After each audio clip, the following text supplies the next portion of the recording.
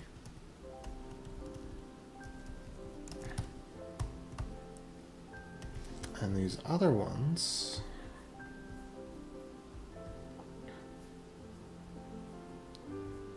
have this as the transaction ID. So this will be good and interesting.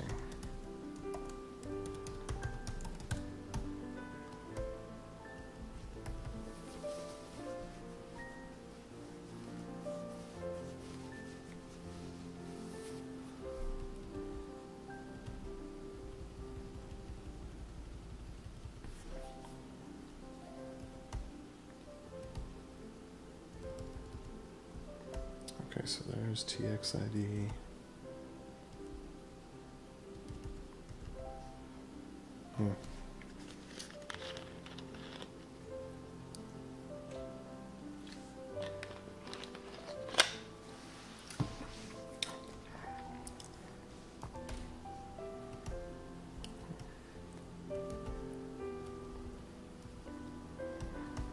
I'm actually going to move all this up.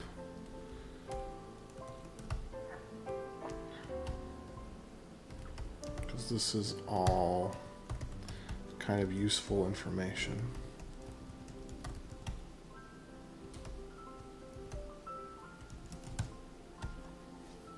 I kind of want to make these all caps. Header cost, header size.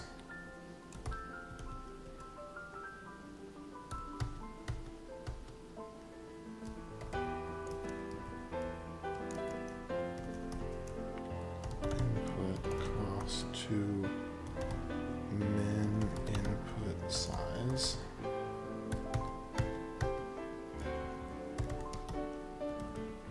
And then output cost to output size.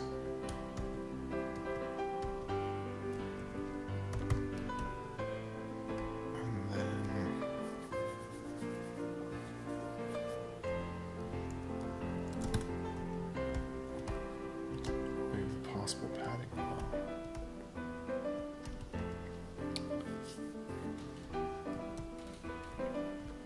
DashTx.js.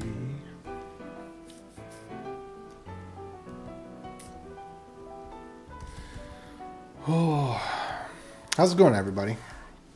Feel free to get some conversation started. We can talk about JavaScript, which is what I'm doing now, or Go, or Zig, or maybe even Rust.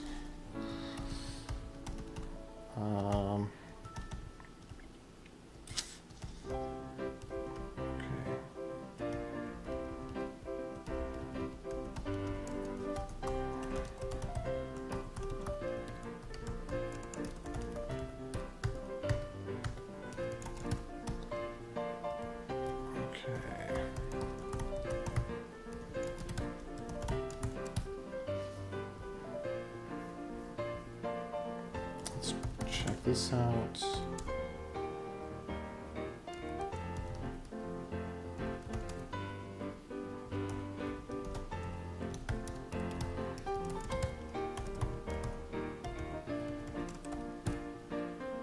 Oh, TX lock conflict.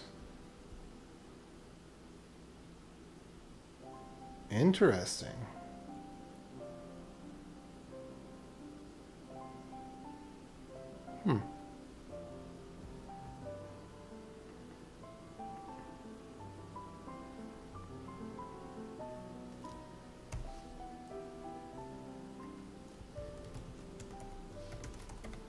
Let's see what TX lock conflict means.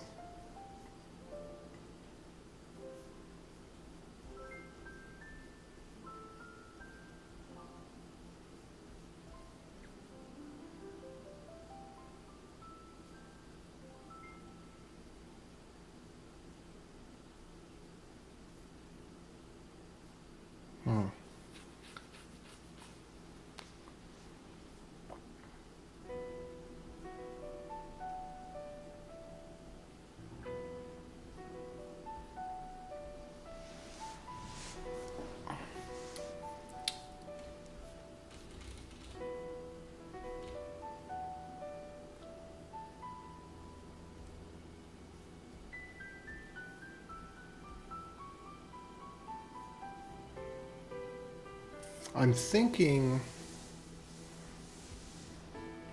that this may have something to do with where the unspent transactions are.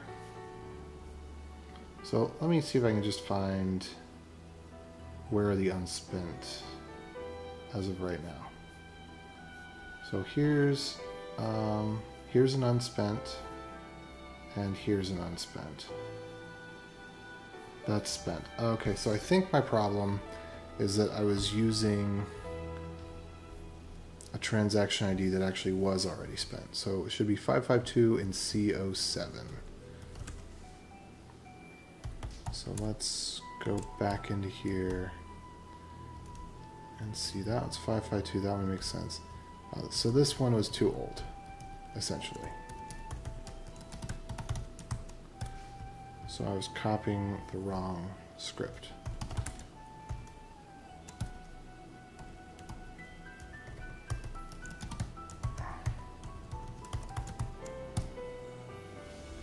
Okay, minimum fee not met. 338 is less than 519. Well, why do we have a minimum fee? All right, let's see. So something about my math is wrong. Probably my math. That's probably the thing that's wrong with my math is my math.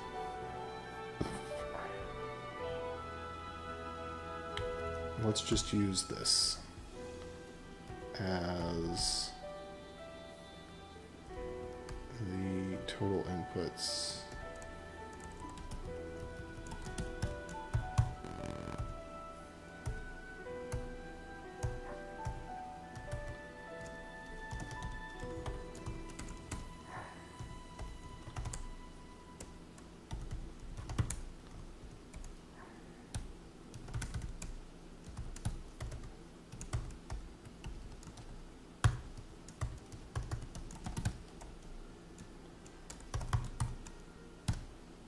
Hey-o!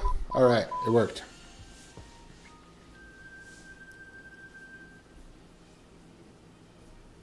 Cool beans. Good. Alright, so I feel good about my change there. So I'm going to go ahead and go back here and then do npm version pre-release. Let's see, is this where my stuff has been? Alright, git push. Great, and then npm run publish. npm publish. Yeah. And let me go find my npm madoodle and get this published. Cool. There we are.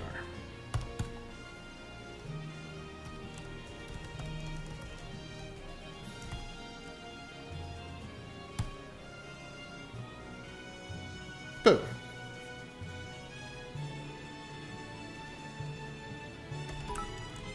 Hey, what's up? Code with Kearney. How you doing? Colonel. Code with Colonel. How you doing?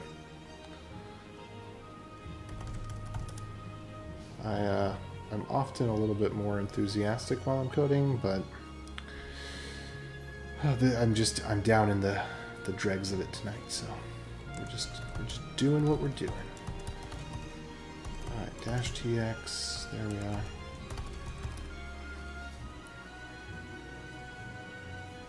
Okay. So I gotta turn this. Now let's finish turning this into a function.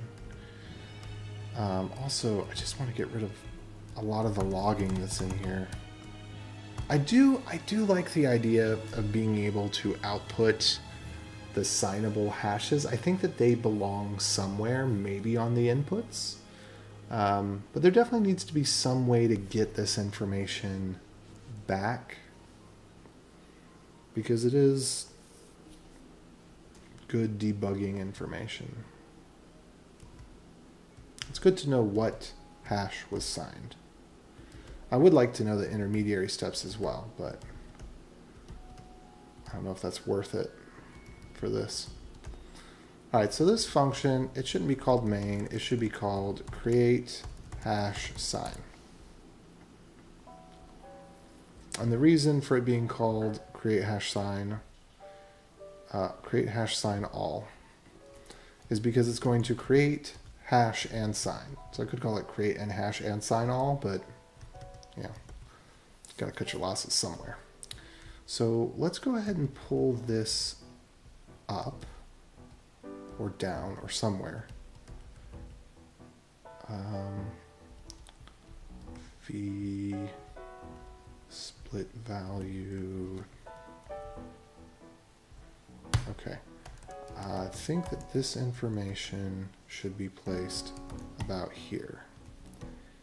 And this dash signable tx in should go in here.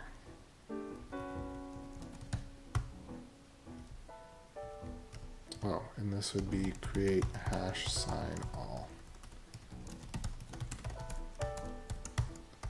And then let me just go ahead and copy my little error handler ditty to here. Okay. So, what type of information should we get back and how?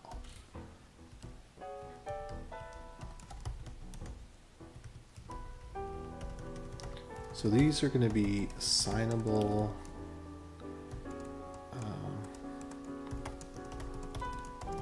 I'm going to call it TX signable info. Or maybe TX info signable.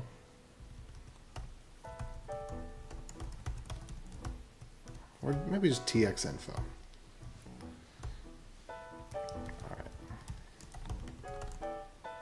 So we're going to have TX info here, and there's no reason to create ROM as far as I can tell.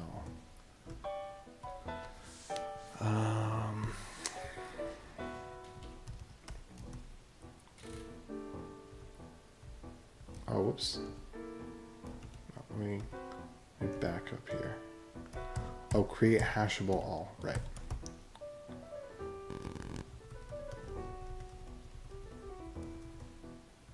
Okay, and so these are, this is TX info signable.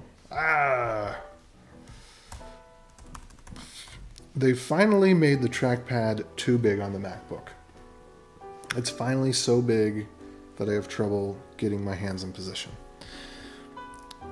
All right, what are you trying to do so I can follow along? Well, Colonel, I am doing something really esoteric here. I am working on blockchain transactions. So basically, a couple of college kids wrote everything that all of the blockchain stuff is built on, and then a couple of other people then ported that as directly as possible from the hodgepodge of C and C++ and assembly into a dozen different forks. But there haven't been very many re-implementations, not ports straight over, but re-implementations based on modern programming tools and how we actually, the 5 of us who actually try to use these things as currency rather than some sort of investment Ponzi scheme, how they're actually used. So what I'm doing is I'm creating a transaction library in JavaScript. It actually has nothing to do with Dash. It's called DashTx.js, but I think that I'm going to rename this to maybe cryptocurrency TX.js or something like that, because it's the same transaction object no matter which one you're using. There's not really any differences. I'll go ahead and give you a link here. DashTx.js. So the past week, I have been painstakingly going through documentation and code to try to figure out, because everything, you know, they try to make it so fluffy and pretty and all that, and I need the real deal, you know. I need the actual bytes to figure out how to re-implement this stuff. And so today I've been doing a lot of documentation. I finally got everything working so that I can broadcast these transactions once they get signed. But there's actually, this was one of the sticking points, is there's actually 3 different types of transaction. There's this one called a raw transaction, which is worthless. It doesn't actually get used. And then there is a hashable transaction. That name for that doesn't exist. It's not documented anywhere. It's just what I'm calling it, because it's not actually signable, because the hashing algorithm is bespoke. And so when you say that something is ready to be signed, this is a signable object, the idea is that you could take this buffer, put it to a signing algorithm, and it would be signed, but you can't do that with these. So I say that they're hashable, not signable, because you custom create the hash, and then rather than letting the signing algorithm use its hashing function, you skip the signing algorithm's hashing step and use the pre-hashed data. So that's a nuanced difference there. But anyway, there's so much funky stuff. These kids didn't know what they were doing. These kids were they were goofing around with C++. They didn't know what they were doing. They didn't understand cryptography. They didn't understand hashing. And they hodgepodge this thing together, and it's a miracle that it works at all. It's that the more I dig into this blockchain stuff, the more it's just one of those. It's amazing the number of times in the last 10 years that college kids that had no idea what they were doing pulled something off. They got a lot of investor attention and changed the marketing course of technology history. Probably not actually changing technology history, but changed the marketing. And this is one of those things. I mean, it's just, and nobody knows how to do it. Everybody thinks it's just magic. You know, there's, I don't know, what, 20 people in the whole world that have, I don't know, maybe there's more than that have been through as much of this code as I have in the last week, but I doubt it. I mean, we could go look at some of these forks and stuff and see contributors, and yeah, maybe somebody put in, you know, a little patch or something, but I don't think more than, certainly not more than 1,000 people. I really would have a hard time believing there's more than 1,000 people that actually know how this stuff works and is formed. Because if there were, well, I guess investor money probably wants to keep the stuff proprietary, but it seems like we would have better, more modern tools for these things, especially in the web browser. Dash is not done by VCs. No. Yeah, Dash is not done by VCs. And that's the reason that Dash is focused on being a currency rather than being, you know, yeah, Web3 bro, crypto investment to the moon. To the moon.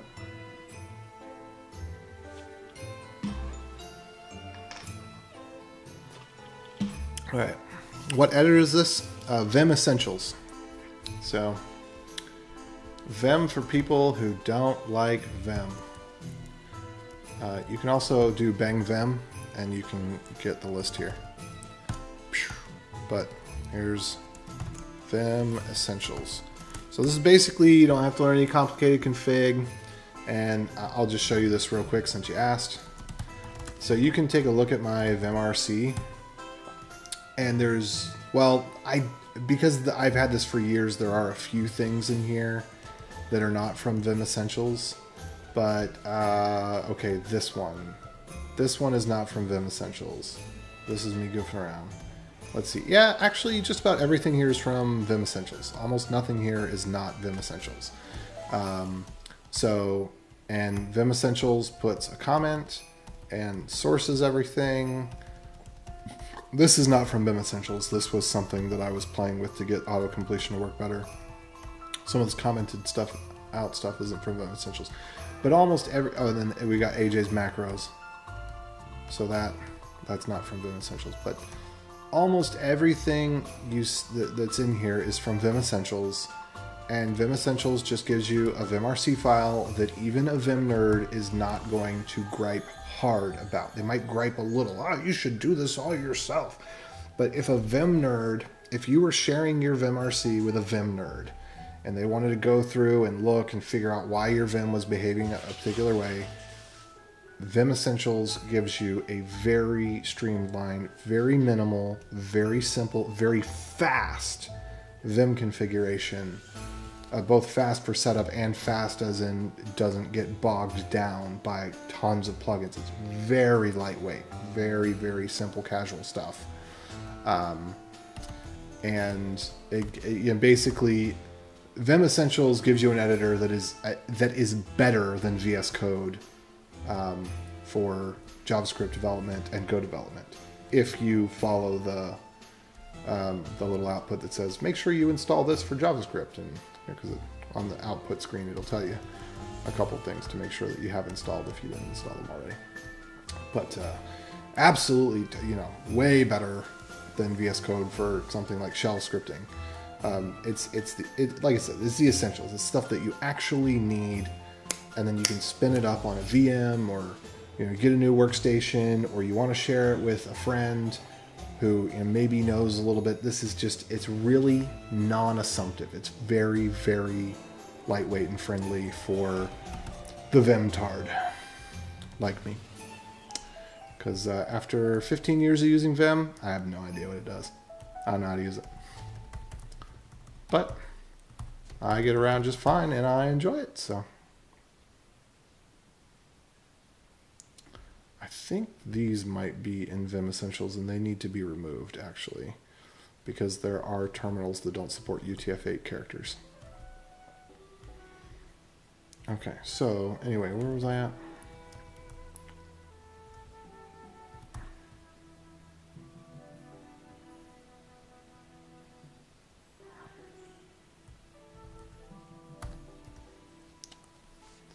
All right, txinfo. So then we need tx hash buffs. And somehow this information needs to make its way back.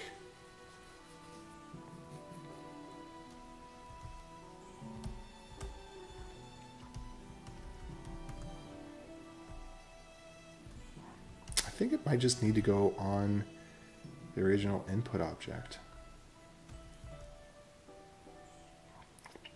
I think I'm going to put it on there. I think we're going to go with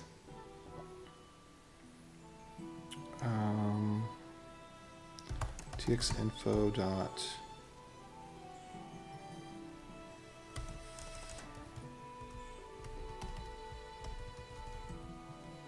let's see, I equals 0, I is less than tx hash buffs dot length plus equals 1. And then we're going to do txinfo dot inputs I equals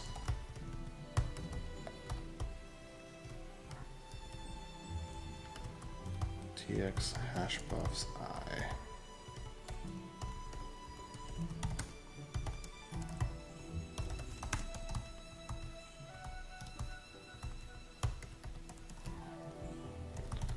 tx hash hex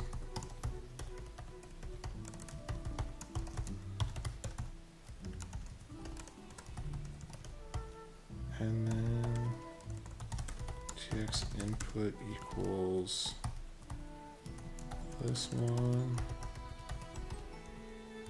tx input equals no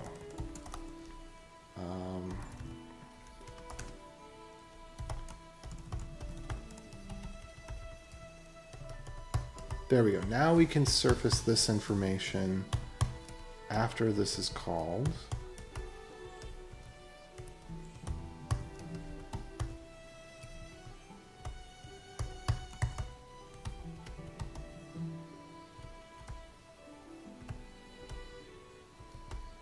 Okay. Which is what I want to be able to do.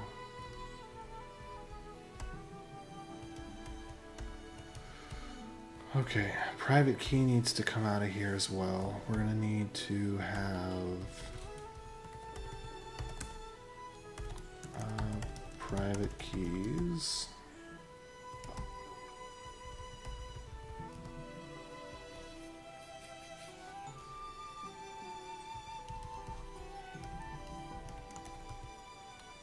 So I think we'll also need a function to private key. Okay, let me catch up on comments here. I'm glad you totally get what I'm saying.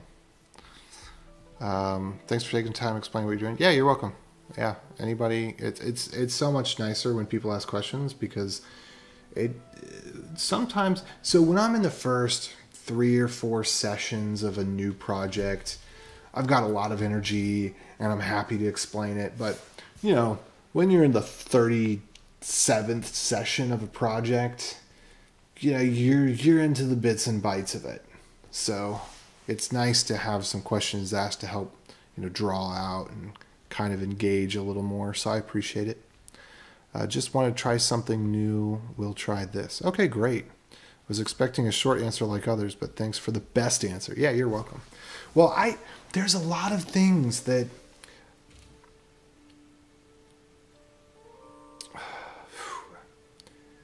it's curation. Curation, that's going to be the magic word of the 22nd century. There's all this stuff out there, all this information, but how do you curate just the best bits?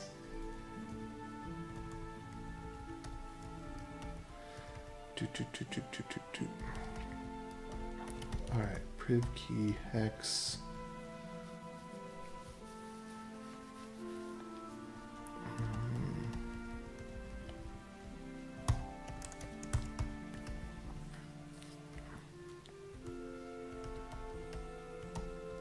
So one of the things I've been wondering about with this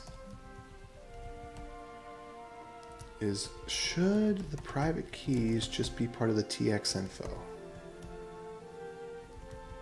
I kind of think they should. Just like this, private keys.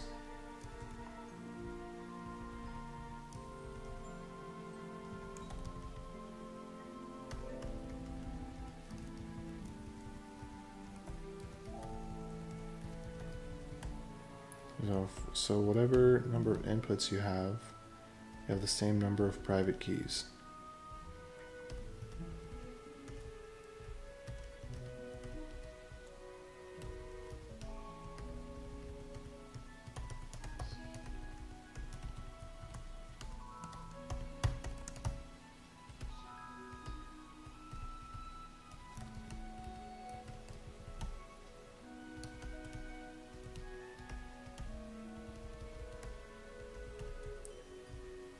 I kind of want to say that you should pass it in, whoops,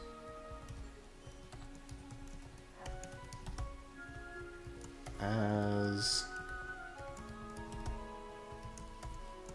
a buffer.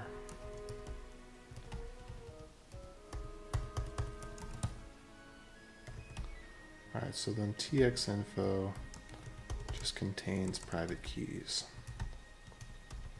And then we could just do a quick check, like for example, if txinfo.inputs.length is not equal to txinfo, and we could do like this. Oh, not input, but info.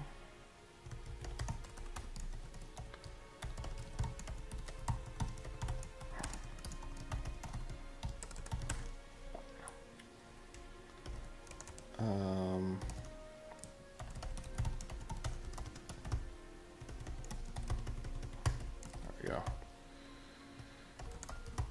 one operation per line. If not have private keys, then no error expected.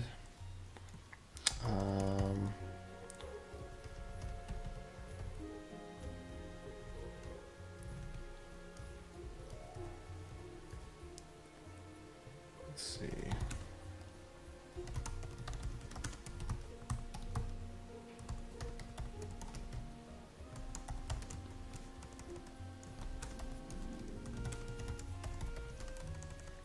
Non-private keys. Let's do this. All right, -1, -2. There we go. Inputs.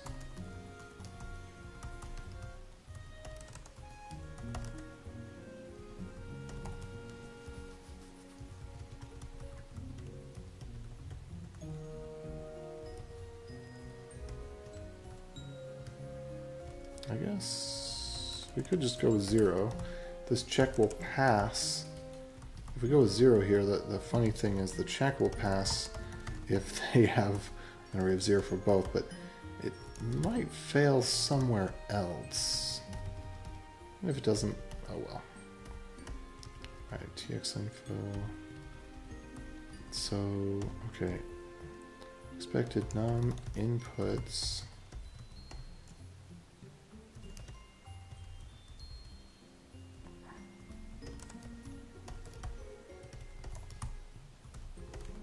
Private keys to match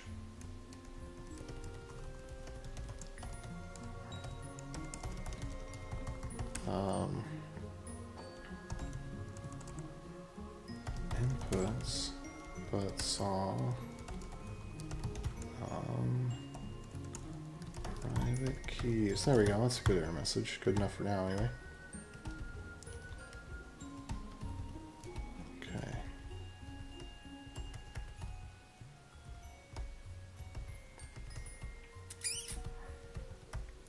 So I kind of want, because txinfo is something that you might want to log. I think I actually do want private keys to be separate. I'm not sure. I have to think on that.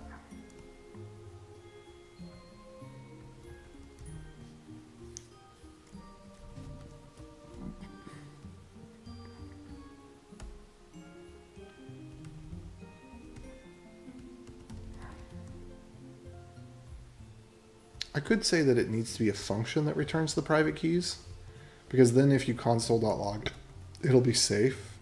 That would be okay.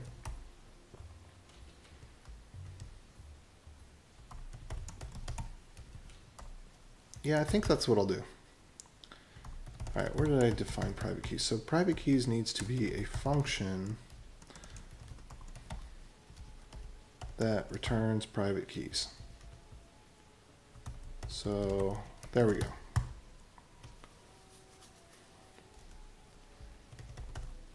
We could call it get private keys.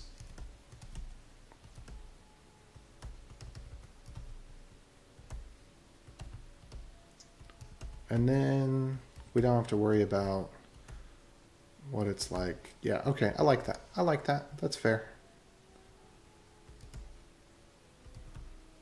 Okay. So, is there any way that's going to backfire on me and turn out to be bad? I don't think so. Because if nothing else, you could have a factory function that creates that function if you're serializing or something like that. So that should still be good. All right. So let private keys equals txinfo dot get private keys or empty array.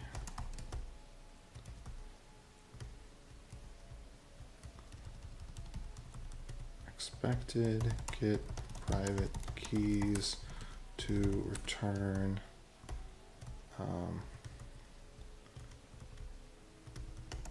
list of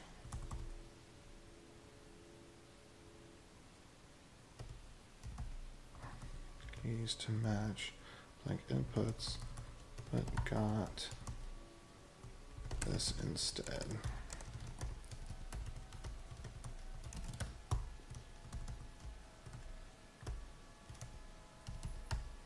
Okay.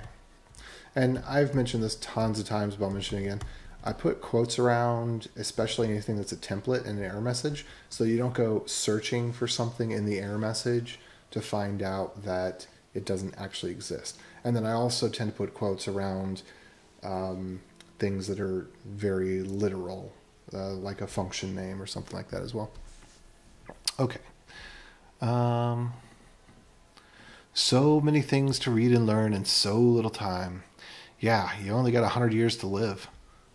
How do you create the best content from all the information that's available? You just gave an idea about the next big thing in technology. It's not a social network or any other. It's curation of content usable for the user. Yeah, there was somebody who's one of those Mark Cuban type people. In fact, it might have even been Mark Cuban. I think it was on there's this show with this super positive, happy guy who interviews lots of people on his podcast. Lewis Howes.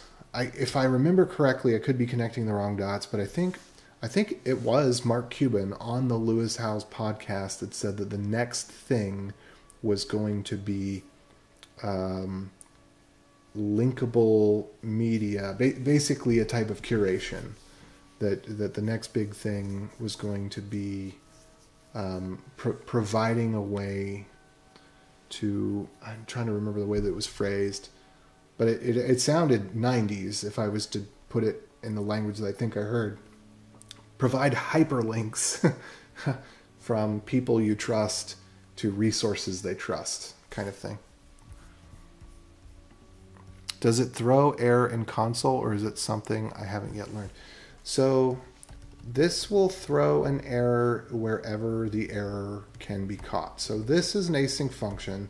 So what it actually does is it causes a promise rejection. You should always use .catch. Anytime you're using, at the top level of your code is where you should handle your errors, generally speaking. Errors should bubble until they burst. This is part of the axioms of AJ. So you correct or classify, but do not catch. Let errors bubble until they burst. So you want to be able to define errors in lots of different places and throw them, and they should just bubble, bubble, bubble, bubble, bubble. And if you're ever using async functions, which will be all the time if you're using JavaScript, you need to always await and then .catch if you're going to correct or classify the error. By correct, I mean that you could do something like, if the item doesn't exist, but it should exist, then you can create the item rather than throwing an error that it doesn't exist. So if a user wants to access some resource of their profile that they hadn't created yet, you can just create that resource of their profile if they try to access it with the dummy information or whatever, right? Or the default information. Classify is that you can add more information to an error, or you can give it some sort of an error code, or you can do something with the error to make the error more useful, and then you rethrow it in that situation. But don't catch, meaning you shouldn't have catches all over your code that actually stop the flow. Every catch you have, and it should be a .catch, not a try catch, unless you're actually running a parser. All asynchronous code should be with .catch. Await, do stuff, parens, .catch. And then that .catch typically should throw the error again once it is, either it's corrected it, so it should return good data, or it rethrows it with being classified. And then when you rethrow it, it goes up to the top level. And at the top level, you have some logging function, maybe in your routing, or somewhere you then put the errors where they go, and then return the user an error for the action that they took. And so this is going to eventually become a CLI error or an error in the web, because this will be used in web browsers too. Okay, tx info explicit intertype. That's okay for now. Private keys is defined but never used.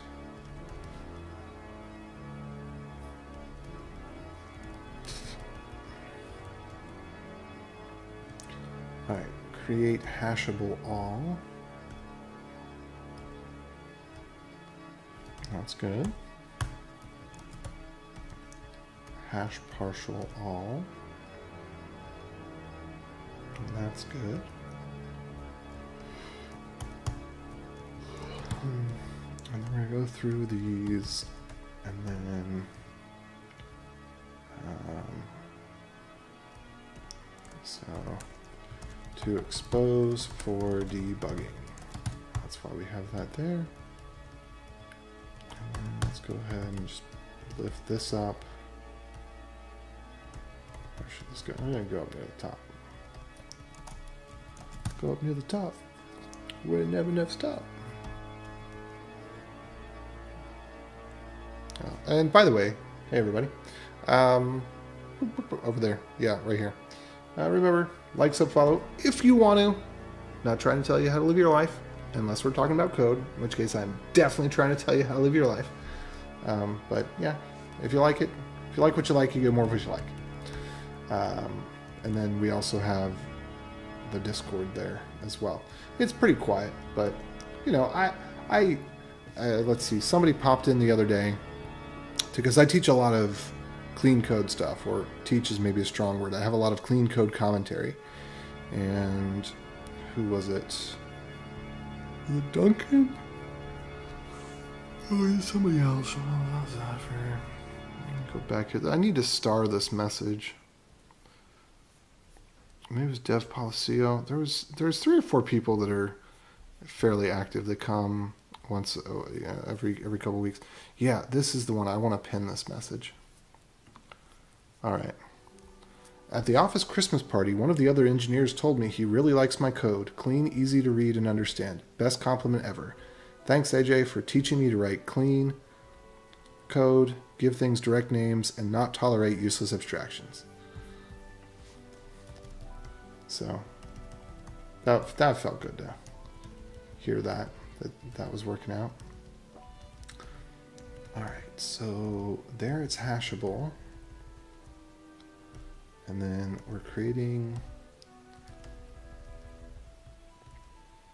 okay, what are we doing here? Let me get rid of all these dash prefixes, because the dash prefixes were to help me earlier with something that I don't have now. TX info signed. That's what we're creating here. We're about to sign this. So let's do TX info signed. It's not actually signed yet, but it's about to be signed.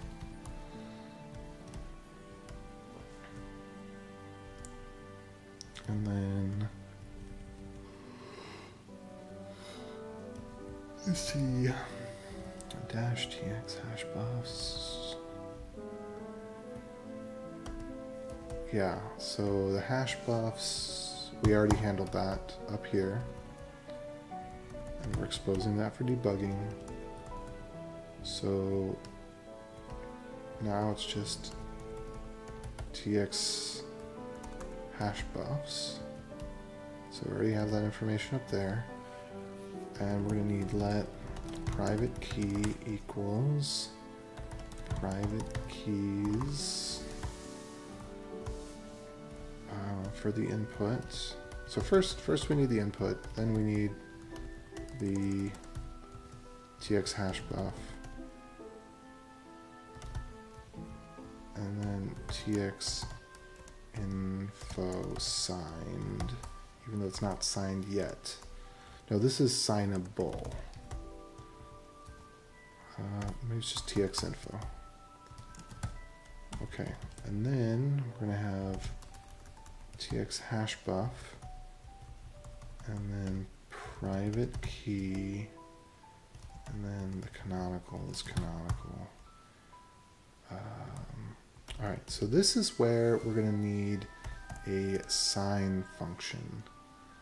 So I kind of want to abstract this away into just, well, I'm going to put the to-do here. Abstract away. Because I don't want a dependency, because there's so many different libraries you might choose to sign with this. I know this is the best one, but you may not know that. You might not believe me. So if you want to use something else, it's interfaces. I'll tell you what, if you can learn just one, granted, you got a little bit of development under your belt. You got to do a little bit of copy and pasting from Stack Overflow. You got to get acclimated to what coding is, right? But once you get acclimated to coding, and again, this is one of the reasons I think that Go is the best first language to learn if you could find good resources for beginners learning Go, because it's so geared towards engineers. It's geared towards engineers for a good reason, because it's for engineers. But one of the best things that you can learn about engineering, once you're ready to, go from the copy paste type of person to the career path type of person, if you get ready to do that, is interfaces. Sorry, it took me so long to say that. Oh, and hey Josh, this one ran out of disk space, so this one is no longer recording. So you'll have to download this to get the whole of the audio. Sorry. Anyway, what I was going to say is, let me get back. Interfaces. Interfaces is the most important concept in programming because it is how encapsulation happens. In fact, I've been listening to just a few chapters. I need to get caught up again because I was going to participate in a book club, but I didn't actually participate in the book club. But I think it's called Clean Architecture by Uncle Bob. Man, this is such a good book. Such a good book. He uses a lot of old language. He's an old guy. And so he comes from the C and C++ days. And he's got a very... I think he uses C++ in respects that it can be used for good and not evil, but that it is predominantly used for evil. Go ahead and plop a link in there. I'm going to grab the affiliate link real quick. But there's an audiobook, and it is designed so he specifically in the intro talks about how it's designed. Clean architecture. There you go. Specifically talks about how it's designed to be listened to. You can get everything you need to get out of the book. Actually, I'm just going to call that priv key because I call it priv key everywhere else already, and that's a good enough name for the. And Dave Cheney says this too. The more you are scoped to what you're working in, the shorter variable names you can have. That's why in a loop, it's perfectly permissible to have I. Okay, TX hash buff signature. So I think here what I want to do again is going to be tx input dot. Oh wait, signature is already going to be on this, right? Signature equals sig hex. Sig hex, pub key hex.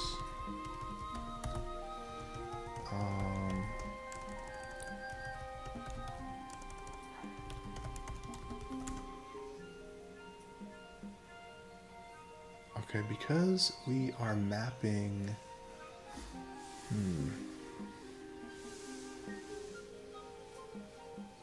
Okay, so we need a get public key function.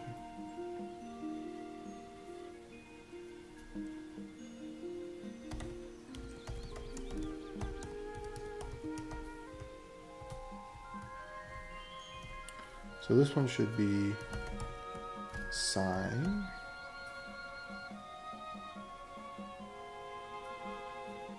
And I kind of prefer, say, it's priv key and then hash buff.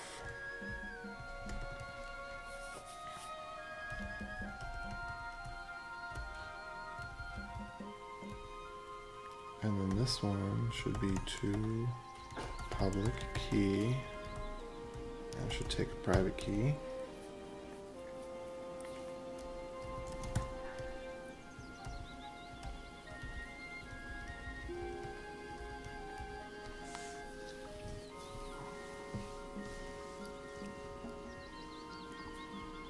And really, we only need that if we don't already have it on the input.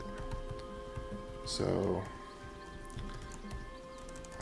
let pub key equals input dot, and then we want this one in hex form, right? Because we need it in hex form. Okay.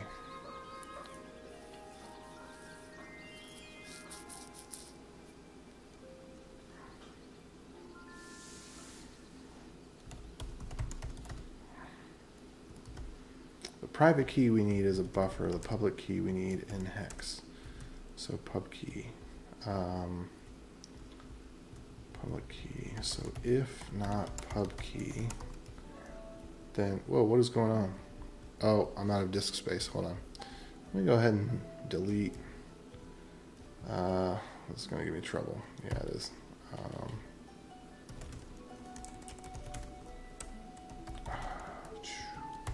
I need to go delete some stuff real quick. Oh, you know what? I totally forgot I could have deleted some stuff already. I just forgot that I've got 2 copies of a lot of these things because I'd already copied them. So let me just go ahead and delete all those.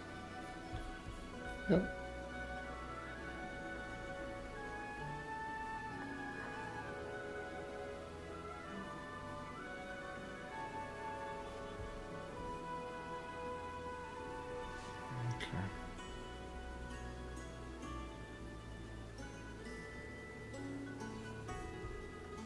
And empty the trash. There we go. Okay. How was that hard? You know, that's the one thing that sucks about the Apple computers now. You know, if you don't get the $1,000 upgrade for a decent amount of storage, you can't do it. And now I wish I had. You know, if I had known, I guess, you know, it's a balance, right? Because you could spend a lot of money and just blow it and not have the resources to back it up. But then, you know, if your equipment is actually doing what it needs to do for you and it's helping you make your money, then you want the best equipment that you can get. So 1 terabyte is too small. I thought it would be enough, but it's not. I wasn't thinking that how often I might be using this on the go, or that I'd be collaborating on these video assets. And you know, if I had 2 terabytes, I think that would be just fine. I don't think I'd ever want. But 1 terabyte is too low for things that are in a transitory state when you're working with video. Just way too low. All right. Let's see. What are we doing here? Okay. So let's do. Man, but now I can't upgrade this computer.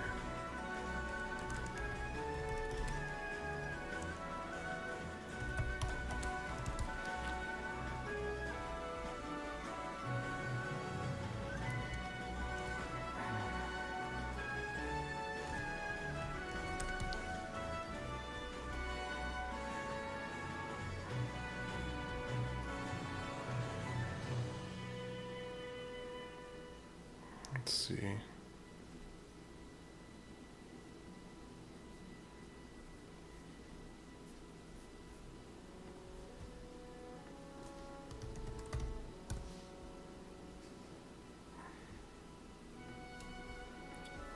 Checking out some macros real quick.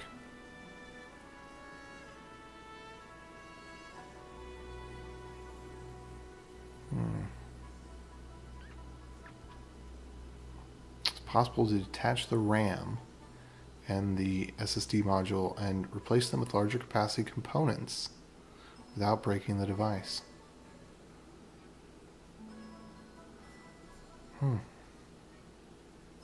Okay, so yeah, if you can reflow the ball mount soldering, then yeah. I don't know. I'd pay for someone to upgrade it if there's a service to do that. Let me see if anybody's offering it. Maybe Louis Rossman. I'll send my MacBook in to him. Or if I could, I don't know.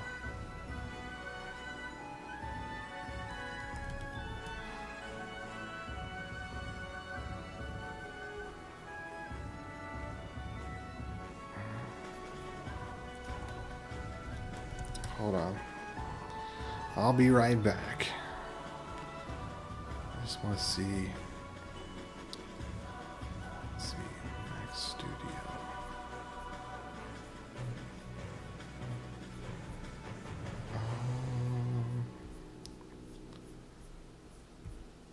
If I was to get a Mac Studio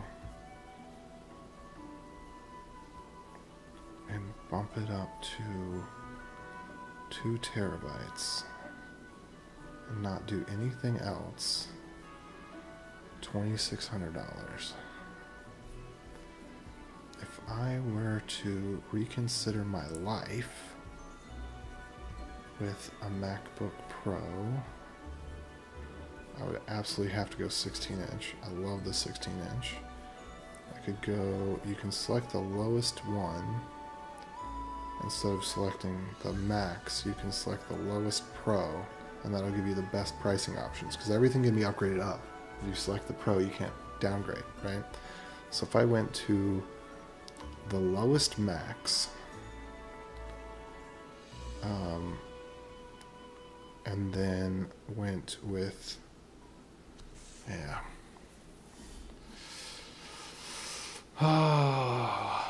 2 terabytes of storage, 3 terabytes of storage. I wish I had gotten the 2 terabyte upgrade. It's terrible. It's terrible. $600 for something that literally cost $100. It's like, Anyway, let me get back on target here. Stay on target. Stay on target. I don't have one of those. I need it. I need it so bad. That soundbite. Alright, what's up everybody? How y'all doing? Okay, input public key, pub key. If not pub key, then pub key equals pub key buff. And then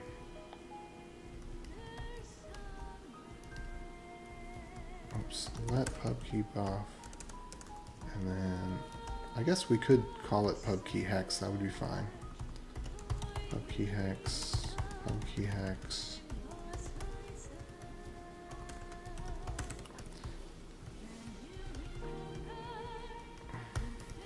Alright, we've got sig hex, it's going to be here. We got pub key hex. Okay, do we need the pub key buff? Pub key buff. Oops.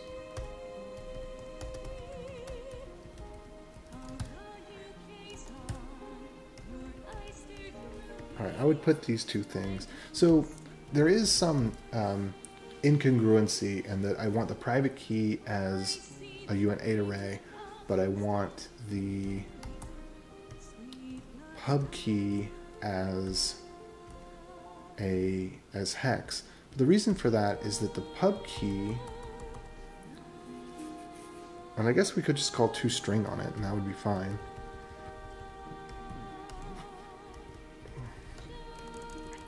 But the format that the pub key has to be in is hex.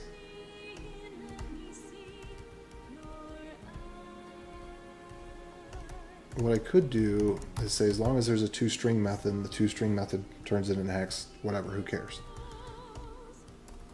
I could do that with the signing as well, actually. I think I will do that, because that, again, talking about interfaces, I'm going to say the most important thing you can learn is interfaces. If we turn this into an interface where it's just something that's stringable, then we don't have to have a dependency on what type of thing it is. Because if it's a string, it's toStringable. And if it's a buffer, then you just put a toString method on there and make it overwrite the default toString method and make it go to hex. And then we're good. Alright, previous index. Alright, this is tx input, signature, okay, sig hash type. Now the sig hash type, where'd that come from? We should have explored that up here. So we should have gotten, wait, sig hash type should have already been, when we go to sign, okay, tx hash buff, when we go to sign, where do we go to sign? Okay, tx info.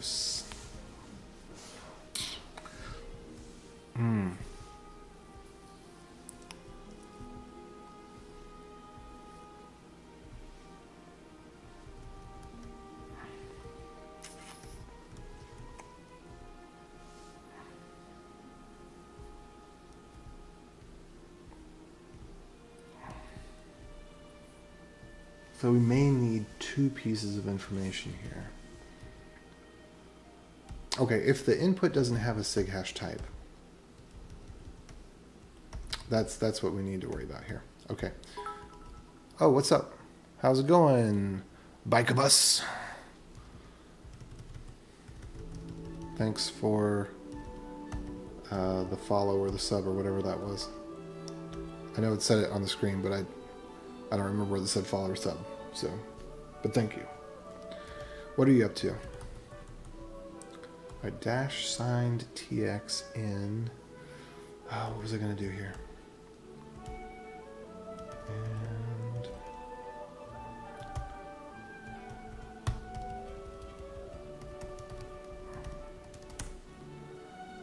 alright, and this is tx input signed. So let tx input sign equals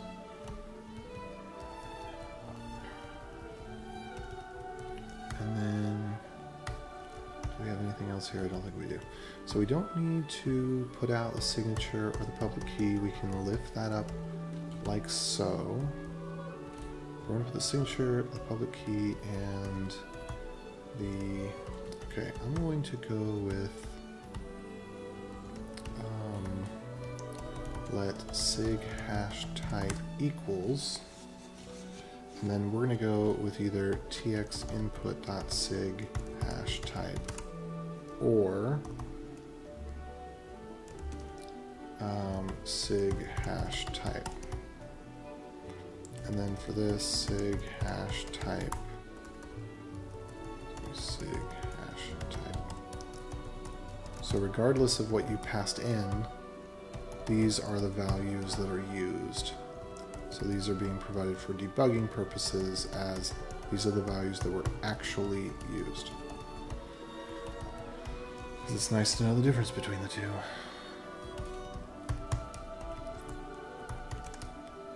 Tx input sign. So sig hash type. Oh.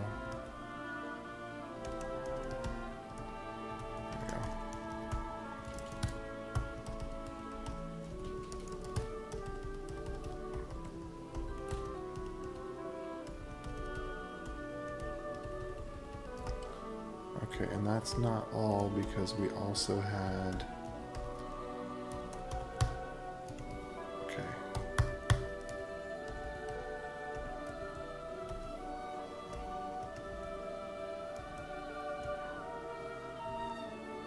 Wait, I think we don't need to do this right here at all.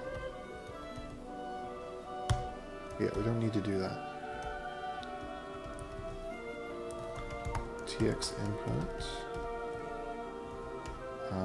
And this is pub key buff.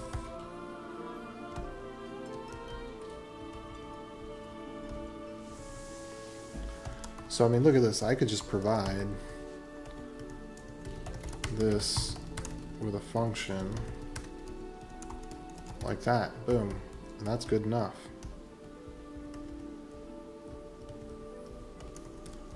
Same thing here. And my signing function, as long as it provides a toString that gives me the right data, I don't care.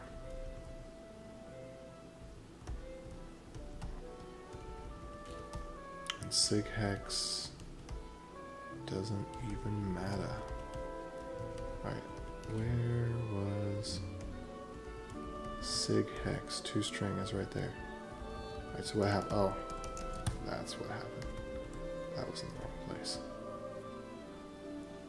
Okay, functions declared within the loop, confusing semantics, whatever. I get it. We're going to ignore that one for now. Okay, and then we don't need to worry about any of this.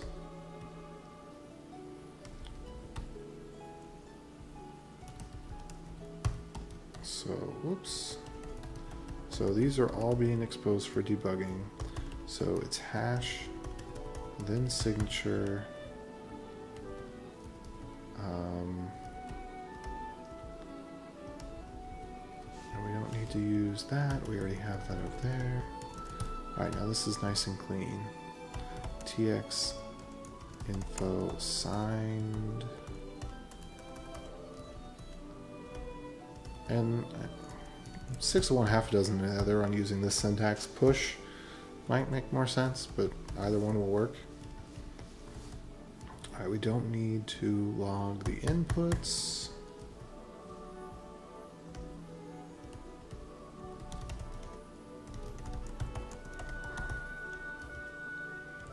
And I feel like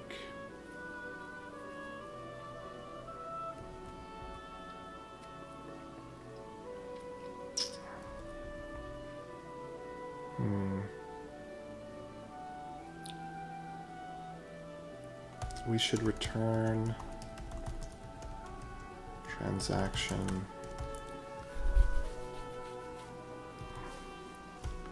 and then, because this way, if we did it this way, we could actually include all of the details from the inputs and the outputs.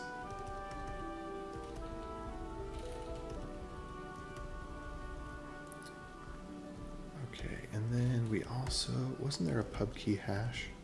So we have public key, we have signature, sig hash type.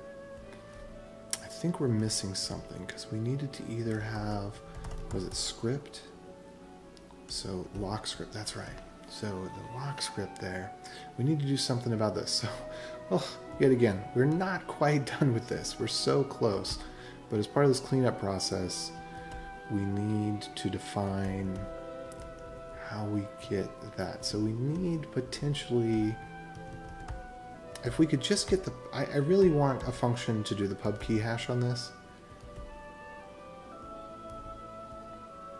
And then if we have the function to do the pub key hash, then we may or may not have the script. So we could basically have something just like this right here. So we can say, let lock script hex equals tx input, and it's called subscript right now, but again, to do subscript script, or maybe we could just call it lock script. Pretty sure that's what it is. I don't think that there's any other type of script for it to be. And this is a better idea anyway, because this helps us differentiate. If we see a script, if it's not a lock script, then it's not signable. We don't have to differentiate between a lock script and a signature script. We could have lock script and sig script as separate properties. I like that a lot. I think that's smarter. It's more self-documenting. I really feel like in this last year, I don't know if it's because I've started streaming, but I feel like my level of engineering has just really peaked, coalesced. I'm really thinking about things in just such a streamlined way. Really focused on making the best possible coding choices. Getting easier to name things, for example.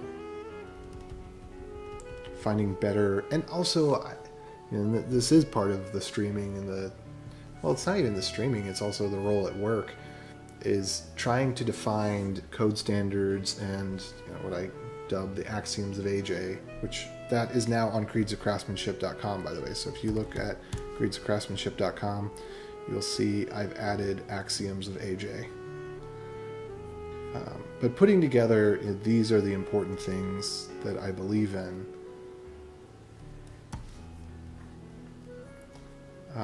That's also helped put me in the right direction. Okay, just and the Zen of Python is just right in the heart. Just good, good, good. Okay, so what I was gonna do is say that the lock script hex. So tx input signed. We don't need the lock script for signing, but we might need it for, so when we do the hash partial all, this is where that's going to go.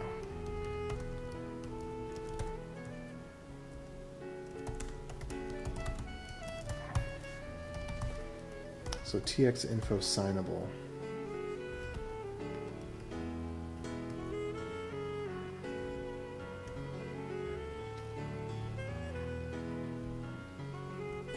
Hash partial all is where the logic needs to go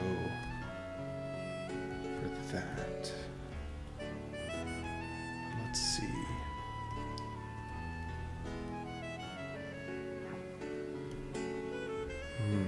I have the hash type,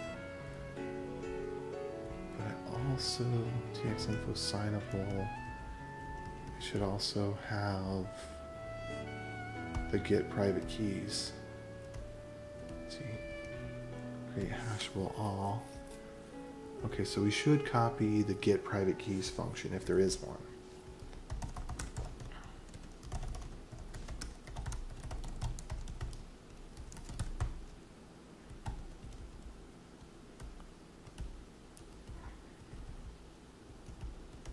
All right.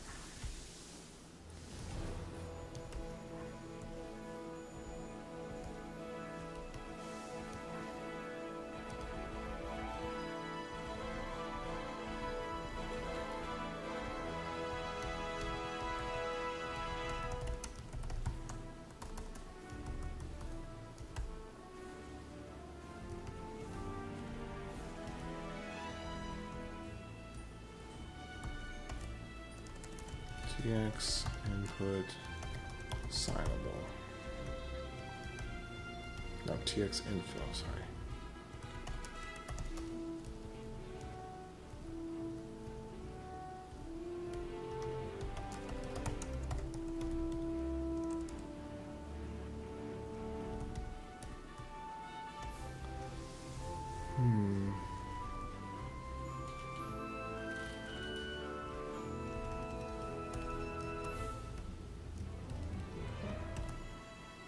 Hash partial all. Okay, so this is going to still need tx info in there, isn't it? So this would actually be tx hashables. Okay, so not tx info, but tx hashables. I might need.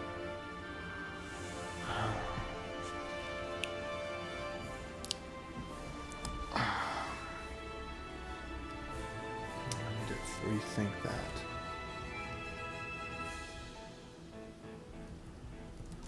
I don't think that this is the right way to go about that problem. Okay, so txinfo.outputs.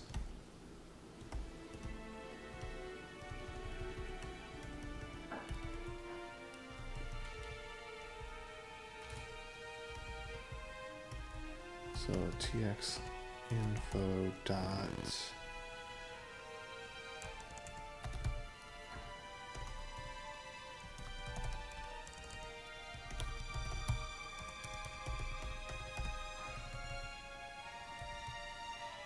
tx input from what?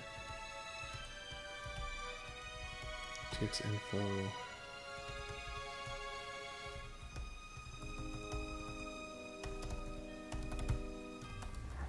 So this is the subscript. This would be the SIG script.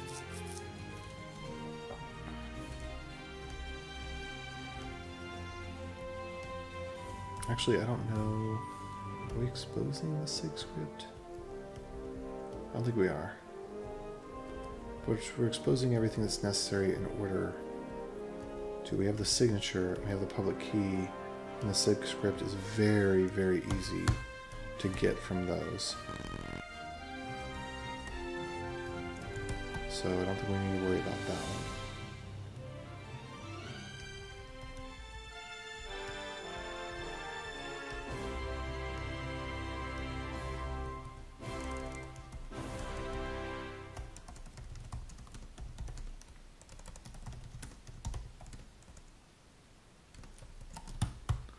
All right, let's see. Catch up on any comments here? No.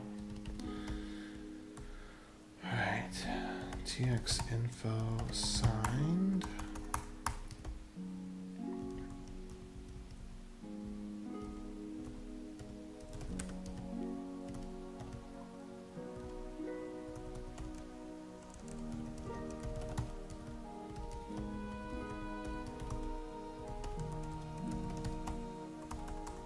And maybe I should call it signed transaction.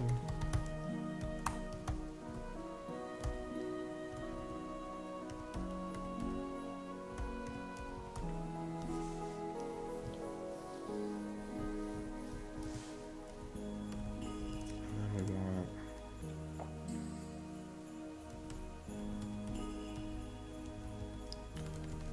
inputs are txinfo.inputs. Outputs are txinfo.outputs. Those never were touched. Versions txinfo.version. But then we remove the ability to get the private keys. Or we don't re-add the ability to add the private keys. And I happen to really like that that ends up being alphabetical. That's nice. Okay.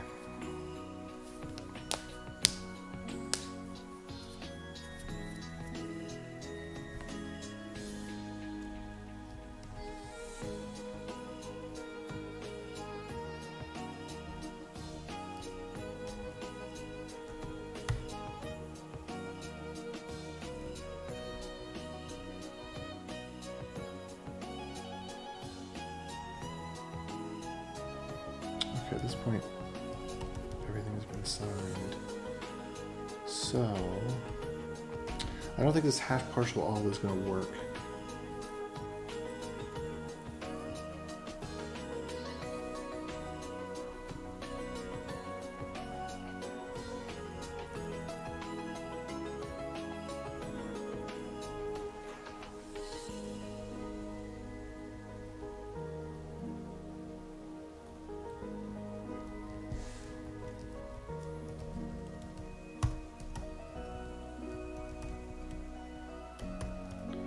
Because I think what needs to happen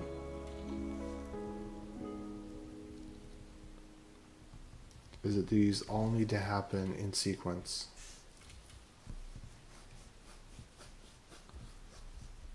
All of the information needs to be available at once.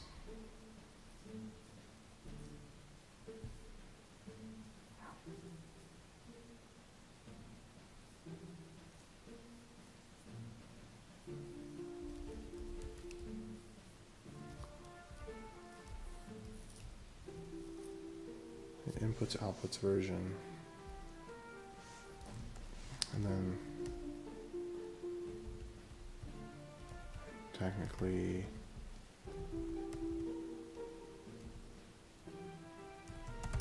lock time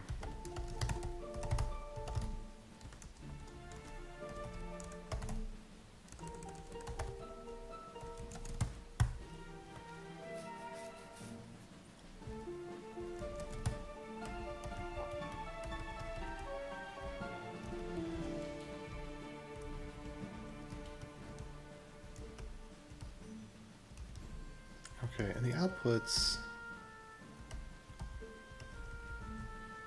pub key hash unit. So we could put an address there.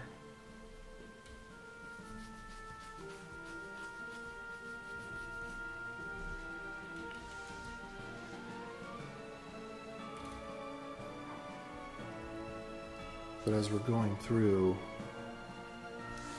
we just need to make sure that we convert the address.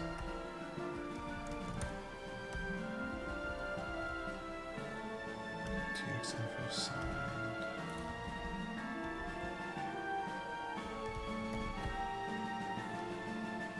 Alright, so here's what I'm gonna prototype.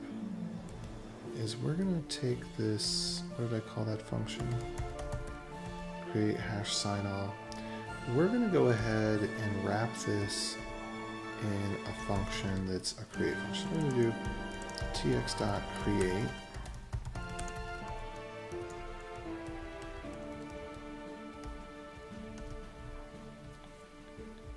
And we're going to pass this. This is what we're going to return. Is we're going to return an object that has that.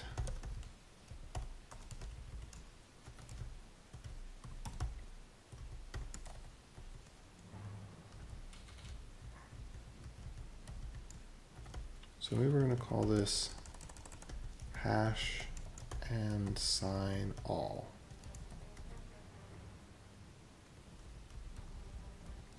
Which stands to reason there should be a hash and, if there's a hash and sign all, then there should be a hash and sign.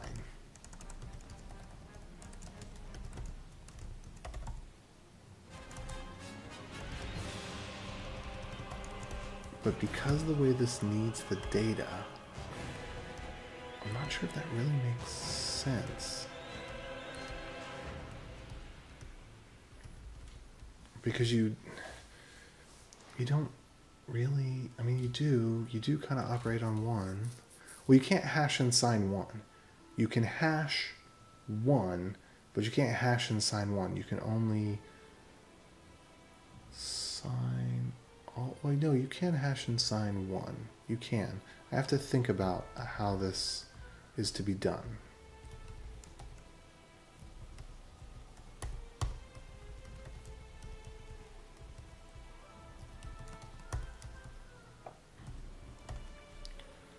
And this is going, we're going to pass in the myutils.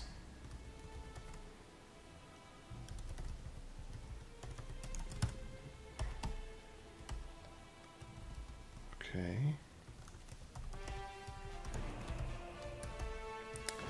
And this is going to be let sig equals await my utils dot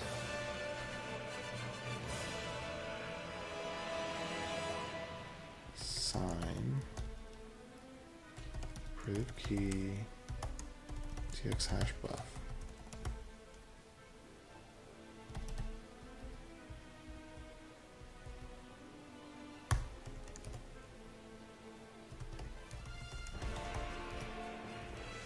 Sig hex. So when I call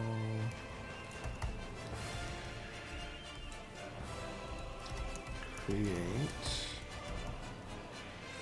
sign function priv key and what? Hash buff hash u8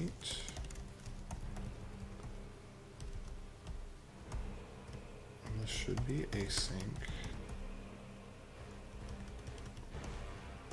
hash u8 priv key canonical.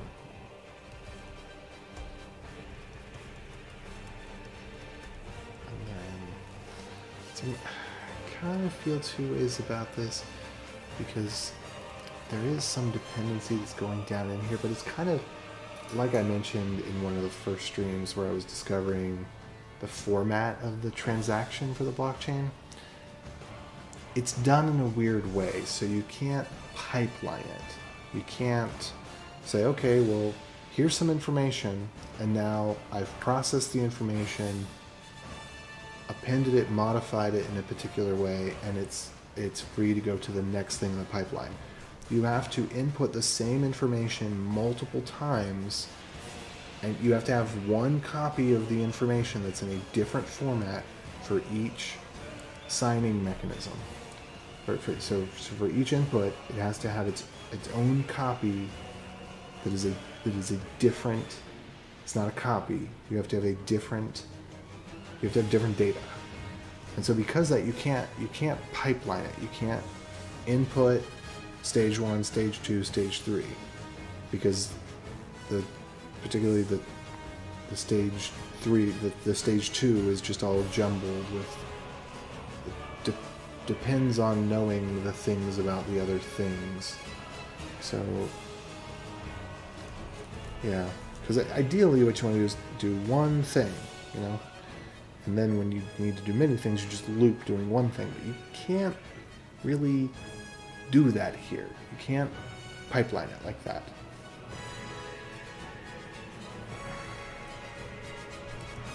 Not really. You kind of can.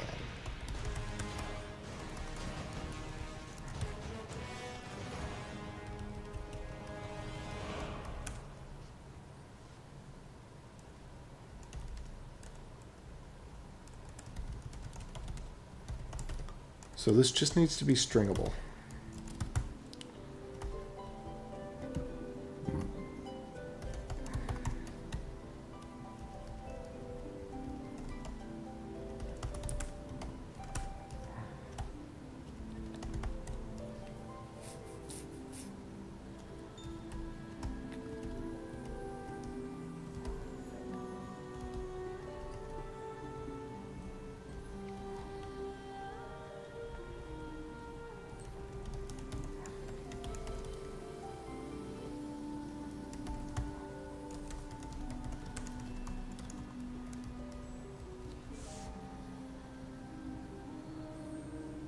Okay, so if you want to use addresses, you can.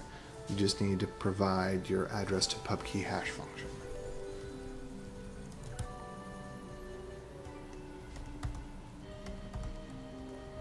And then to public key. You can do that.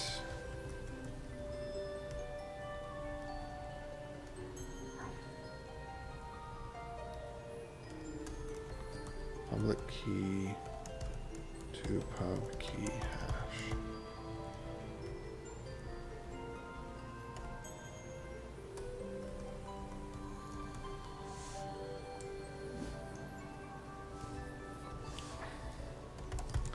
I kind of do want to call it hash public key.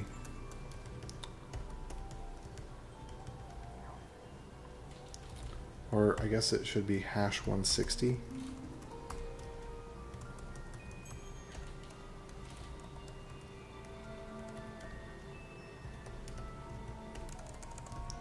SHA-256, RIPE MD-160.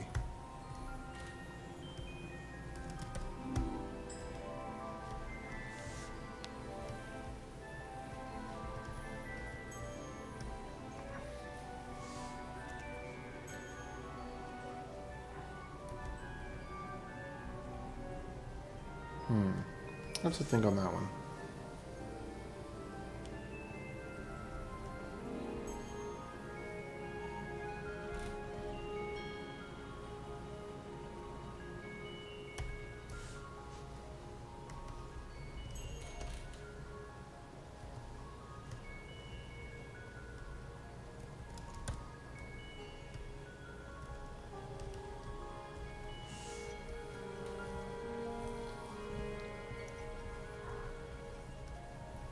I think these are the bare minimum requirements.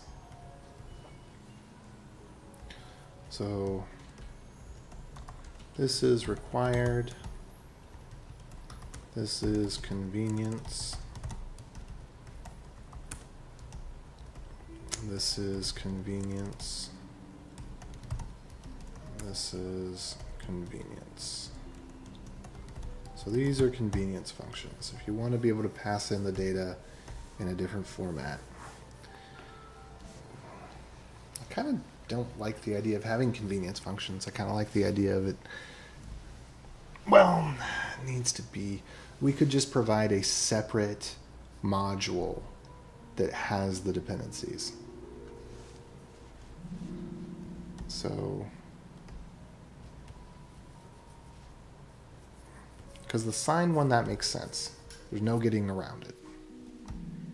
But these other ones, address to pub key hash to public key, ripen D160, you know, there's a dozen different ways you could do any of those.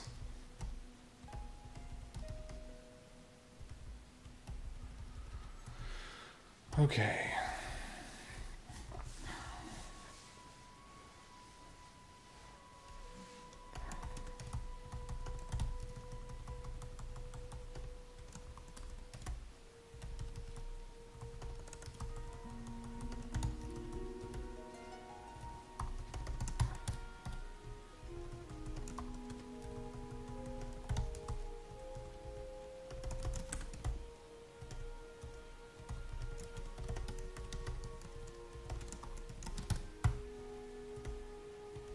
That's pretty repeatable.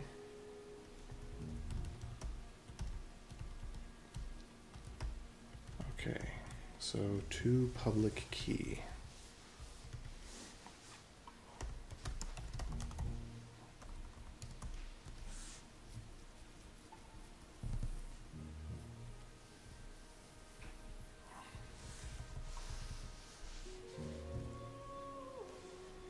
Yeah, I kind of think this convenience stuff should live somewhere else. We should just keep this as simple as possible. But it's okay. We'll build the convenience stuff. We'll publish v.9. For 1.0, we'll publish a separate module. Okay, to public key, proof key, let pub key x equals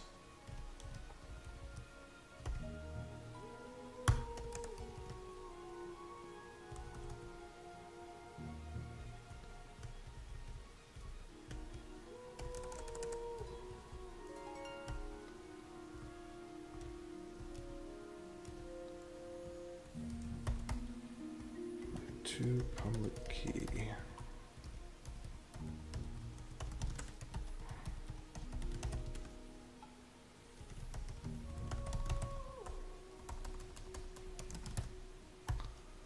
All right.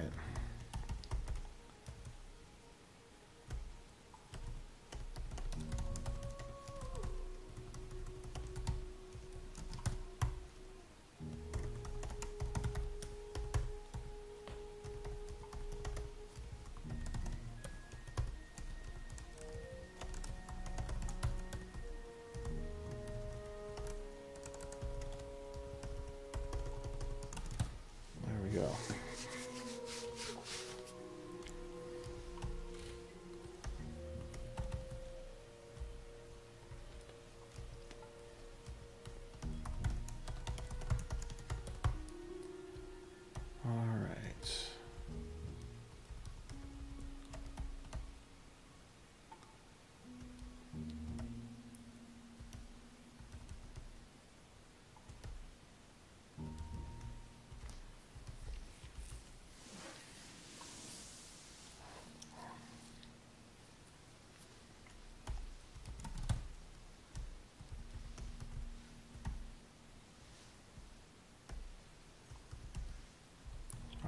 To define what those utils are.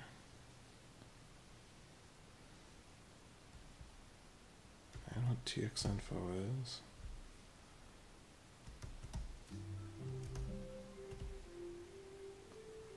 Alright, let's see if this works.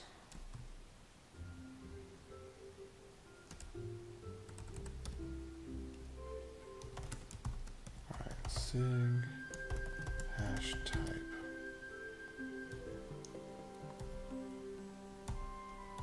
Where is sig hash type not defined? Okay, here.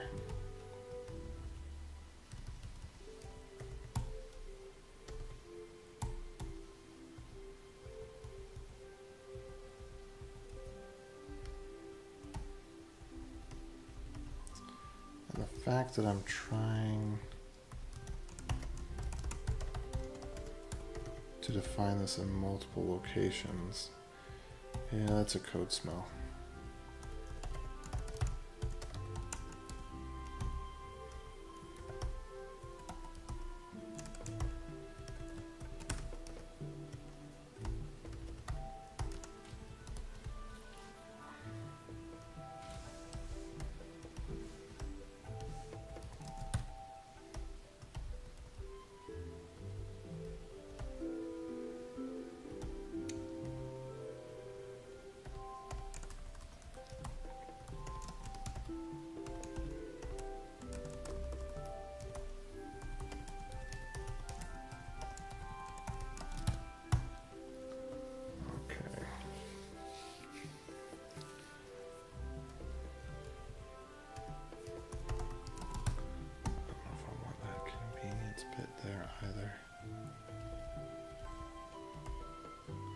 Don't really want to allow anybody to modify SIG-hash type because I don't think there's a good use case for it.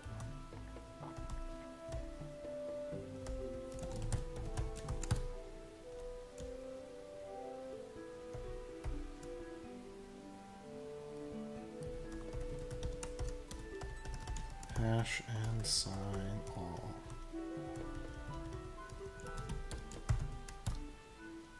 Okay. Length 35. Let's see. Nope, just private keys. Let's keep going. Okay. Let me see where I've got this set up. Round one.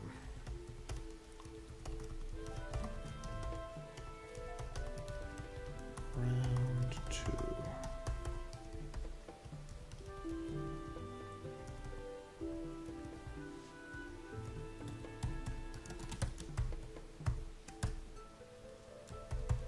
Okay, assignable TX hex.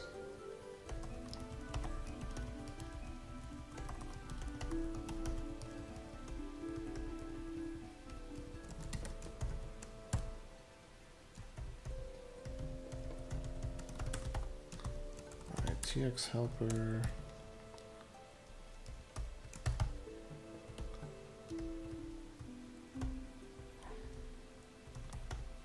TX info, console.info, TX info. And most particularly, .transaction.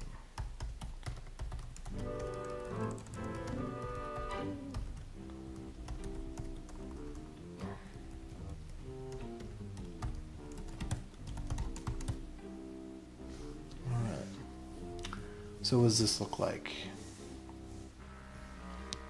Previous index, log time, outputs, transaction, conversion. Okay, what I don't like about this is these inputs are exactly the same as the original. And I wanted to get more information out of them. So let me see what I did wrong there.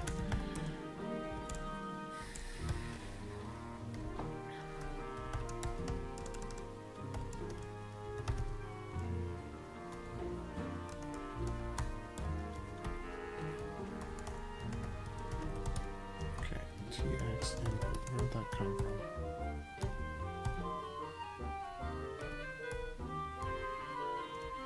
TX info.inputs.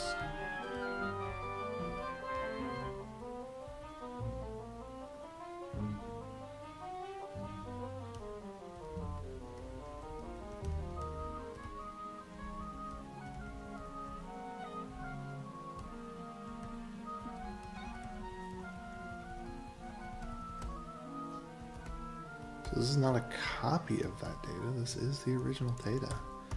Or so it should appear.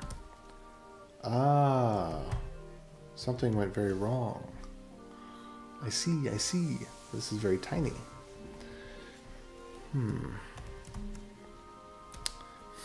So what happened is this something was skipped here.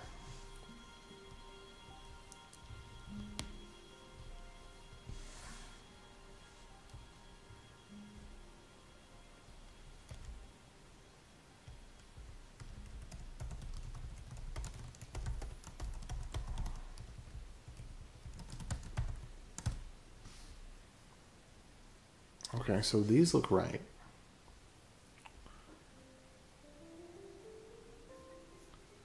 Somehow the signatures didn't carry over.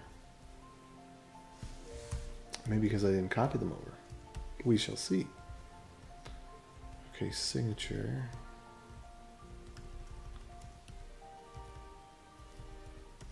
Console.log. Sighex dot.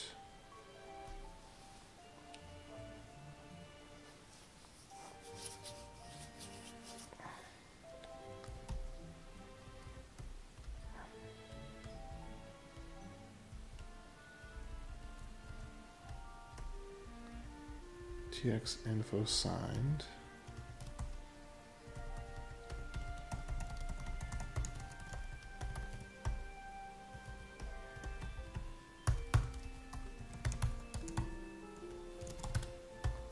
Okay, I don't think this is it.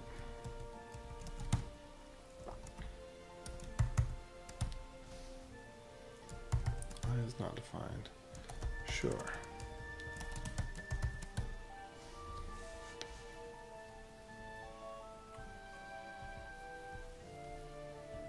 Okay, somehow that's not being modified, and that's weird. Okay, somehow that's not being modified, and that's weird. I think I have the wrong...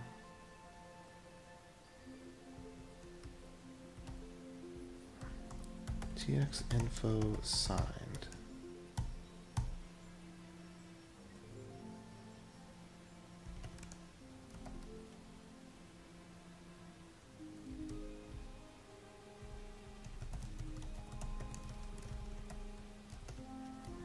Oh, txinfo.inputs, because we don't have any signed yet.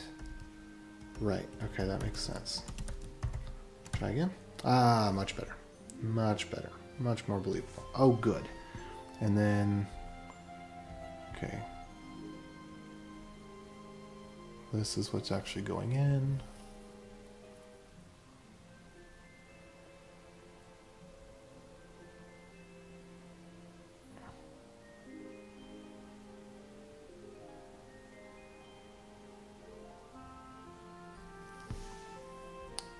Okay.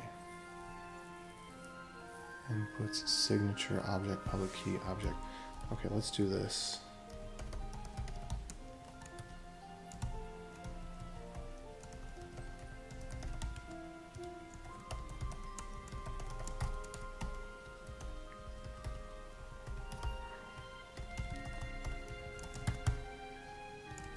Okay, that was good.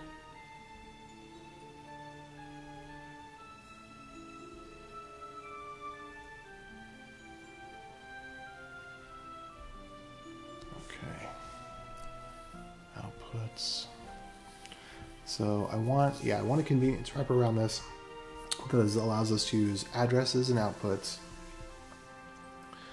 And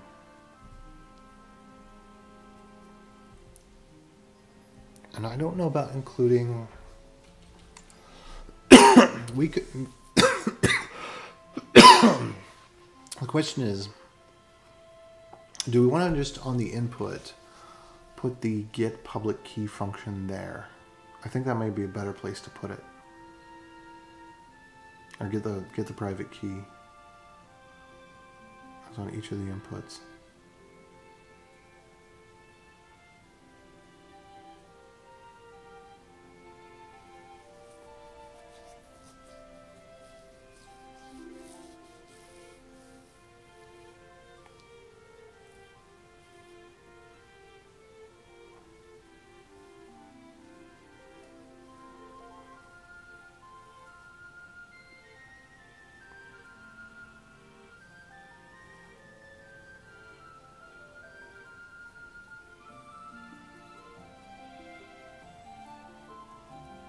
I think that'd be a better place for it.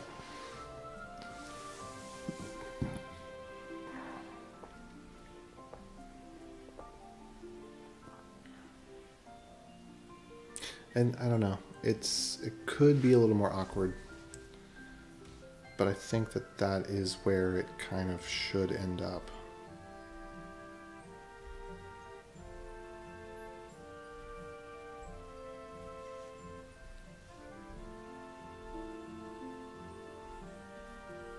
Okay.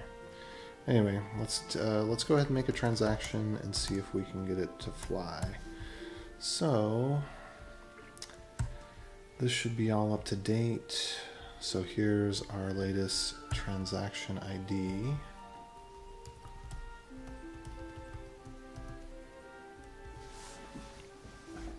I think we're gonna have to go from 2 inputs to 1 output at this point. Well, I kind of want to keep it 2 and 2 so I can keep the flow. But we are running out. I've almost used up my whole penny. My whole penny, y'all. Oh, hey, Vishnu, what's up? Sorry, I didn't see you there. Where you can host your Node.js website. So this is an instance of the wrong question, because a website you don't host with Node.js, because you host an API with Node.js and you host a website with just a bunch of static files. But semantics aside, DigitalOcean. You can use Caddy, so check out webinstall.dev/Caddy. And then you also want to check out the additional documentation with Serviceman, with Node and with Serviceman. So with those 3 things, you can, well, 4 things, because there's DigitalOcean, Caddy, Node, Serviceman. With those 4 things, you can be up and running lickety-split. Within seconds, you can have your Node application. And then you also probably want SSH pub key, so that when you set up your DigitalOcean, you use your pub key from your machine. And then when you are on the DigitalOcean instance, oh, sorry, there's one other thing. I actually forget about this one. Add user. So there's 5 things you need. I need to put down a little guide here, but you'll need DigitalOcean, SSH add user, SSH, well, first you'll need SSH pub key locally, SSH add user, Caddy, Node, Serviceman. Boom.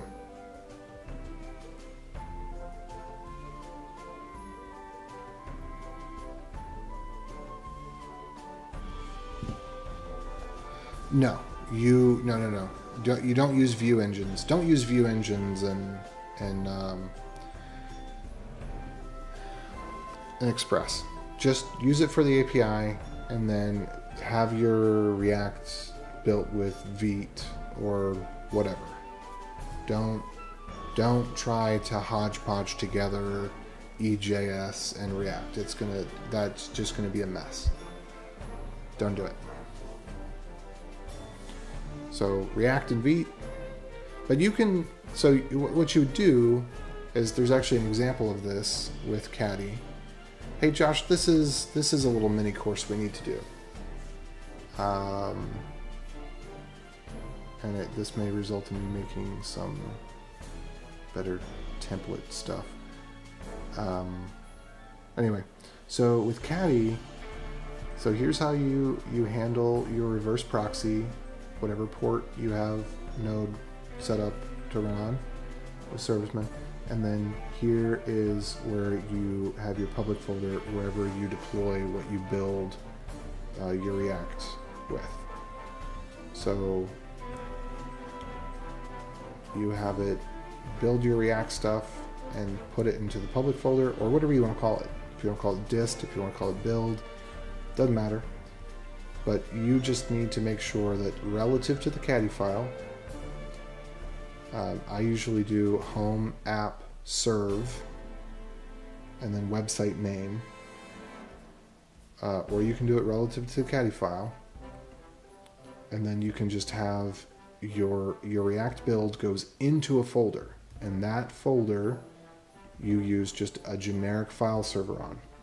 And then your API, you reverse proxy and make sure you put all of your APIs under /API. So all of your assets are go in. All of your assets are /JS, /CSS, /images, whatever they are, /assets, /index.html. But the API needs to be under /API, and then you need to make sure that React is configured so that it ignores /API. Otherwise, React will try to do all sorts of stuff with hooks, and not hooks like React hooks, but the web worker, what's it called? It's not hooks, it's called something else. Service worker hooks? Is that what it's called? Anyway, and it'll try to steal the API requests, and that's just no bueno. But because of how complicated this is, because React is dumb, yeah, I guess we should have a Caddy file example for how to do React. React just breaks all the web standards, and they want you to do special stuff. You know, just host your React app on a React hosting service. I don't know. React is so complicated, and they don't follow web standards that have been followed from time immemorial. I think you can host it on a S3 bucket if you go in and special config stuff. I mean, there's probably an example with Caddy. I should probably, Josh, will you remind me, and Ryan too, remind me to get a Caddy example where it does the stupid breaking all the standards crap that React requires, and doesn't break Node in the process. But usually what happens is people host their React on some sort of service that is specifically designed to not work with a normal web browser or a normal web server, and then you host your API on a separate service on a separate domain. So your domain would be api.myapp.app, myapp.dev, whatever. That's your API, api.myapp.dev, and then your React thing gets deployed to myapp.dev. Yeah. In fact, I have written several libraries for JWT. I'm a big fan of JWT. In fact, when you're working with JWT, I recommend, of course, that you use key pairs, because key pairs will allow you to generate keys. So I'll just give you the link here. And there's a Go and a Node version of this. This is the Go version. But you can generate keys quickly. You can convert between PIM and dir and JWK. You can sign them. So you can do self-signed. Basically all of your debugging needs for JWTs and JWKs, you should find that it's easy to do with key pairs. You can use key pairs inspect. Did I put that example in here? That's actually what I use it for the most, is key pairs inspect. Yeah, I didn't even put the example of key pairs inspect up here. That's, well, because I have key pairs verify, and key pairs verify is pretty much as good as key pairs inspect. It's about the same. Anyway, okay. Let me get back to this. We're so close here. What are we doing exactly? All right, we still had...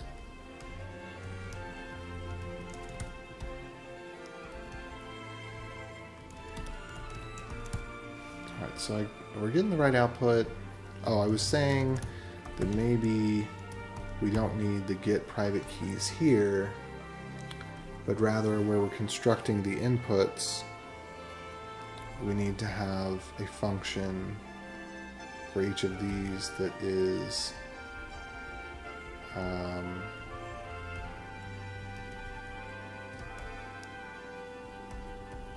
Like this.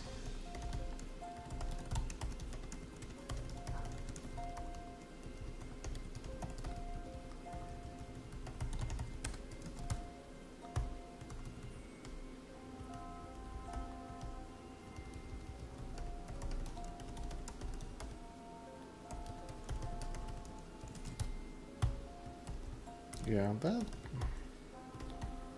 actually feels pretty nice.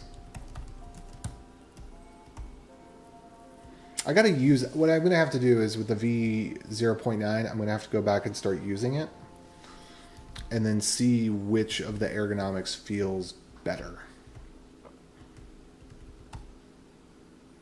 I think the ergonomics of this are gonna win out. So I'm just gonna go ahead and make that change real quick. Get private keys. Yeah, and this makes a lot of sense too, because then we don't even need to have any of this checking here. So all of this goes away. Then as we pass this around to the different functions that need it, we're just going to pass the info in.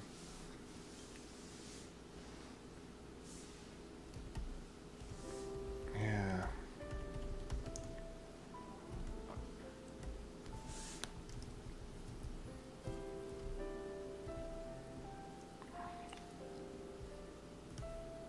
So we would pass in here the specific TX input, I guess.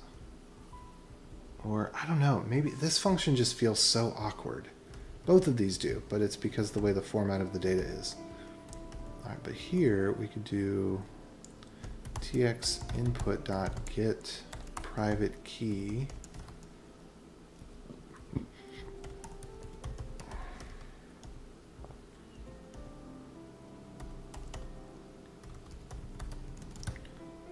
That's a lot better. Oops, get private key.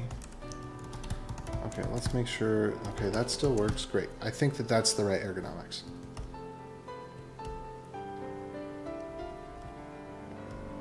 The data that plays together stays together.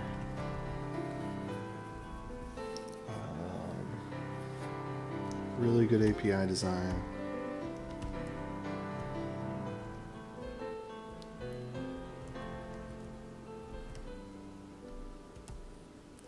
And then we just need to update the transaction IDs and stuff here to be able to test this out. All right, that's what we're up for. Generate the token on registration or login or both. Yes, you generate the token on each login. So registration should be a two-step, it actually should be a three-step process. So when a user registers, the first thing you should do is try to log them in. Okay? If logging them in fails on registration, then you should create their account. And then once you've created their account, you should log them in. So either you log them in with the username and password they provided. That's going to succeed half the time because people don't know whether they're on the sign in or the sign up page, right? So the registration should just work with the credentials they're provided.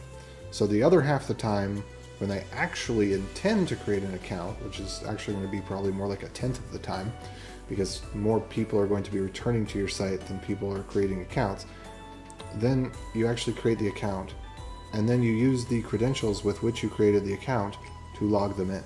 Now, you may, in certain circumstances, I don't really like the idea of putting the "this is a new user" information in the token. Sometimes that can be useful. I think that should stay in the API. You should have something when you have initialized the user, when they've completed the wizard, then you post back to the API to say wizard completed or whatever. It seems like it causes more problems than not when you're putting the newly registered user in the, yeah, don't do it. Don't put the newly registered user in the token. Keep that part of the API. Keep the state in the API, not in the token. Keep the token just for authentication, if you're validating that the user is who they say they are, or authorization, if you're validating that the user has the ability to access what they claim to be able to access.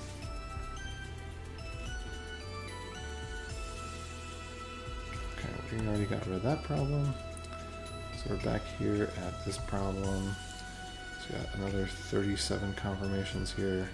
Let me go ahead and then all of these. All right, that's the TXID for all of them. The lock script. That's kind of interesting. I'm not even changing that. All right, total inputs is, what are we at now? We're getting dangerously low. We're just spinning this away like it's going out of style. Okay, there's the inputs. And then split value. Yeah, we're dividing by 2. So, and we're only going to take 2 inputs this time. Got 2 inputs and then 2 outputs.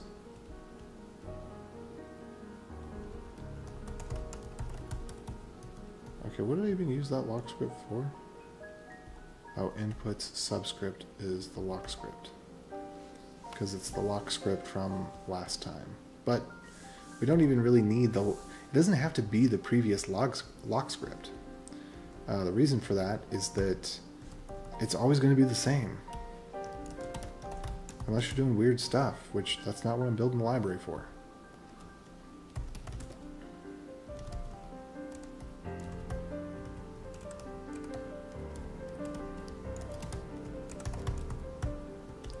Alright, let's see if this works. Cool, it worked. Excellent. So,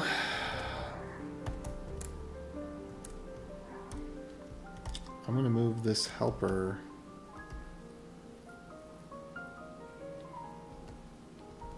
on out.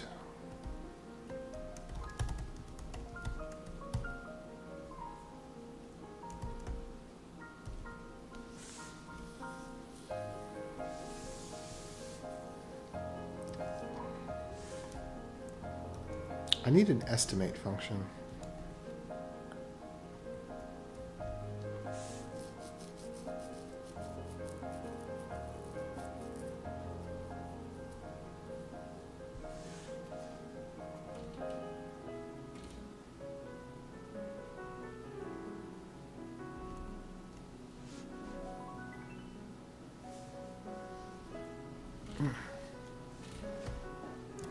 Alright, so it's working, so we need to whip commit.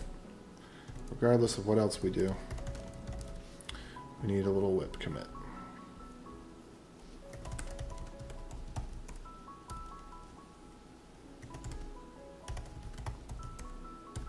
Alright, we're not actually using that anymore, so I'm not actually going to whip this one. Whip hash and sign all.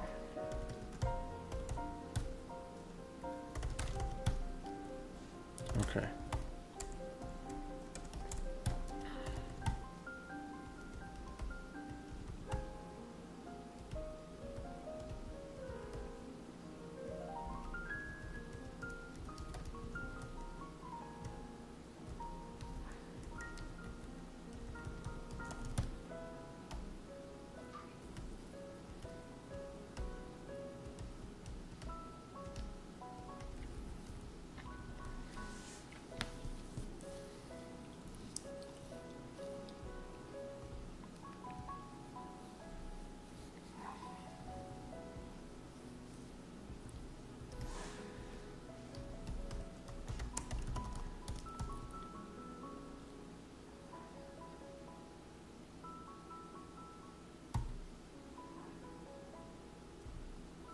Okay, I think it's reasonable.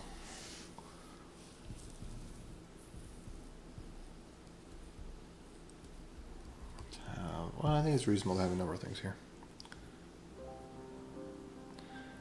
I actually went to generate it and went to verify the token. So you verify the token on every single request.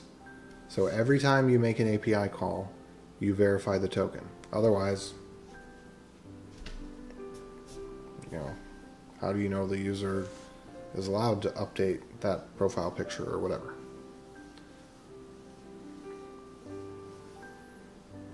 So so typically you're going to be generating the token every 15 minutes because the token's going to be set to expire in 15 minutes. And so you're going to be going back and saying, okay, it's been 15 minutes. Yeah, I mean, you could set it longer, a day or something, especially when you're in development, or a week. But in production, the token should be set to expire about every 15 minutes. And so you have, it's kind of a complex setup. I am working on something, I've been working on it for a couple of years now actually, called libauth, to help with all of the shenanigans and handshakes. But honestly, now that browsers support the same site cookie option, if you put the cookie strict, secure, HTTP only, same site, it's probably going to be easier for you to start out with a cookie, because you're going to want to use the cookie to renew your token anyway. So use the token to contact your API, but there's some security stuff you can do that's very, very simple.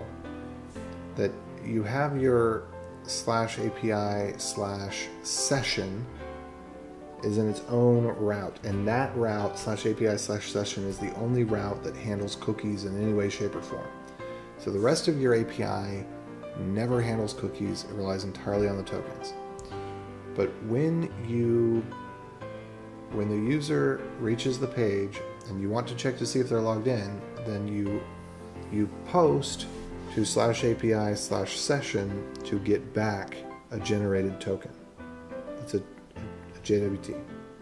Then you use that in all of the other API calls.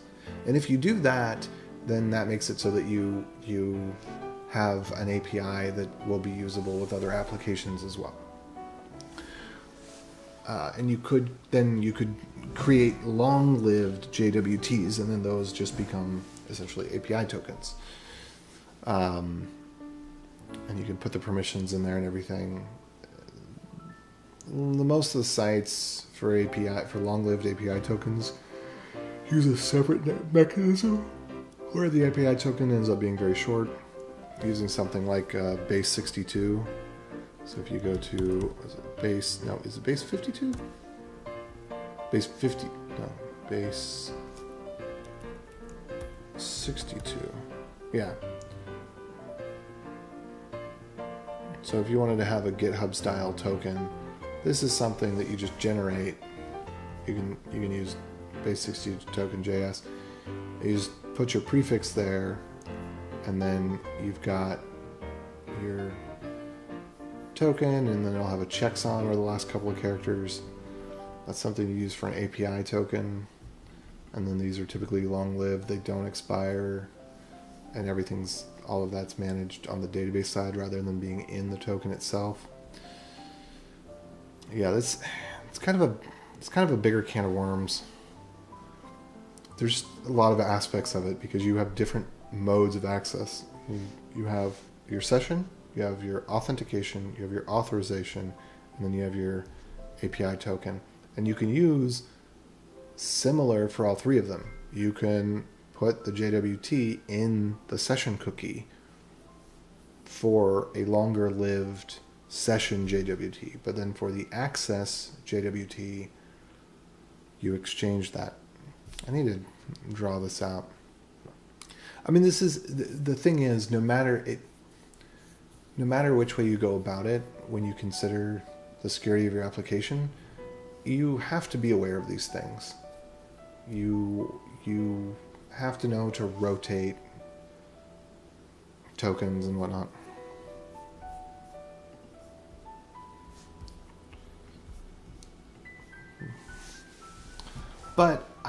So one thing that I would suggest for starting out is just using GitHub sign-in or maybe Google sign-in.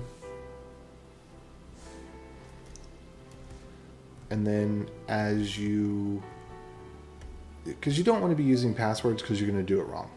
And then you're just going to be leaking people's passwords. And when you're starting out, the problem with passwords is you're just going to do it wrong. You could use WebAuthn. That would be kind of cool. But I think your best route is Google and GitHub sign-in. All right, let's see here. So I was able to publish that, and what I wanted to do was move this tx.create to here, and I wanted to do that so that we could have a hash and sign all function.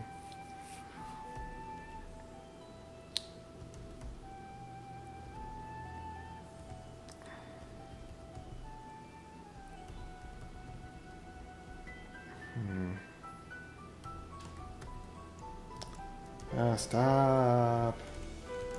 tx.hash and sign all. Just put this here for now.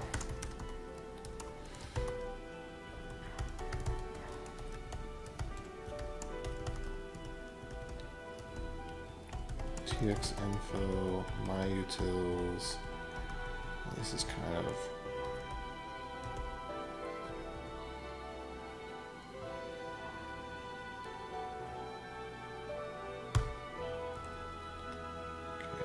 return await tx.hash and sign all txinfo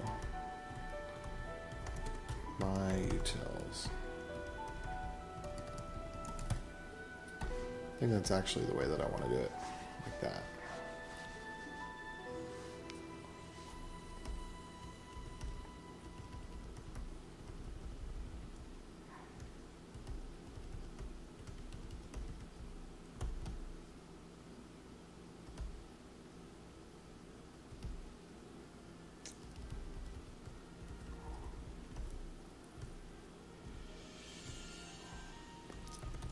Create hashable.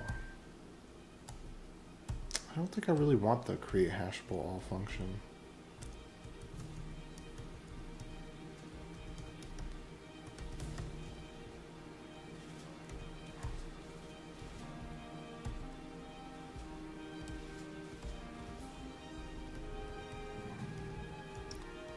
So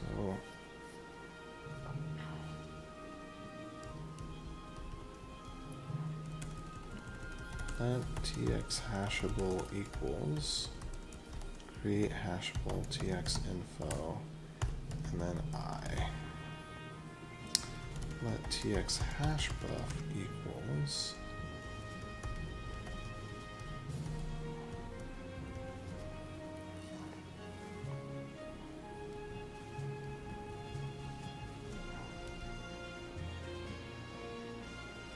tx hash partial.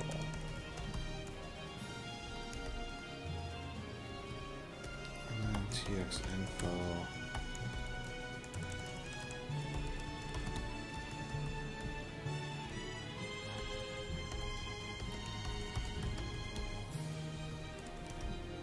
Okay, where's sig hash tab again?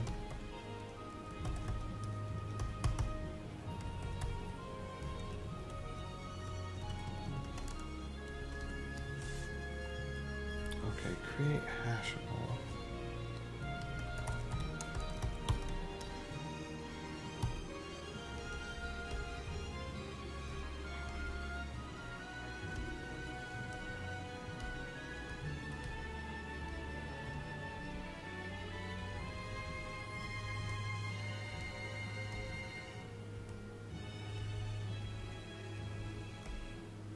Okay, and then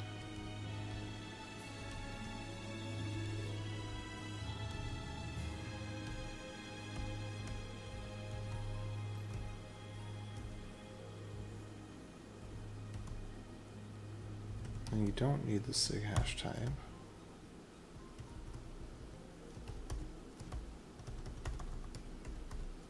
Hash partial.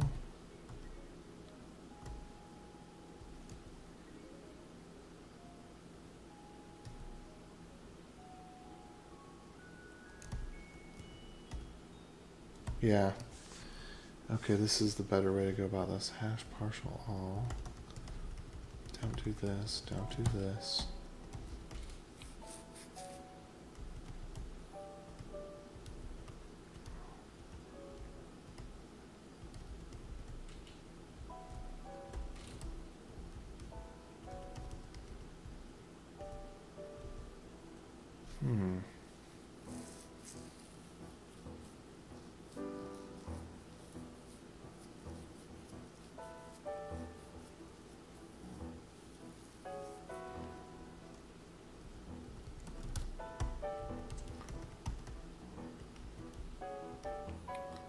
Okay, good. This has become simpler.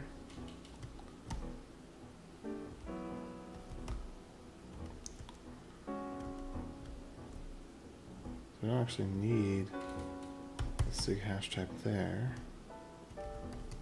Okay, that's simpler.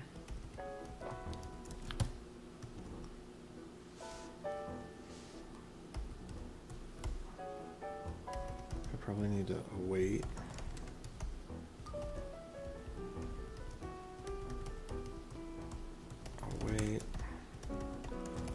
Await. Doesn't hurt anything to wait. Let's see, create. So create hashable.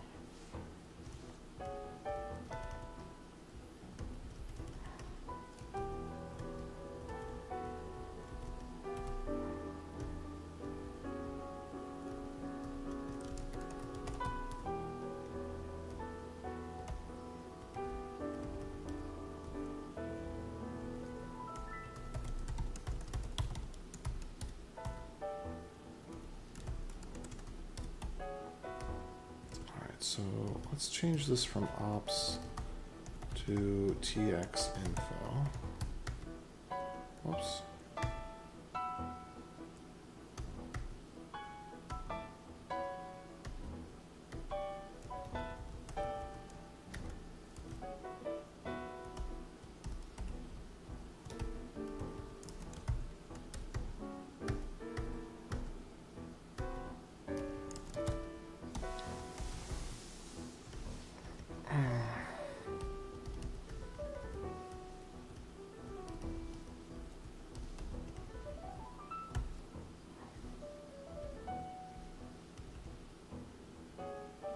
Yeah, I'm gonna go with this is a foot gun.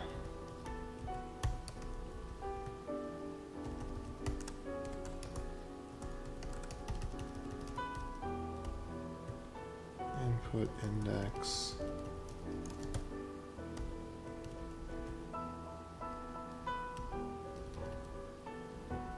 Yeah, get rid of that.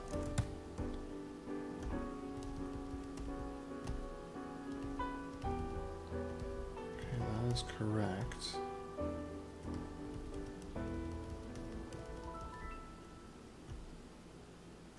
And that is just the nature of the beast. Or can we pull this out? Do we need, for example, either input index? Yeah, we do need input index there. Okay.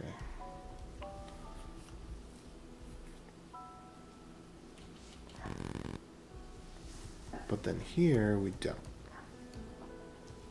So this could be return, or do we need tx info? We don't. All right, so we're just making a copy of tx info.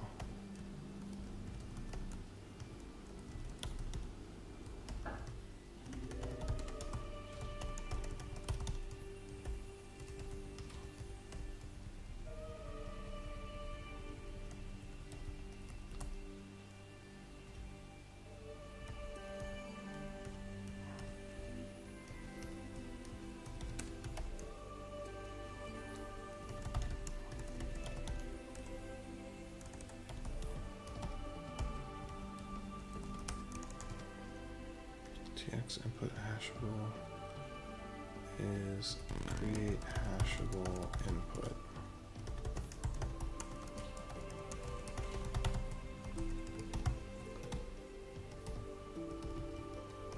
Okay.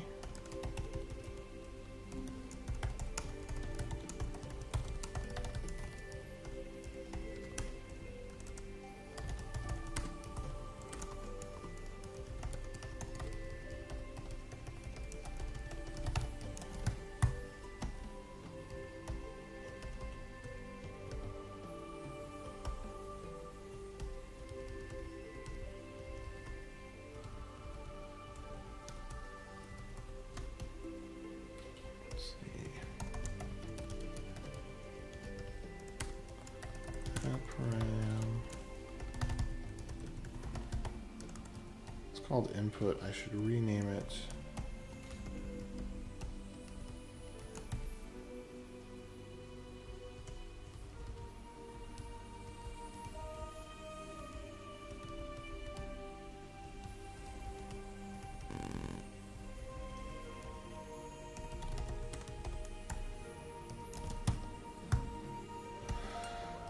We rename that to TX input rather than just input.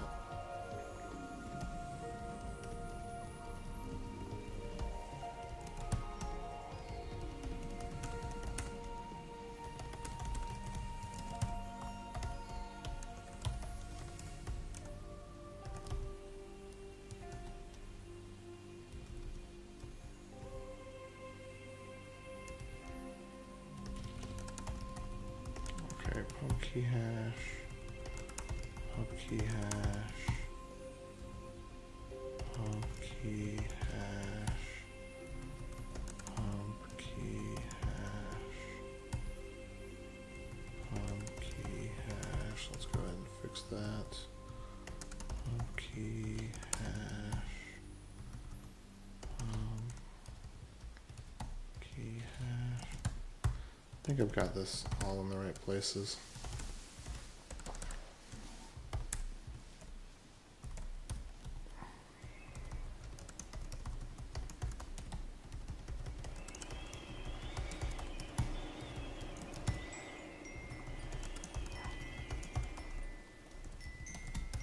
All right. Okay, so it looks like I'm going to guess this is exactly the same. Let's just do a quick check.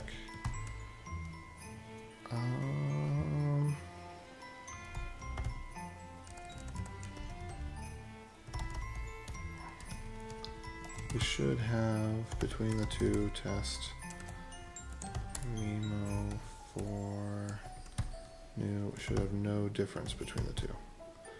If there is a difference between the two, I wonder what it could be.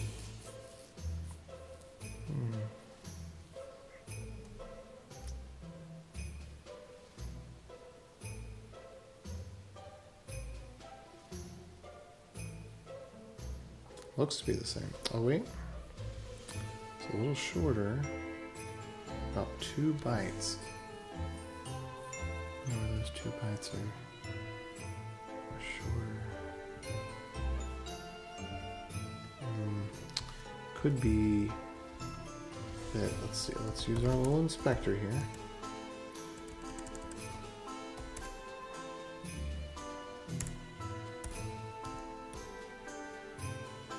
Oh, whoops. Reversed. Round.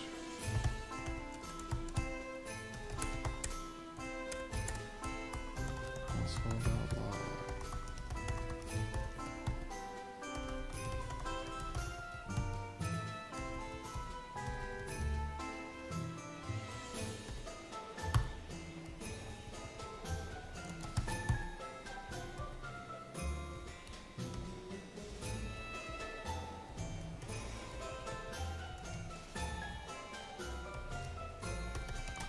And remember, folks, if you like what you like, you get more of what you like. So like, sub, follow if you want to. All right, let's see here.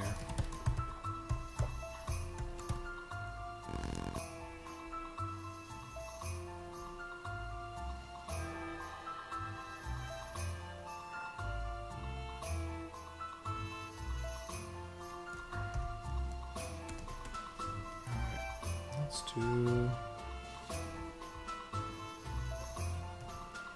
.txt. I want to do the new one.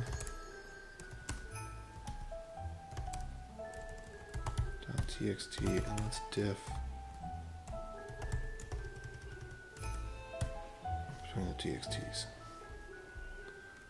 All right, so it looks like the difference may just be in signature. So I think we have the random component of the signature again. So that's fine. Which would mean that if I were to run this again, so if I ran this twice in a row, let's go ahead and just do that real quick. So if I run TXL for twice in a row, all right, 1.txt and then 2.txt, I should see that 1.txt and 2.txt are different. No, they're the same. Huh? Well, let me look back at these two again then. TXIDs are different.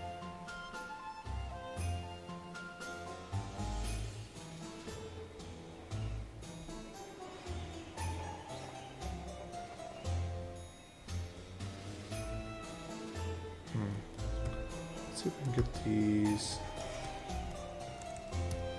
Let's see if we can get them side by side. So what's same. Okay. So here's what's different. All right, the first difference in the file is signature. Second difference in the file is signature. Third difference in the file is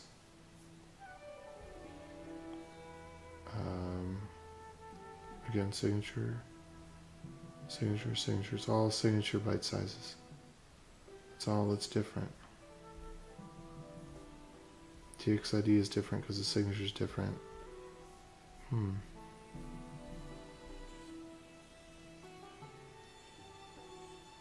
nothing else in the file seems different though.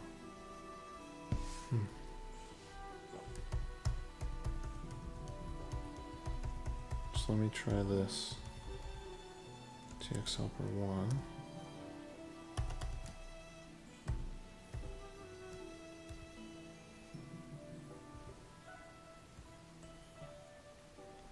Why would they be the same? Let me take a look at the differences I've created. Pub key hash, pub key hash, pub key hash. That's all the same. I moved this function over, but I didn't change the function, I don't think.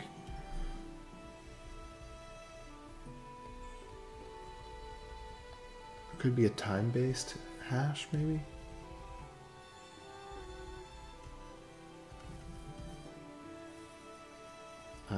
Could have been an npm install kind of thing. No.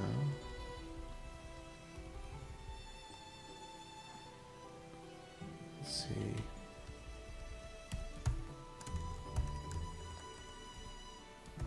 Git status.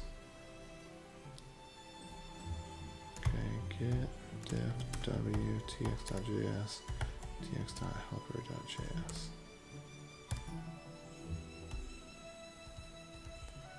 Okay, I moved all that over.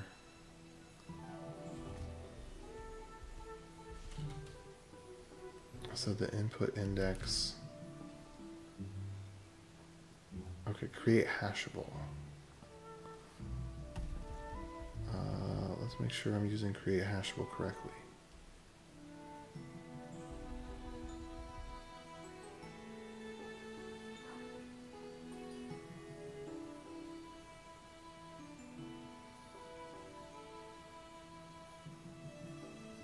TX info hashable.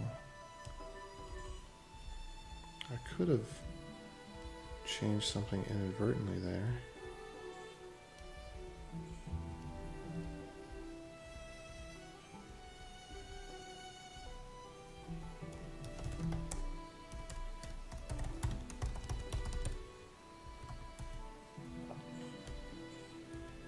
Yeah, that's supposed to have an index, that's good. Hash partial. I didn't see anything that's different. I'm going to need to open this side by side. I'm going to make the window really small, and I'm going to make it across the whole screen here, and I'm just going to do a diff to make sure that I'm getting the right information. Okay, dash utils, DashTx, diff. These two. Oh, no difference. Okay, diff, test memo new. Alright, dash y.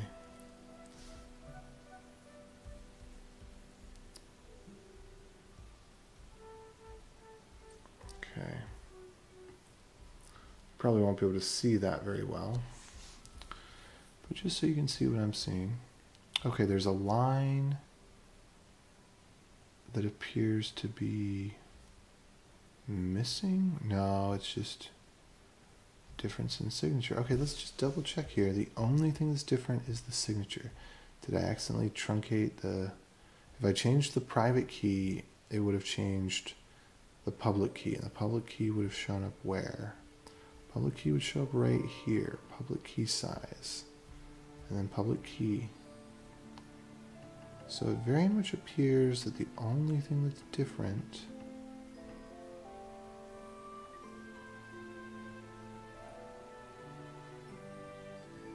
is transaction. Okay, well, you know, same thing we do whenever we need to verify that the changes didn't cause any harm.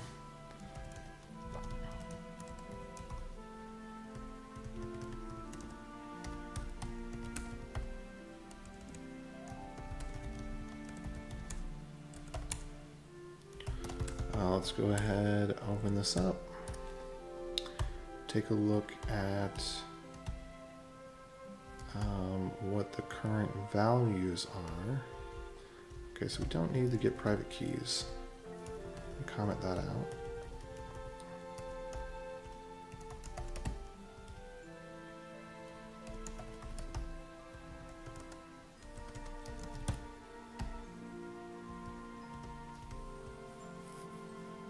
Sign canonical is true. Is compressed is true. Yeah. Keys didn't change, the signatures changed. It's just a matter of why did the signature change. Okay, let's go look at D4C. D4C there.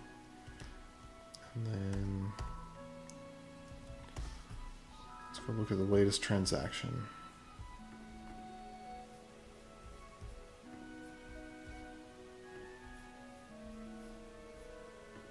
Oh, one of the reasons the signatures would change would be if the hash changed. So let's just investigate that for a second.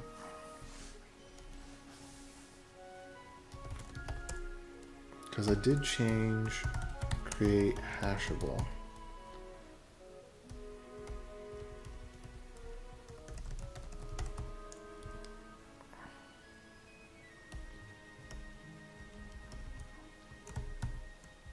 Okay, hash partial, tx hashable, create hashable,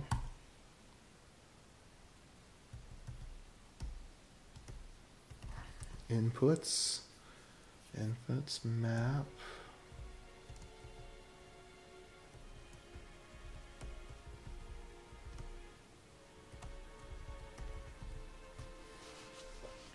so assign them, and then we are going to take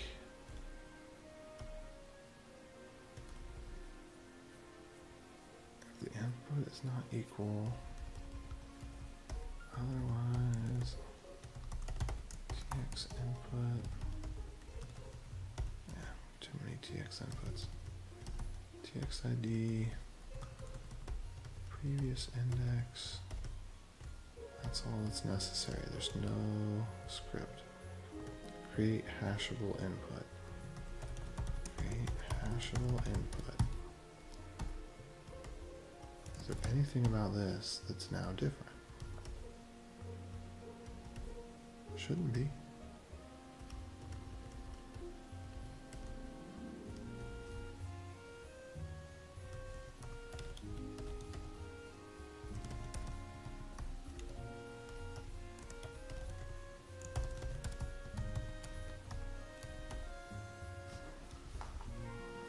Change there is pub key hash, but that's updated everywhere. Name's correct.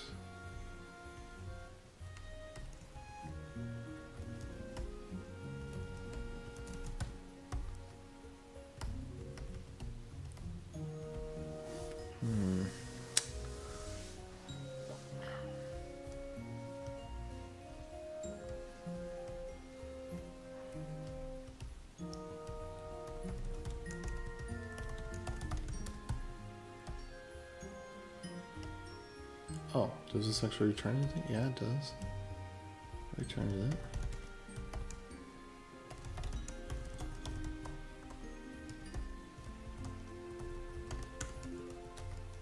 Return tx input hashable. Yep. Okay.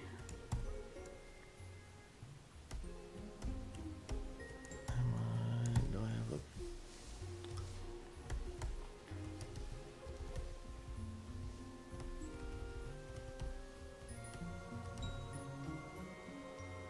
I think, you know what? I think I don't even need this. I think this is a little bit overkill. We're just gonna go with whatever name we're gonna go with.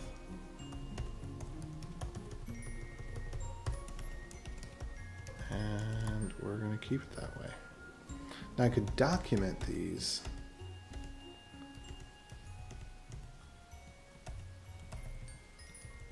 Let's see, when I document prev index, for example, I can document it. Yep, as v out.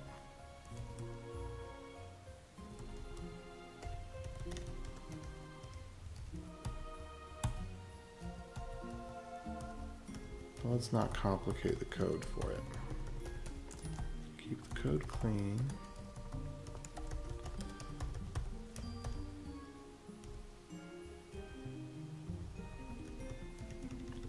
Really? All of that was just for these two?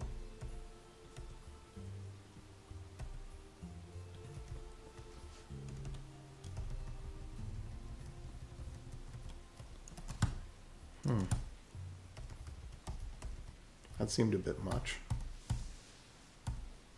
All right, again.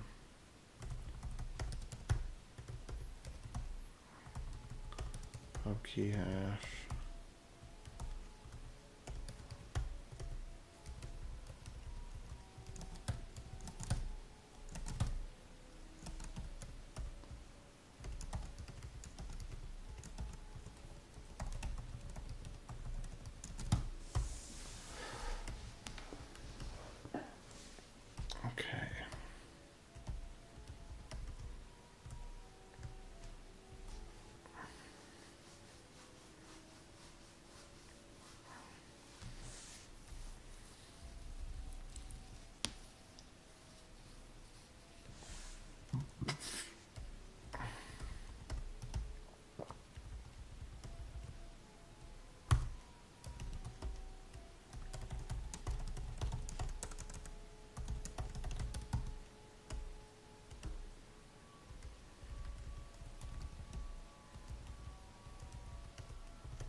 Okay, so back that up a little bit.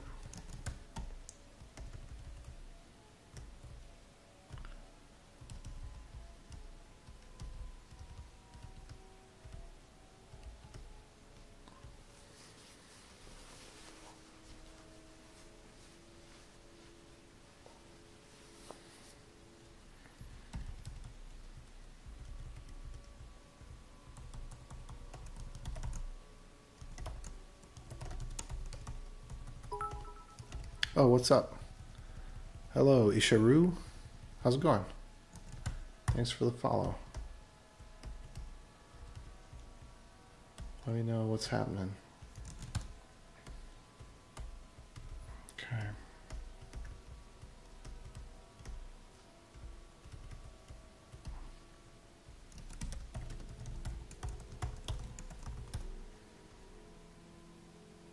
All right, I don't think create hash wall should be a thing. Getting rid of it.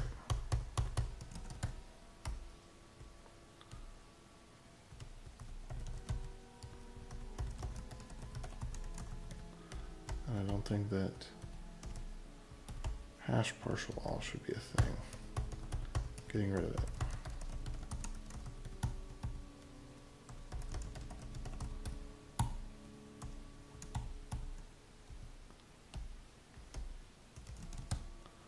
There's got to be some difference here that I'm not seeing. Anybody see it? Let's just go again from the top. signature, signature, size, size, size, signature, sig hash type is the same, public key size is the same, and then down here, TXID. So the only thing that could be is that somehow the hash changed. Your stream shows a black screen. Try a different browser or a different device. This happens every once in a while. I don't know what it's related to. It's not specific to my stream. It's just every once in a while Twitch does that for some people. My beard grows fast. Yeah, it's been 2 weeks. What's up, Lego Logic?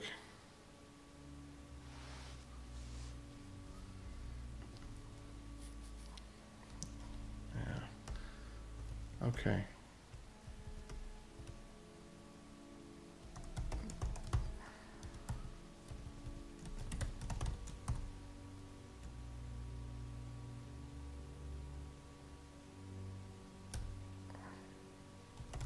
Oh, good.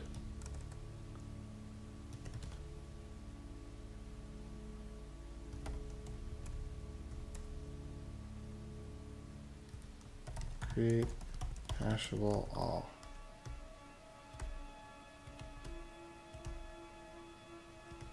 Oh, interesting.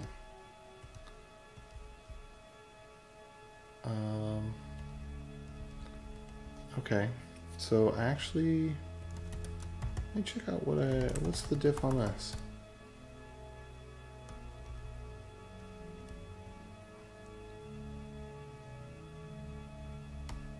Nothing.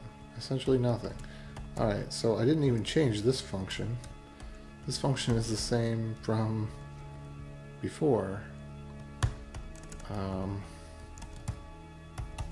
now I got rid of it.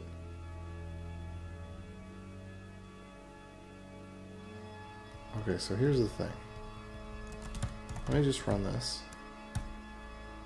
Oops. Yeah. I can't really run that anymore because I got rid of that function. Alright, I'm going to get rid of this one. I'm going to run this again. And in theory,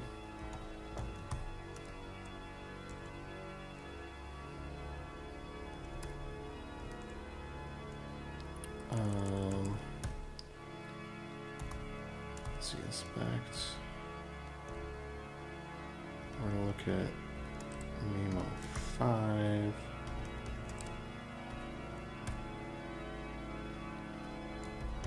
Oh.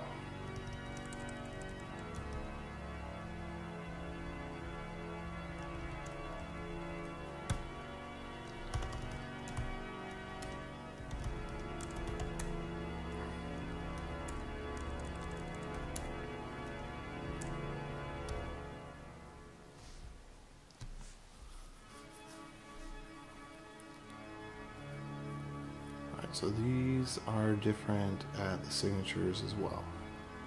So that's kind of good news. So there must be some time-based component.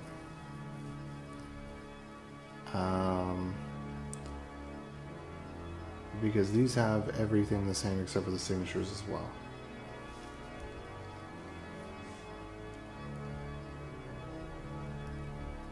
And if we were to look at...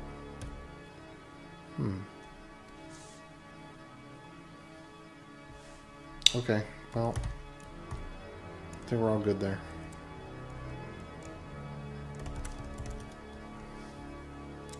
So I'll update this and I'll go ahead and run the test again.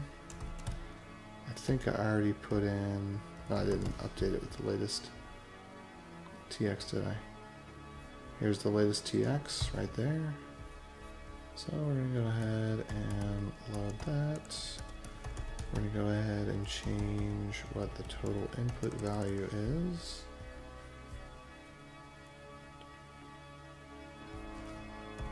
And we're going to leave everything else the same.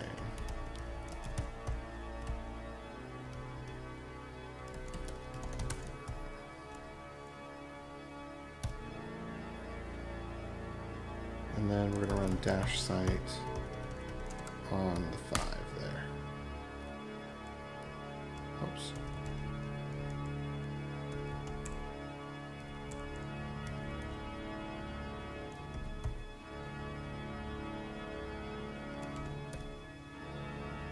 Interesting.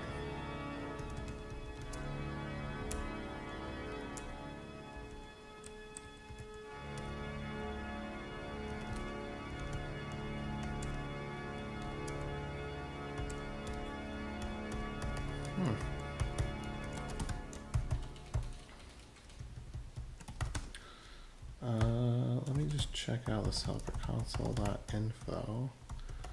I'm actually going to put this out to error. There we go.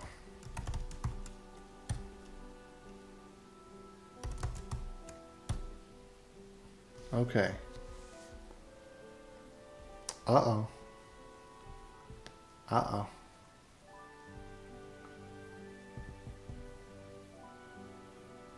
So something did change between now and the last one. Something about the signature is wrong. So let's go ahead and git stash.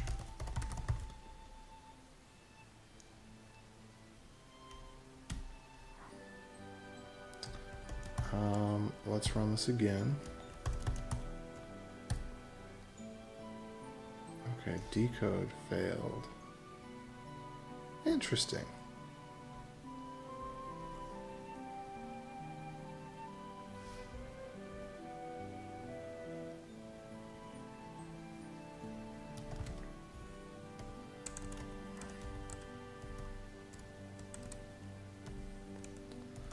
Let's take a look at this. Was that 5? Oh.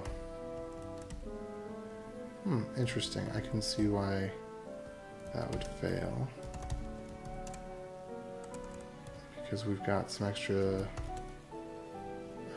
debug stuff going on.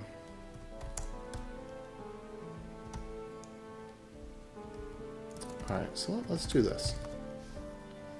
We're going to git checkout-b tx-all git stash pop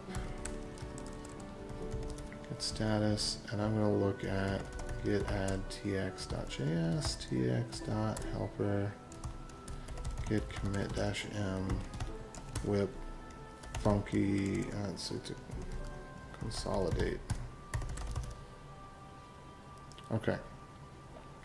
So then we're going to check out the main one, and then we're going to update this in very minor ways. So we're not error, that's not an error, this will be error, console.log, get rid of that. Okay, so all of this stuff was working. So let's just make it work again.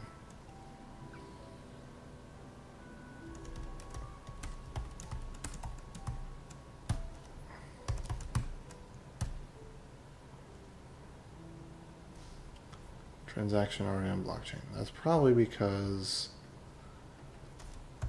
we need to update some of this other stuff. Okay, let me check comments here in just a second.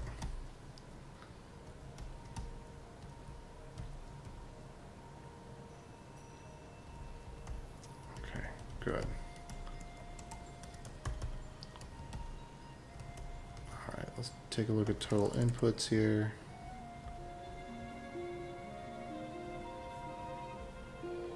That's the latest transaction, right? Is the BB one? Yep. So 6194, we're just whittling these away. All inputs are 6194. There are 2 inputs, 2 outputs.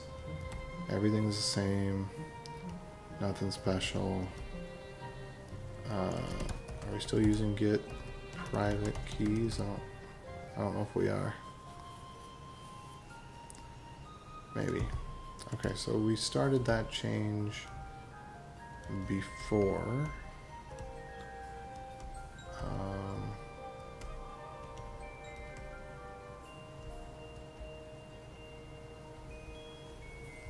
Interesting that our alarm isn't going off for this.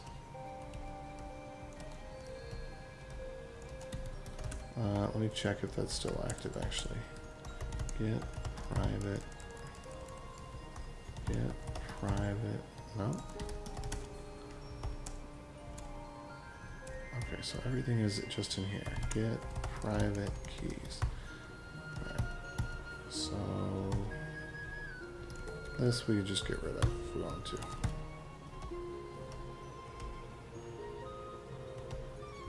Goal here is just to reproduce what was already working.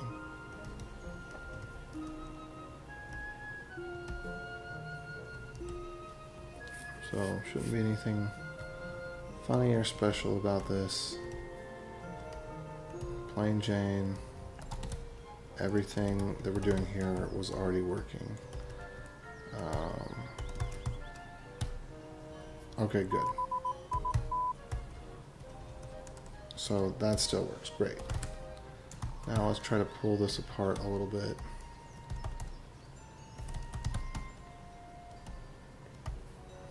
I think something went wrong with, let's see, let's get rid of all this.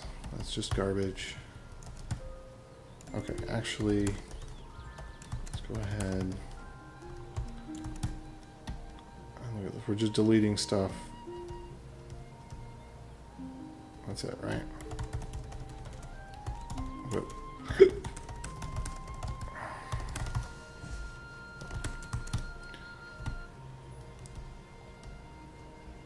okay, so what I wanted to do here was instead of create hashable all and hash partial all, I wanted to move that inside. This is probably where the problem happened.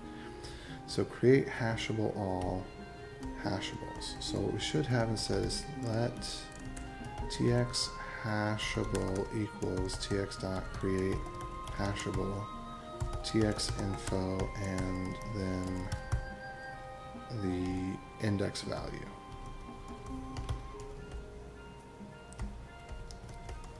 And then we should have let tx hash buff equals, so it actually would be here.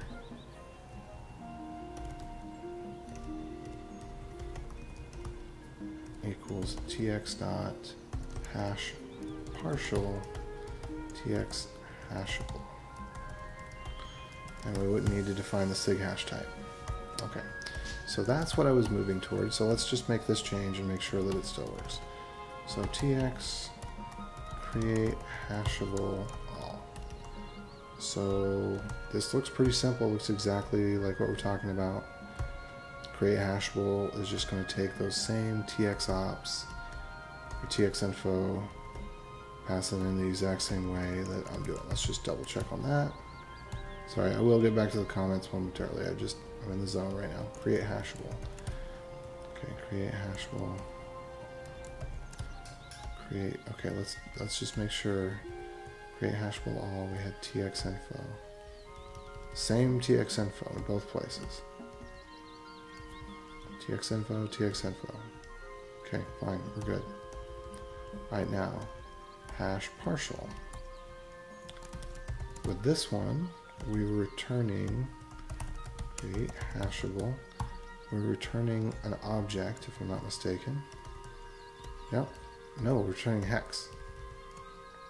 Returning hex. Alright, so we actually are getting back a transaction in hex. At returns string hex hashable tx hex. Okay. Don't do it, don't do it, don't do it.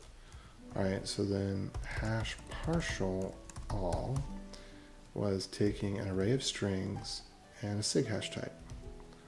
And then it was just pushing the partials. Did I forget to do the await on the hash partial or something?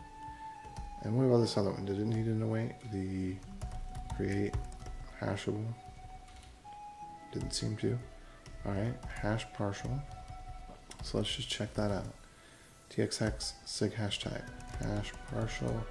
I'm guessing sig hash type is Yeah, that's optional. So let's keep going here.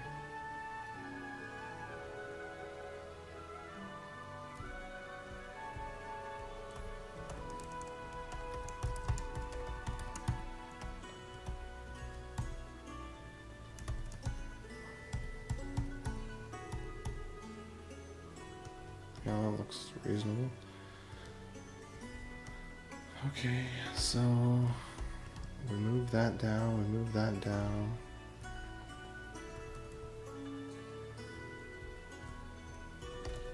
Or we could say tx input.sig hash type. That'd be very reasonable.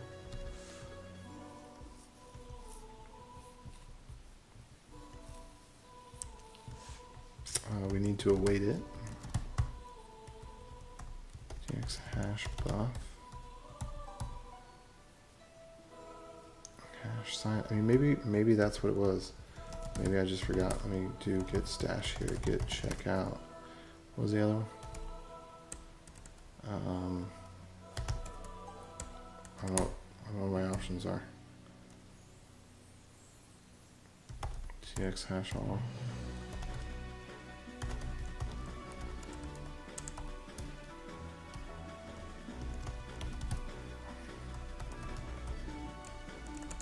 Hash partial. That's got an await. That's got an await. That's got an await. And let's just make sure, let's check out main, get stash pop. Let's just make sure tx partial is still returning the buffer. Promises buffer. So I don't know what would be any different here. So it would seem that if we ran this and checked out the difference between the two 6s, there should be none. And being that there's none, if we just swap out the transaction ID and the amount, 5672.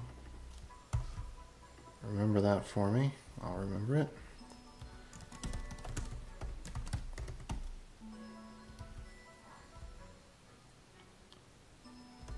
Okay.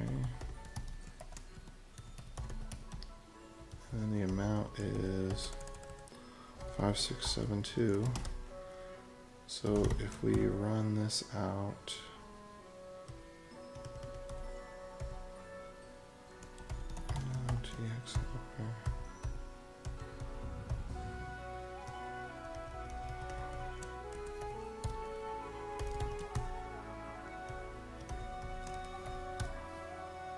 that worked.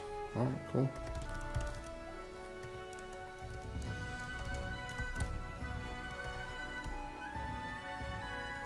So not really sure what went wrong there.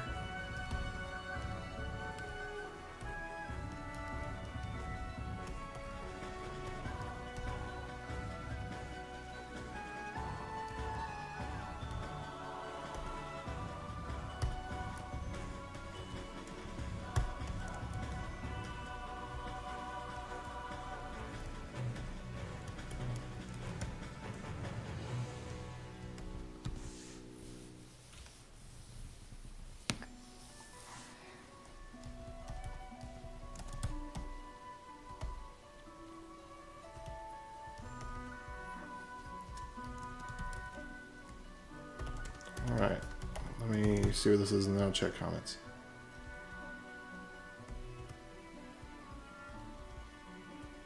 Okay, so nothing revolutionary there. It's still working. Okay.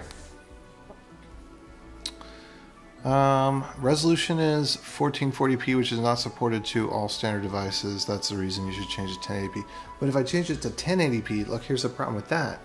If I change it to 1080p, then the screen has to be skewed, because the screen right now should actually be at native resolution. So if you're watching this on a normal screen that is a high DPI display, it should scale appropriately. So that's why the 1080p or the 1440p, because you have this stuff over here, this is all extra, whereas that is all at the correct resolution, or it's supposed to be. I might have messed it up since, but it's supposed to be unscaled. All right, so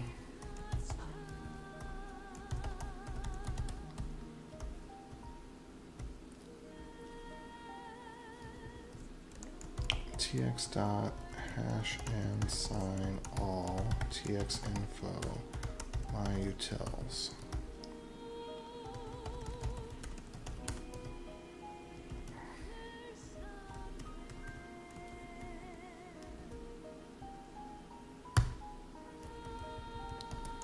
Tx dot hash and sign all.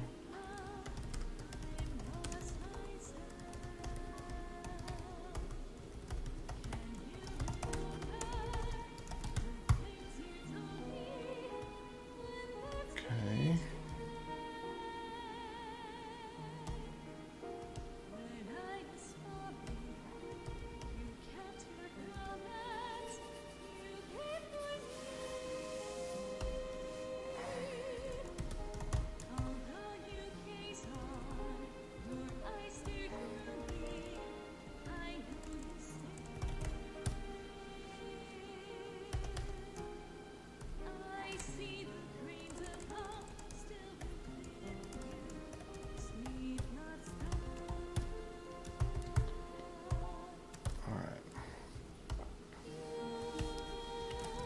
So I don't know what I did that caused it to be different, but obviously I had done something. But it's okay. I won't do it anymore. Okay, this is all, just get rid of some comments. That's all looking good.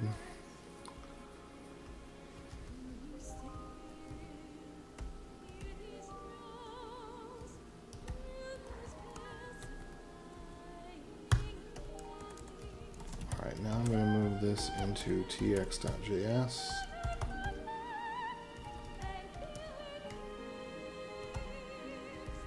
Move it right here.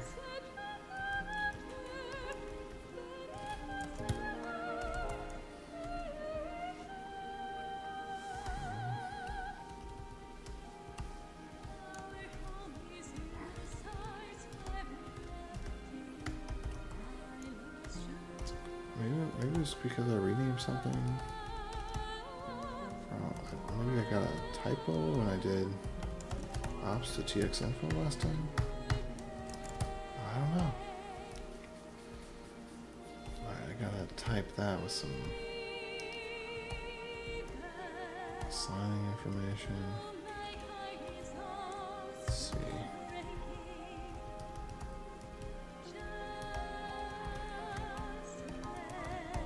Alright, so call back tx signer.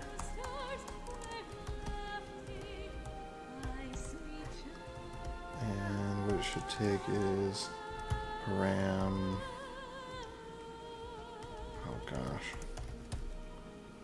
Now I'm gonna have to do it all. txinfo.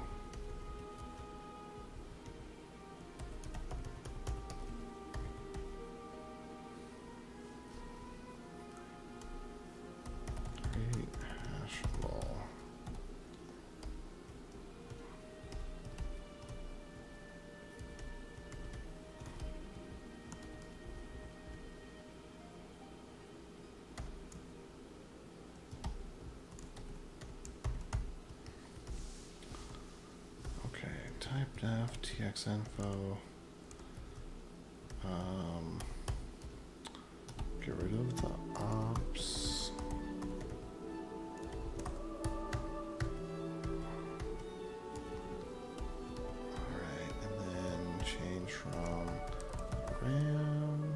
to prop. And then ditch the returns. The return goes here. And then this takes the param txinfo. Txinfo.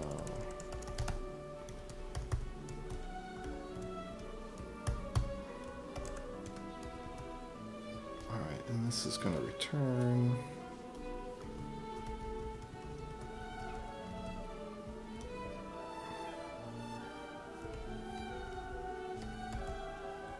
This is going to be a string.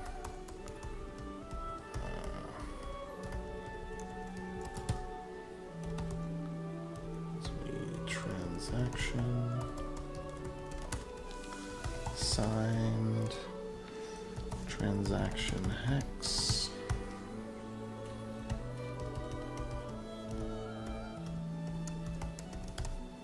So it's going to take a txinfo. It's going to return a txinfo with more information in it than it had. How's it going? What's left? Right now, let's see, what is left? What is left? And this stuff is going along pretty well. So we got to create, so this function's working. I was moving some functions around, and then when I went to compare signatures, it was wrong. So obviously I fat fingered something somewhere. So I'm just redoing a little bit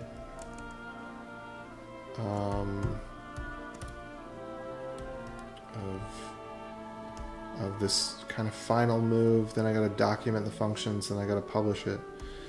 But I'm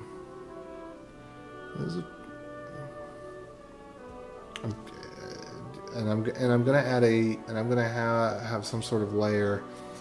I think this might be, I might just call this tx.js or transaction.js, and then have another one that's DashTx.js that has some of the helper functions. So this will be completely dependency free. It expects everything to be in the right format for all of the correct properties to exist, to not have to do any conversions. And then I'll put the layer on top of it that will have all the helper methods that will convert between a base 58 check address to a pub key hash, and from a public key to a pub key hash, and from a private key to a public key, and just handle all of that. But this in of itself will just be, it will just be concerned with very simple unit testable logic of constructing and doing the hashes, standard library stuff. Anyway, what was I doing right here? So this one, I already moved this out.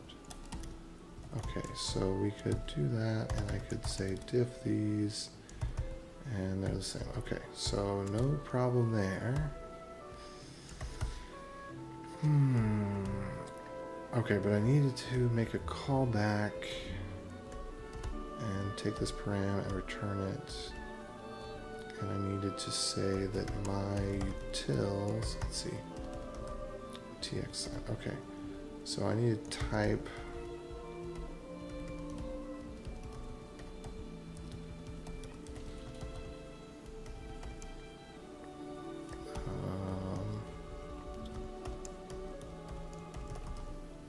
deputils, I think is what we'll call it. So deputils is going to have a param that is of type tx sign. It's called sign. And then it's going to have one that is to public key. Actually, it could just be called sign. Well, we'll call it tx. To public key. Same thing here. Okay, tx to public key, and then this is just going to take in an 8 array which is going to be a private key, and then it's going to return a string, which is hex, public key hex. I think that was the deal there. So those are the two functions that it must have. I'll call it tx.deps. So my utils at param tx.deps. What is that? What's making that noise?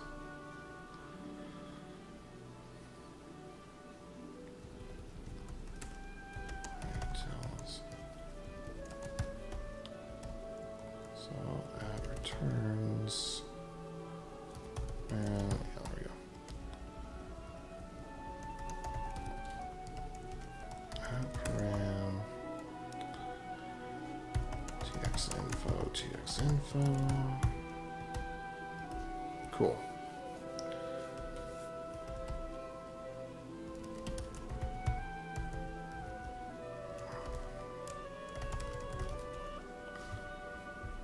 Okay. Good. Still no difference between the two. Excellent. Okay, tx helper. So this should be moved. That was moved completely out. So we create it with a sign and the to public key. I think that's maybe more than just convenience. To public key.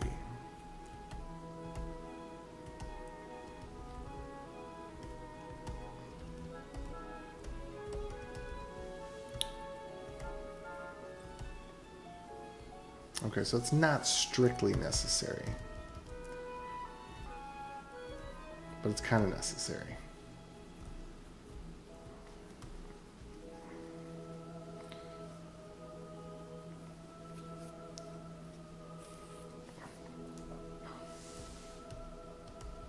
Yeah, so if it doesn't have the public key as an input, then it needs to get it. Okay. Wait, what is going on? Is the charger going haywire? This keeps on making the sound boop, boop, boop, boop, boop, boop. Anyway.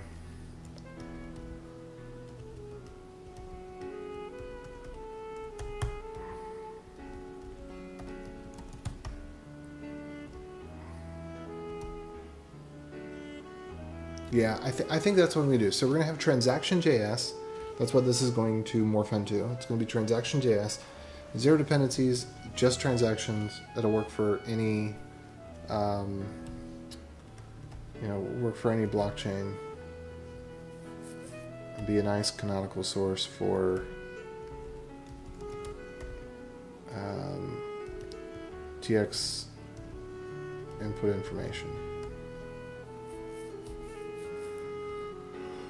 Okay, lock script. We don't really need that, do we?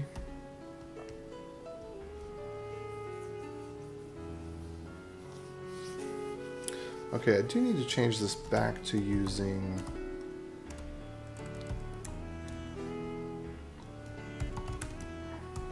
we do need to run a test where what we're paying to, so this goes back to that like it should, like it was before. Okay, so we can, we just change what we're commenting here. There we go. I will go check then we should have both private keys, I suppose. Alright, let me go See what's the latest transaction. Hex here. Boom, boom, boom, boom.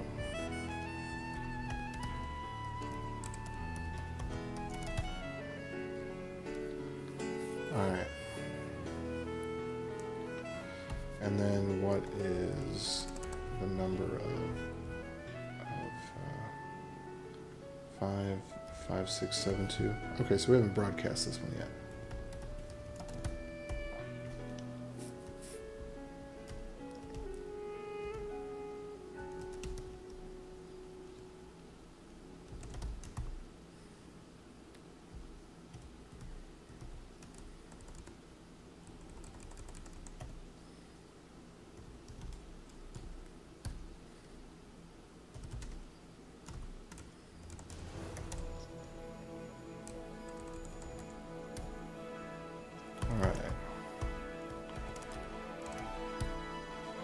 Okay, cool. Alright, that went through no problem.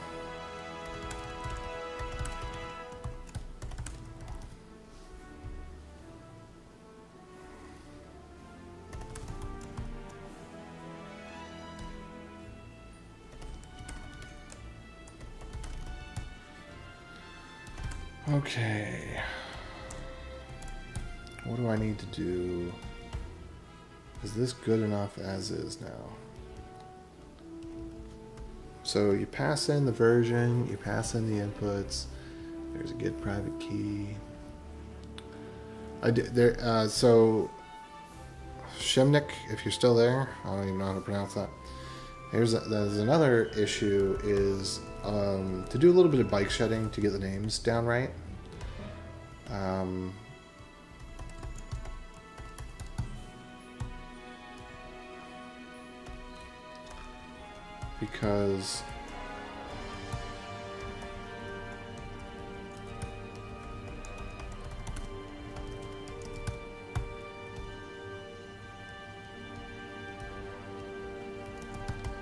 Because there's things like script versus subscript versus and I think I've pretty much got it the way that I want it, the way that I think it ought to be, which is of course different from all the other ones in some stupid insignificant way. But then in terms of if this is the foundation, which this is basically it. I mean, this is all the way down deep at the bottom. As Ryan says, the wheels on the car, then I can build back from here all the other libraries that I'm working on. I can build them back to the point where this is what a transaction is. And so the libraries I'm working on can all be consistent with the same nomenclature.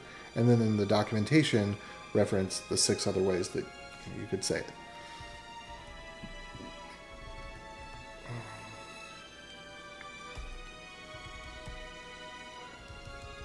Because as of right now, none of the tools are consistent with each other anyway. So as long as we have one set of tools that's consistent the whole way through, we're better off.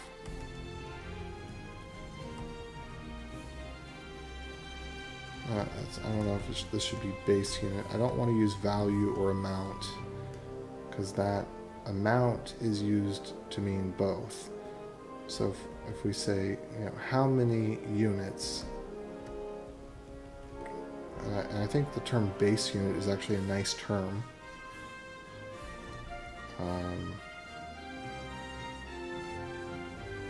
So I might call it base units instead of units.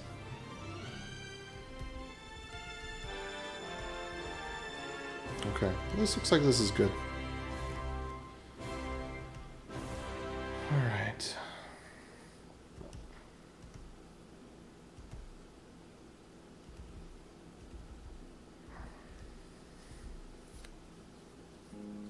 So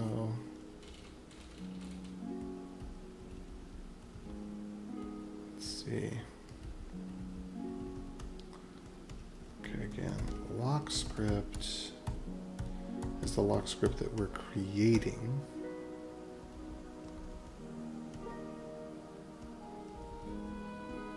Actually, I'm a little bit worried. No, lock script is the previous lock script. Right. So this is actually previous lock script.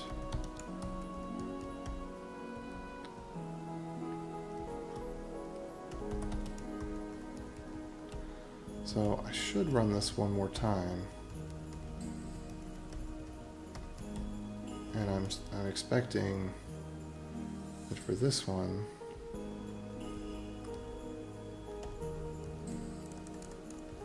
it's going to need that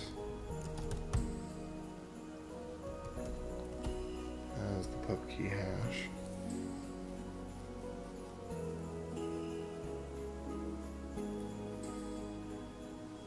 Or is this the lock script that we're creating?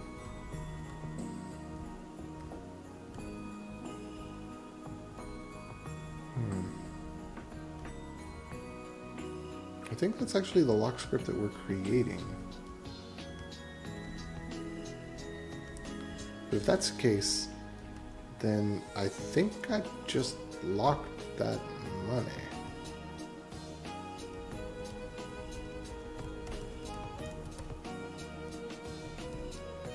Well, let's see. So output would be the new lock script. Let me see where I'm using subscript. I may have just done something that I don't think should have been publishable, because I may have just signed with a different lock script than what went into the output. Outputs.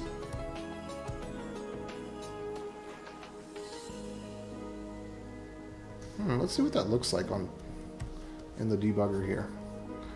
Because I think I just did something wonky. Because the way that I'd been testing this, it was just easier to test it, to send it to itself.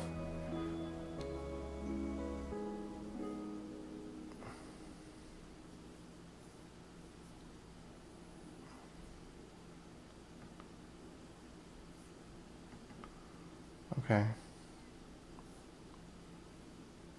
Interesting.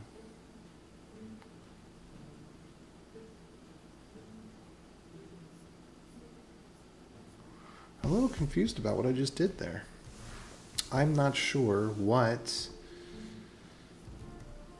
subscript meant in that context. So if signature, there's else if subscript to varant subscript sig.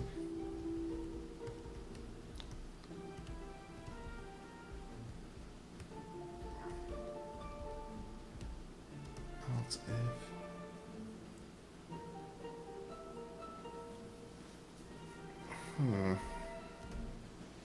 yeah, it seems like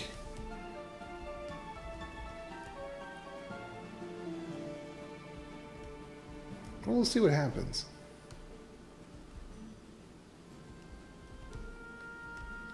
Because it seems like I just made the hashable TX. It should have been rejected for invalid signature, though. Okay, let's double check. What did I send here? Let's inspect this. Okay, let's take a look. Oops. Let's get rid of. I need to get rid of these console.logs here.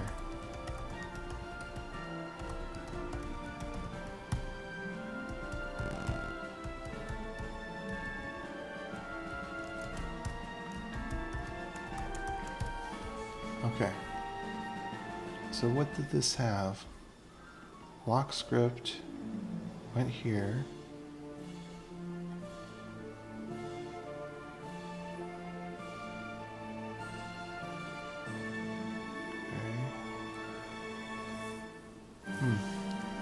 Alright, I'll end that. That kind of looks funky.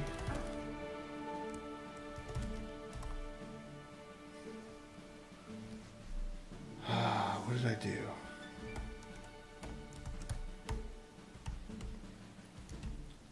So I used that private key. But the input had this subscript. But then when I ran it through, hash and sign all. So when I ran it through hash and sign all, and it went to create hashable, and then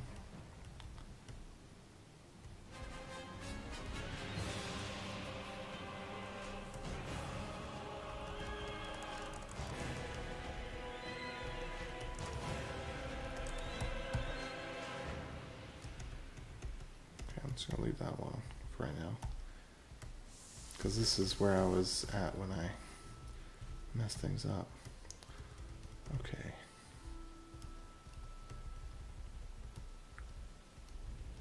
All right. Input.pubkey hash.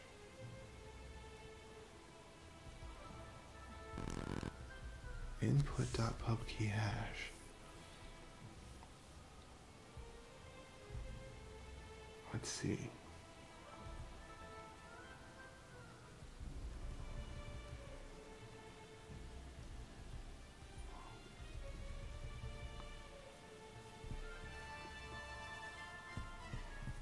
Okay. So the previous one had this. Okay, all right, it makes sense now. Yes, so that is indeed the previous lock script, because the previous lock script did indeed have that. Now, I need to have, let's see,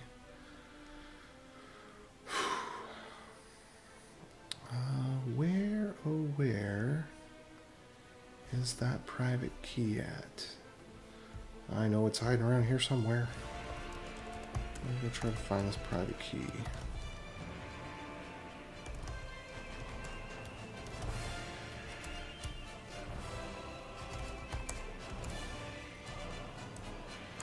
Okay, target address.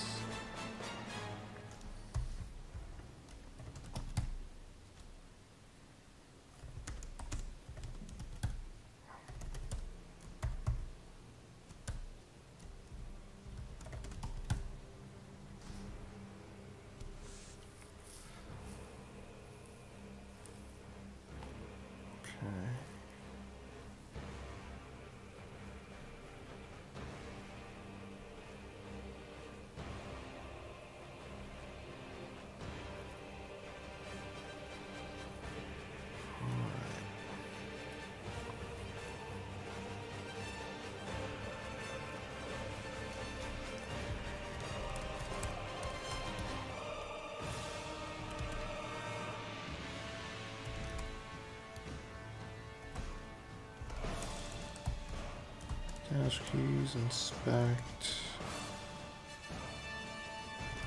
Test open. Oh, that's not one. Alright, well, hopefully I can find where this private key went. It's somewhere. Source with.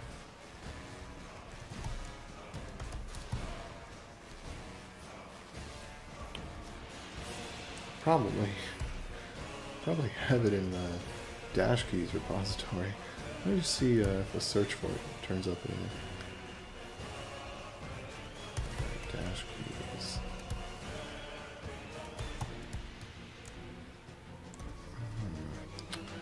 No, I think I remember now.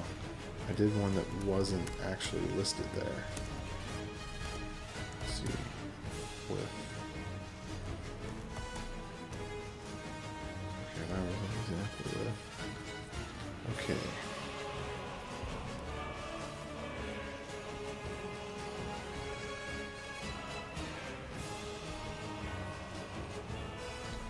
Let me see if I go look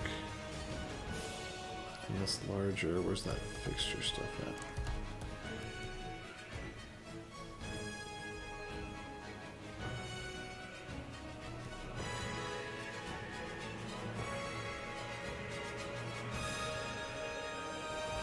Okay, there's more.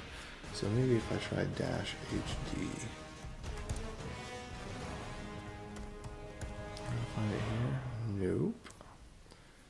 I going to find the thing that can make it? Probably.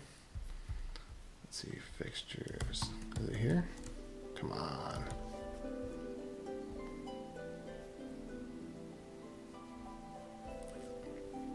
Okay, let's see if we go up one.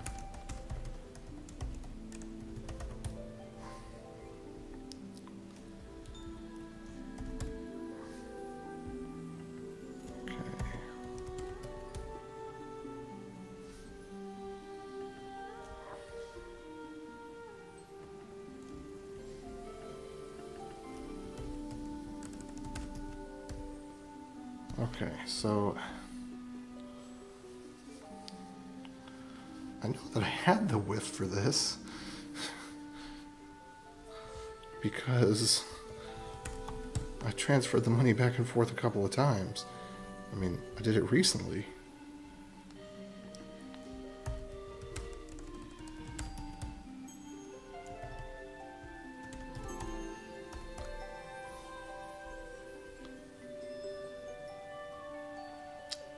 I wonder if it's not one of my own personal addresses. Let's see. Wallet. Let's see, what was my last import?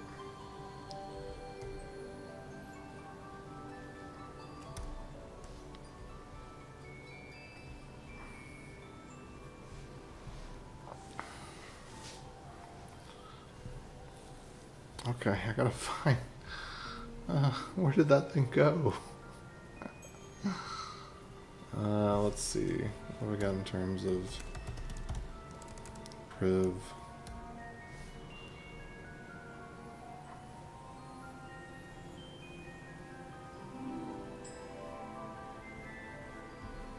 Okay. Let's see if I can find it in my private wallets here.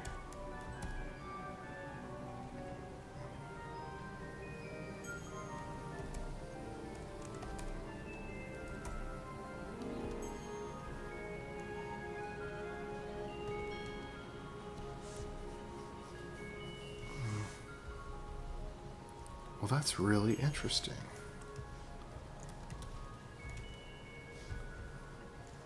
Where in the world did I pick up that address? Because I've been using this.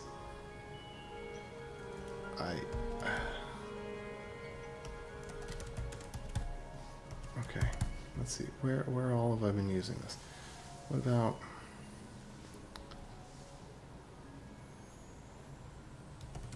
Alright, test.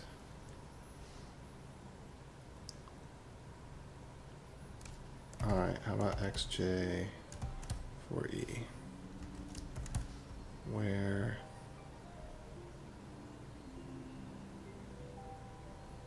source address.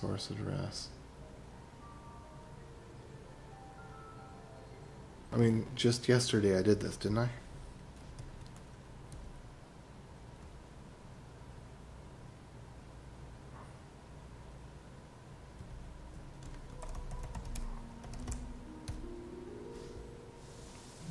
Okay, so I see that it's in my cache.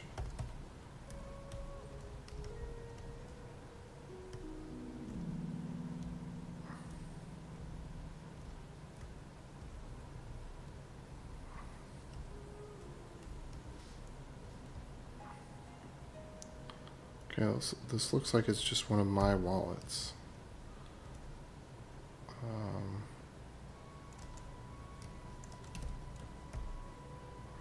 XDRG.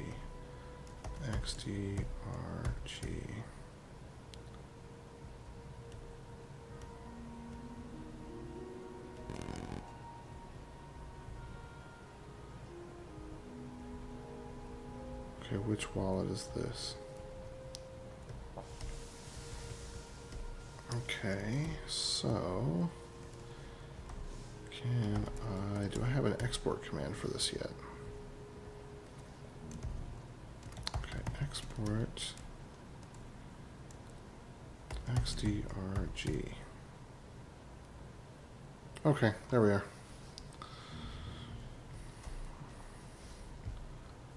So now inspect xdrg, and that's weird. Okay, so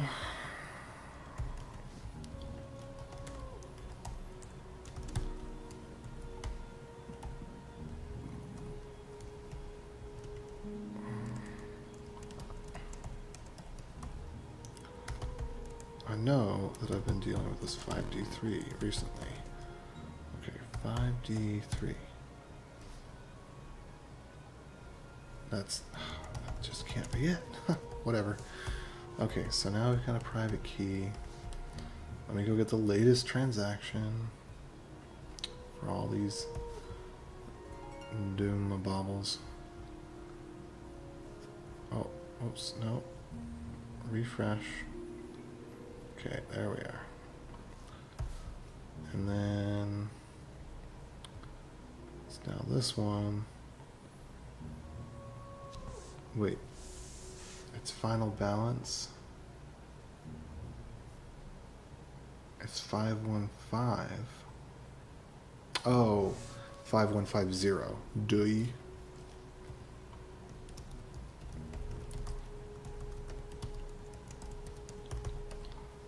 Alright. So now we're swapping it up where it's going to go. And we actually should swap these again. Alright, if this works, then everything is working wonderfully.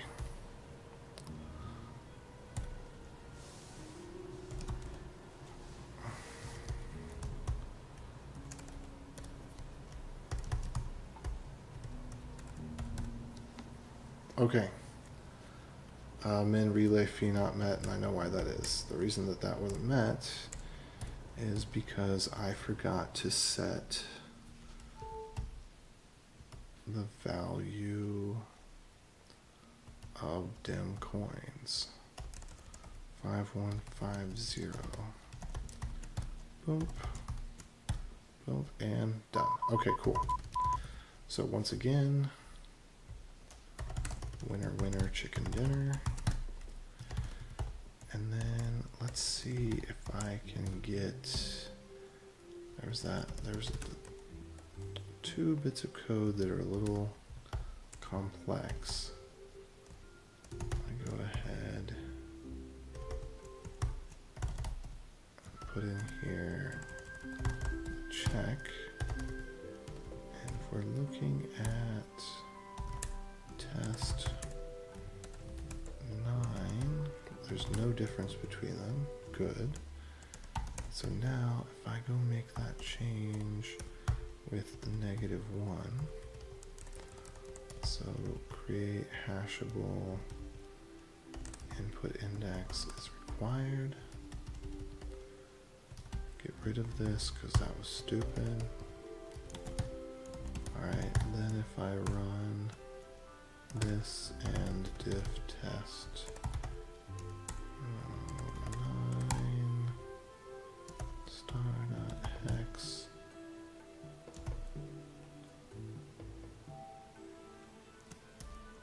should be good. Okay, let me just put this to dev null. Alright, and then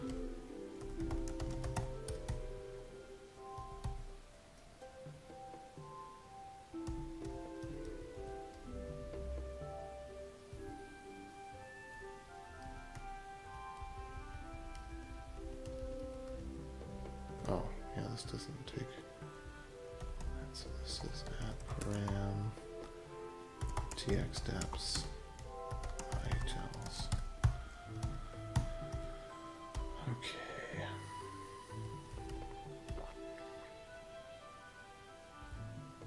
Let's see, what have I got left here?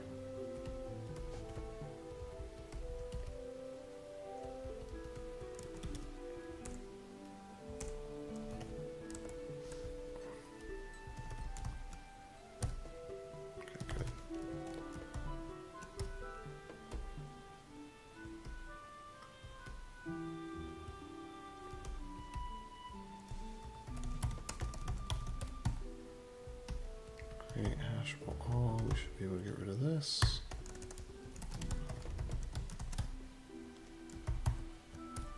Then hash partial all.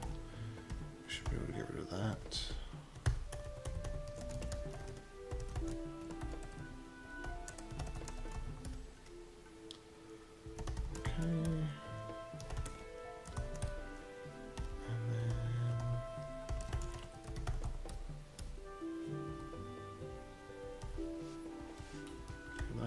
Right.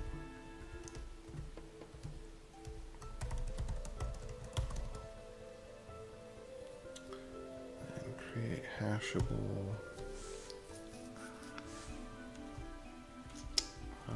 We should be able to do.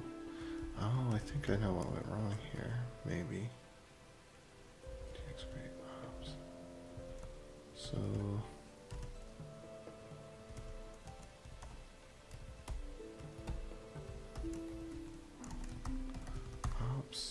TX info.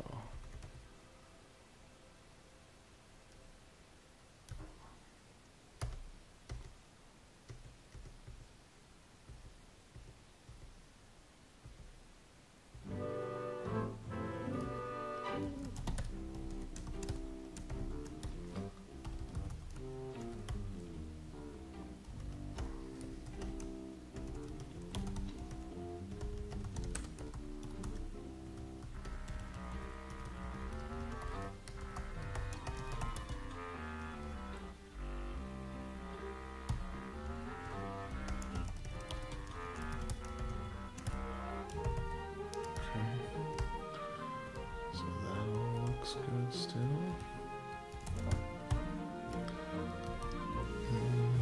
Let's see what we can do.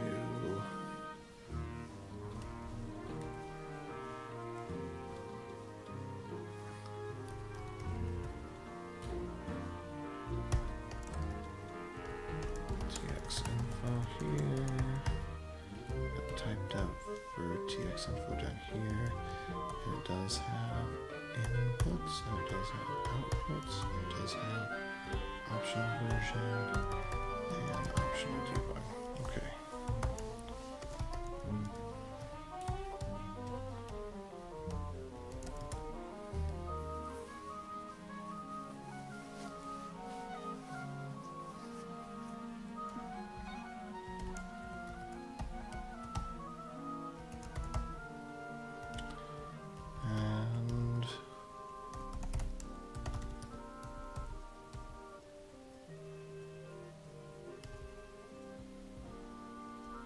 Should be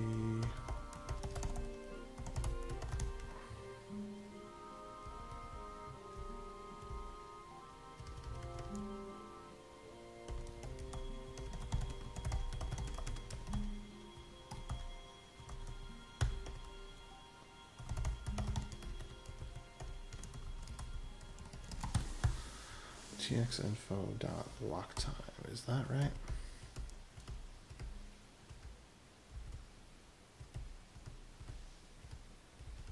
Holy moly, that's a big one.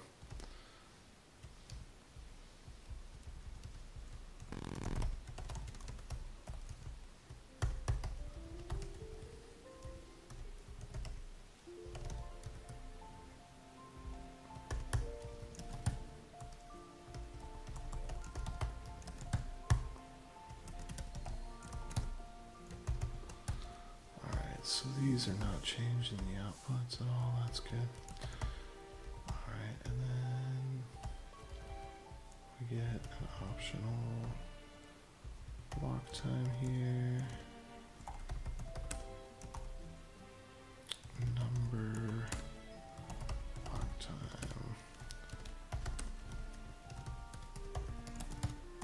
And then I don't remember what the sequence was about. But a TX input should have the ability to have a sequence.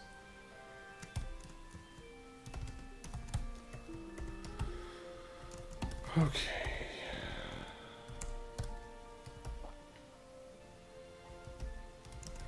All right, now it's time to update the README a little bit.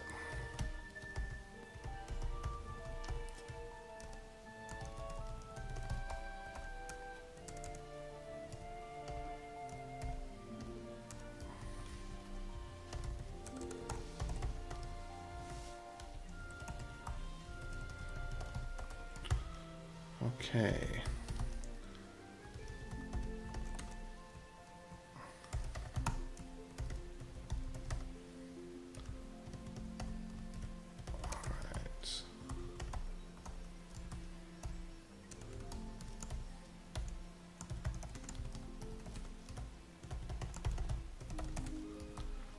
VPCH, Dash, Doge, etc.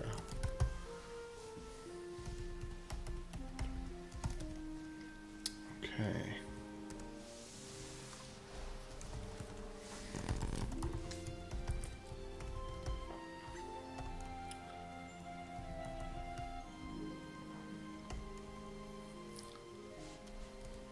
Let's get server and browser. Compatible JS. Server and browser compatible 100% JS.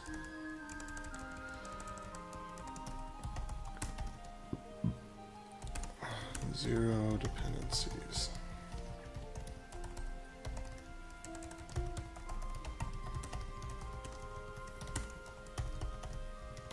Dash incubator transaction.js.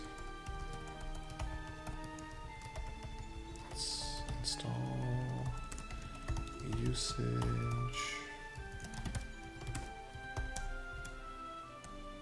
This one we could rename to example.js if we wanted to.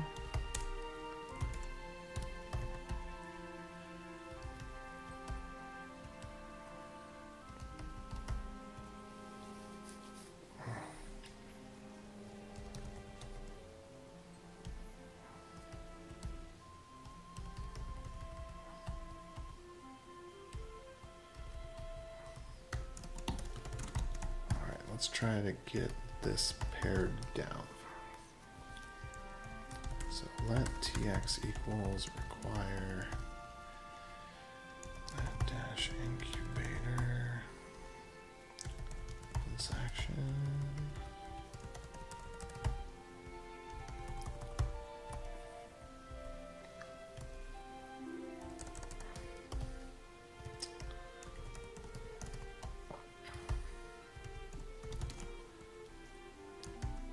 Okay.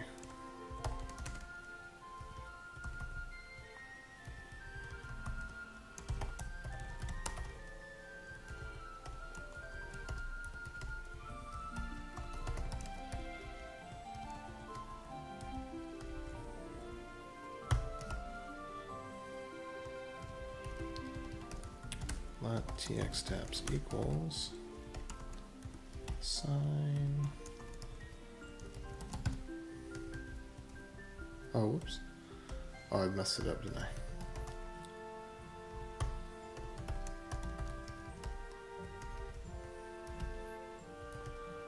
See if I can get this all cleaned up here. Great. All right.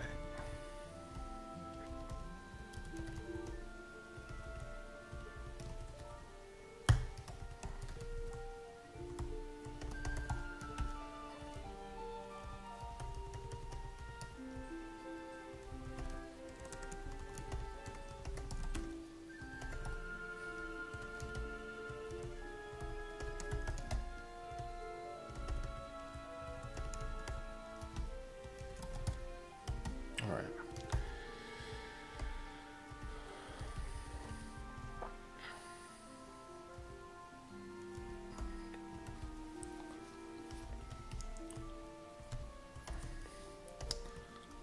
Should be a string or have a toString that returns hex.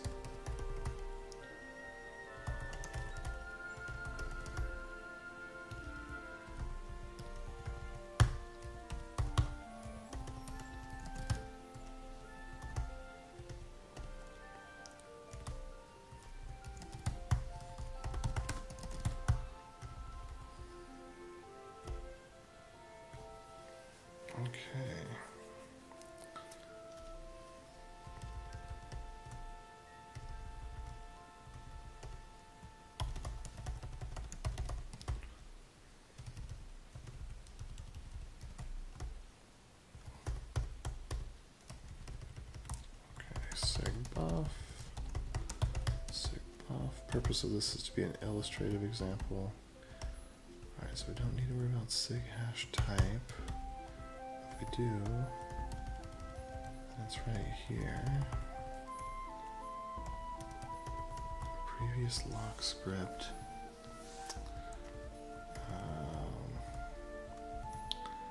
Yeah, let's just come up with some values real quick for that. So I'll just use these ones.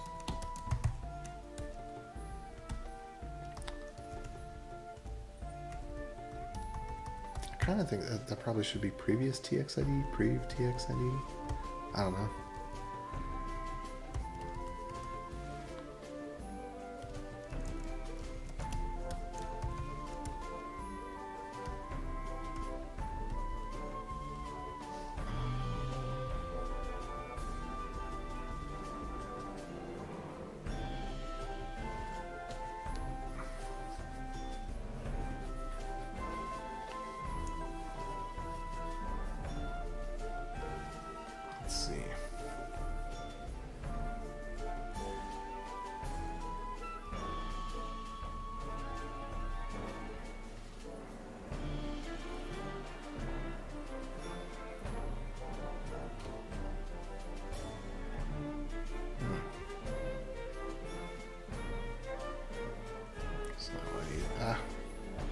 Just inspect it locally.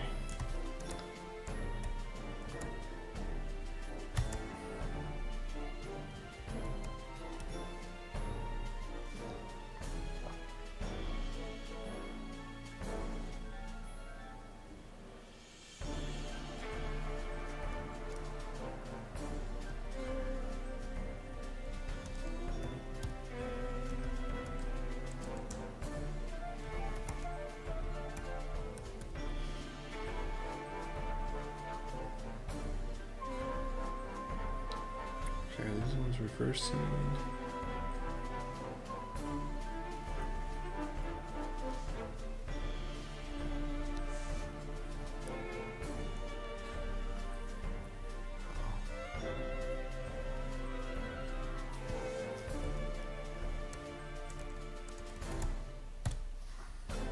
Okay, there we go. That's what I was looking for.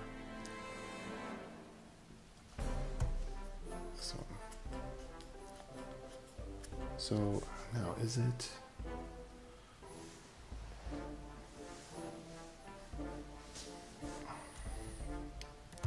I need to go take a look at my own wallet here. Script begins with 76. Okay, right. Does not include the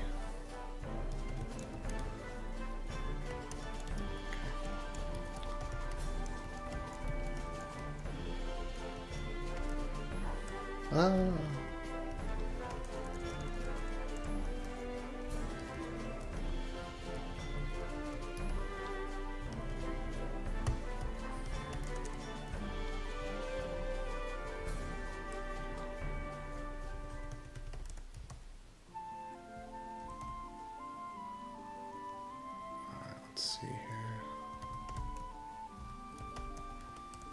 Split space dot join, no space.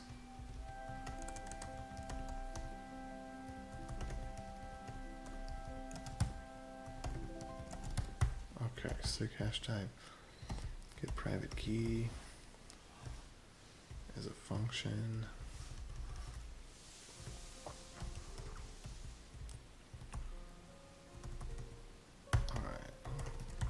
Key. So let's do this.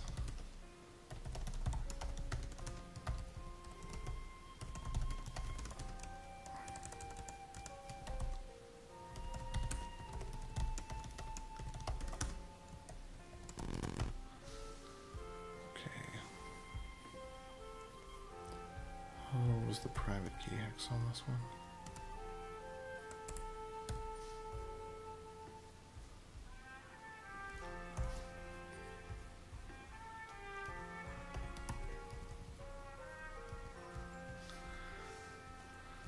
Okay.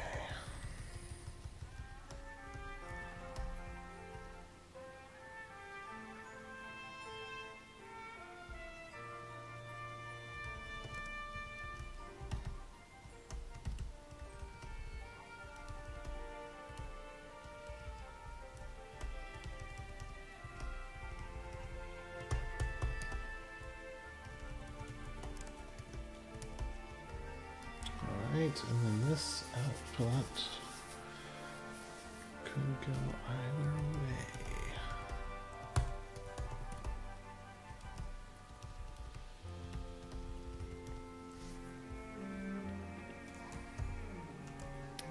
Actually, I'd rather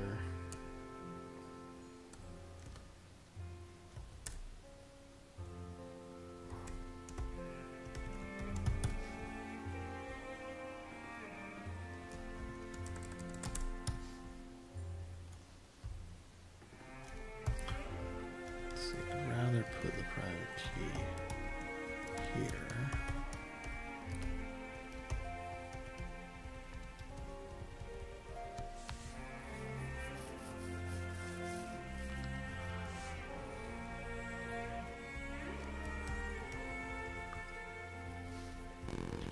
Go a couple of transactions back.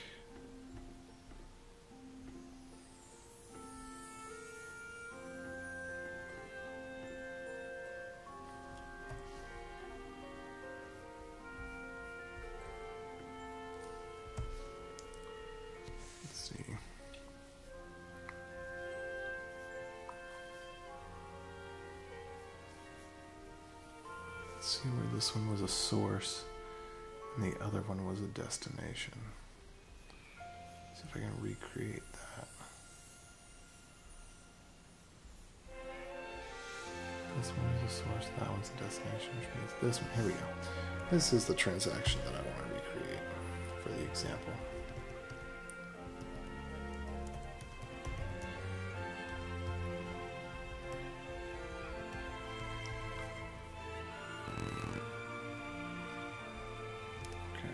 So this transaction, I was sending to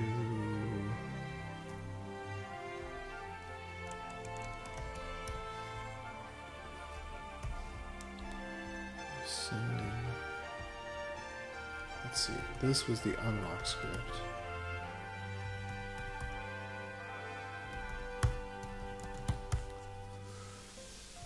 Okay. Because we're coming from that one. Okay.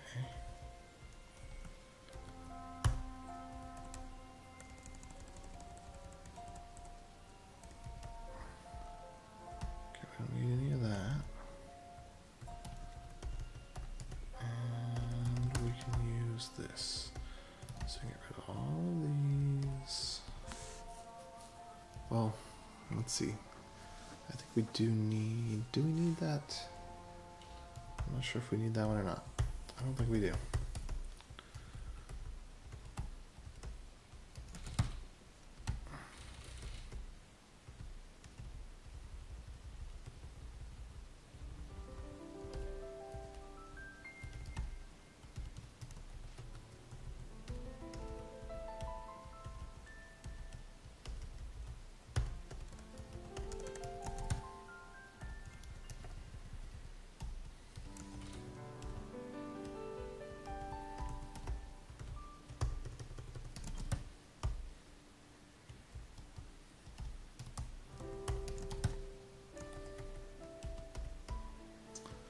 Okay, what is wrong? Function. Outputs.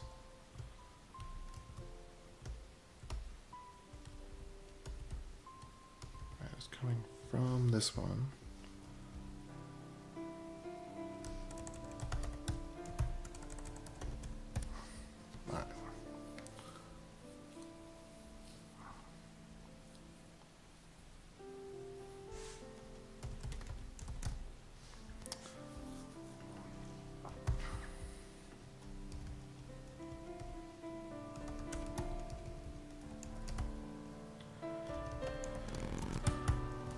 That's where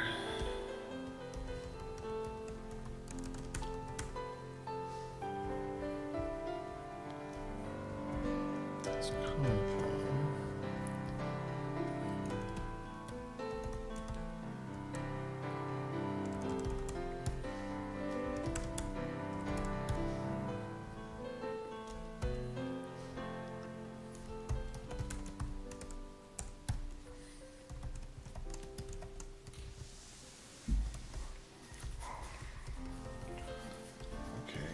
this one.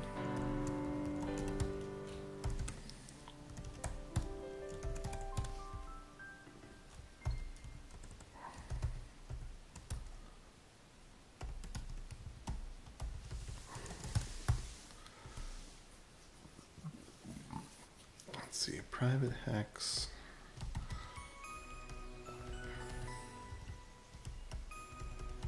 Transaction ID.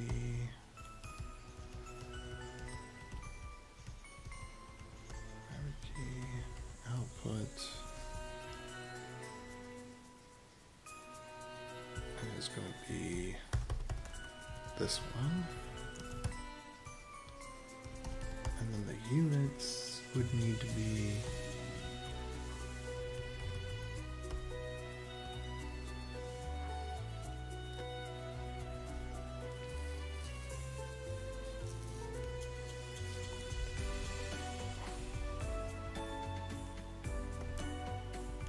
what was the amount on that one?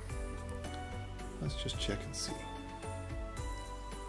In this transaction, the amount that went to it was 5150.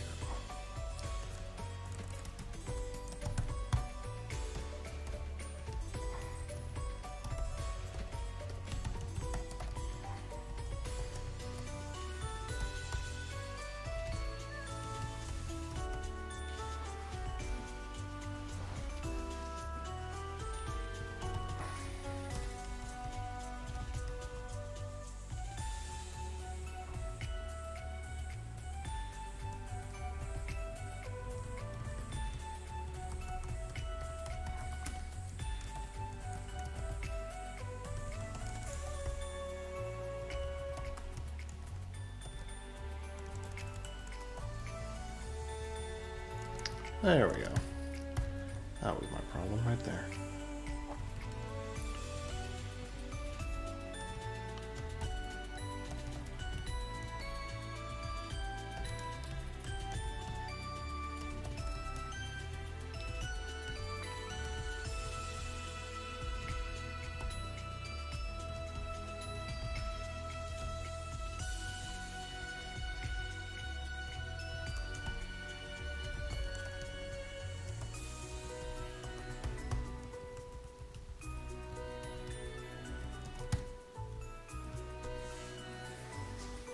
Okay.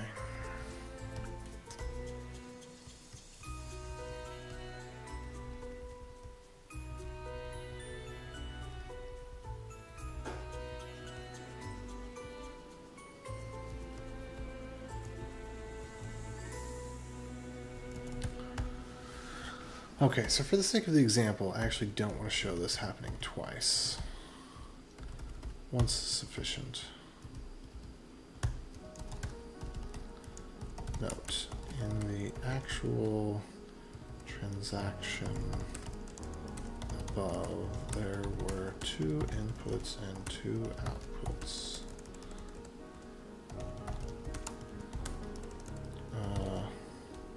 Example is truncated for brevity. Hey, what's up, everybody?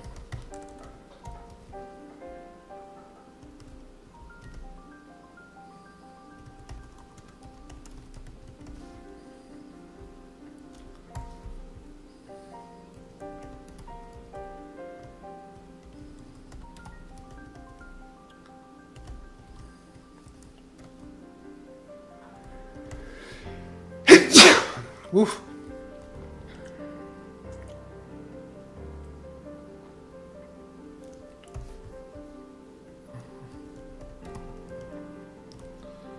Let's see, 1, 2, 3, 4, 5, 6. 1, 2, 3, 4, 5, 6. 1, 2, 3.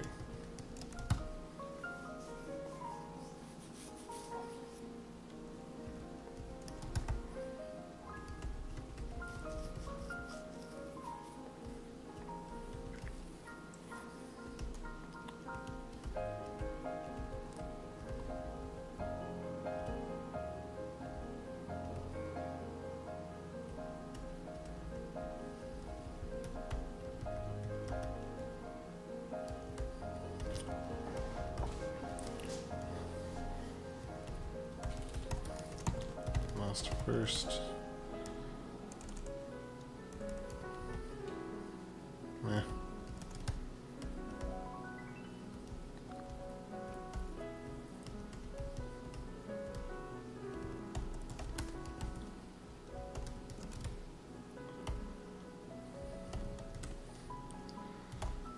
Alright, let's txinfo console.info txinfo JSON, and then let's see, let's actually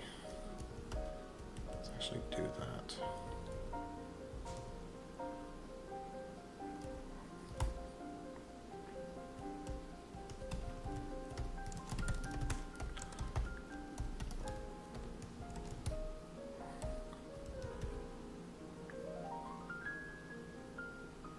Okay, so this should actually be priv key hex txinfo console.info txinfo json.stringify null2.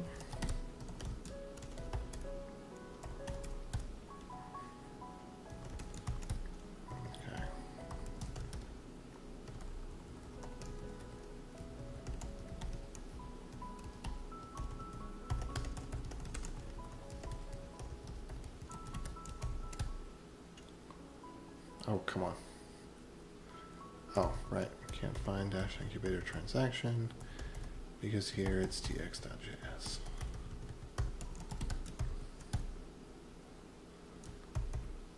Okay.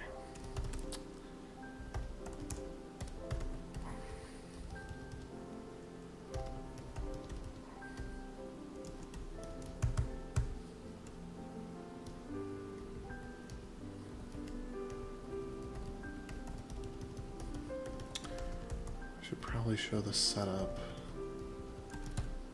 in both. Let's see.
Alright, why is this complaining?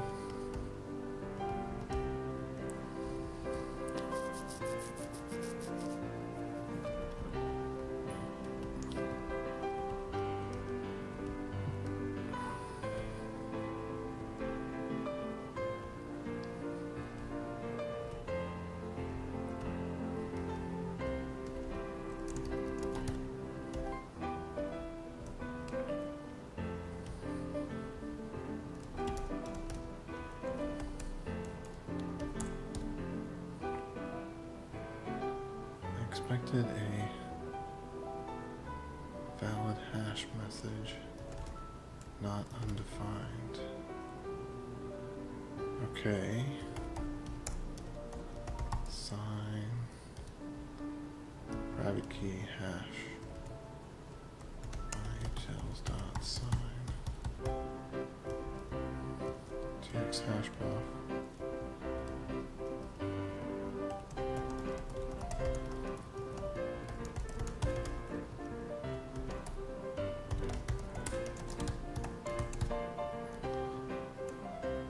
That looks like something that doesn't look undefined to me.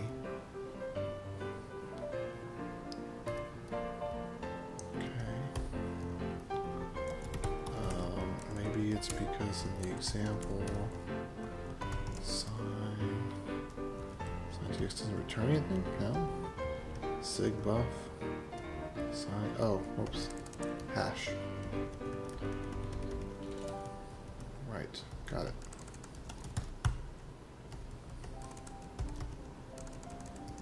So I'll just call it sign.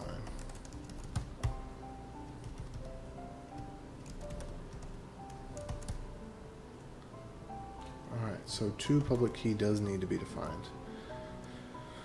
Good to know.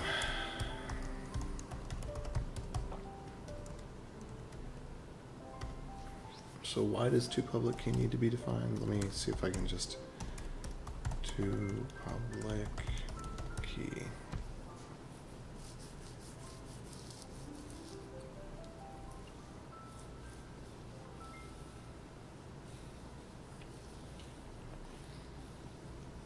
Input public key. All right, so if I just change the example to say let public,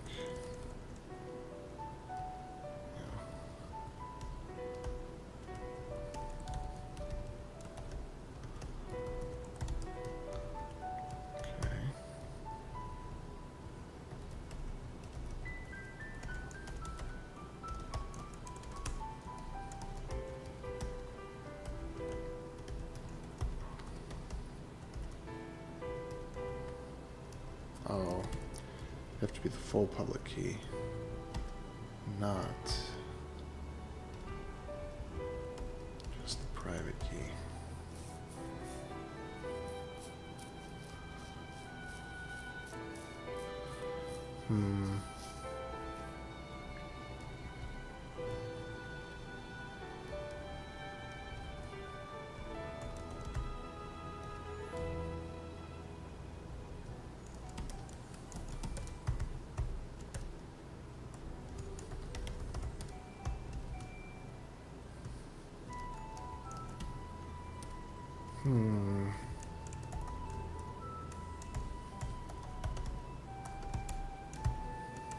Oh, how did it suddenly forget all the fun things we've done together? All right, where's the public key at?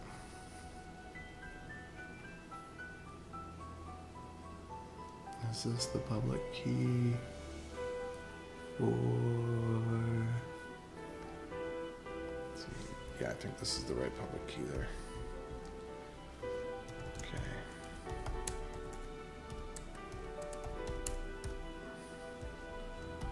All right. Let public key x equals. Boom.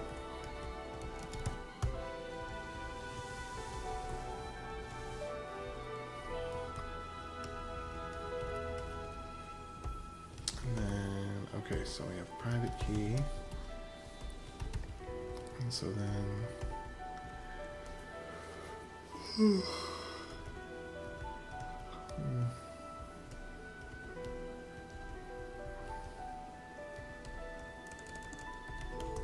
public key hex.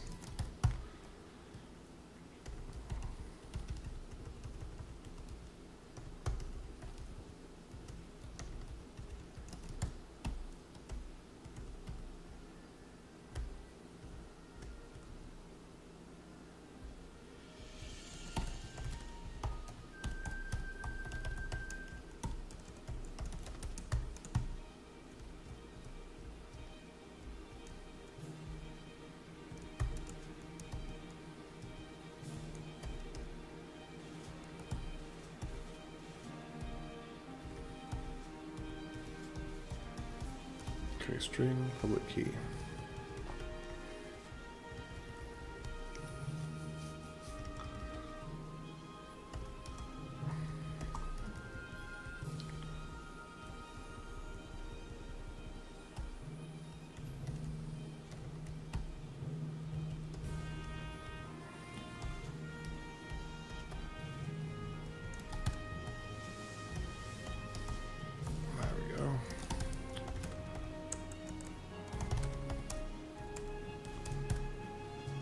Oh my. That's not what we expect now, is it?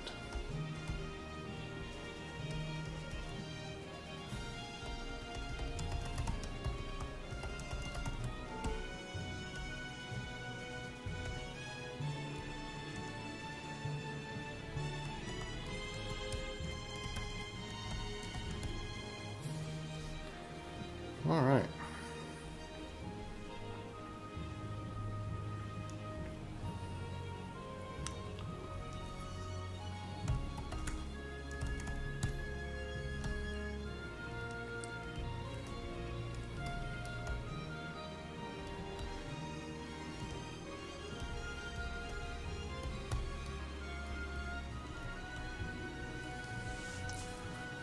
Let's see. Block script we don't need. Public keys already there. Hash type is there. Okay, lock time, outputs, transaction,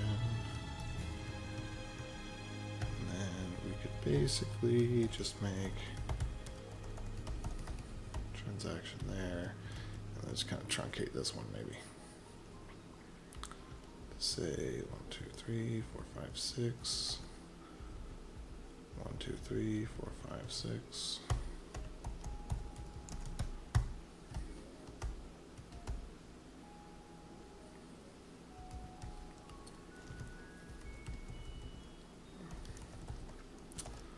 All right, then we could say node and bun.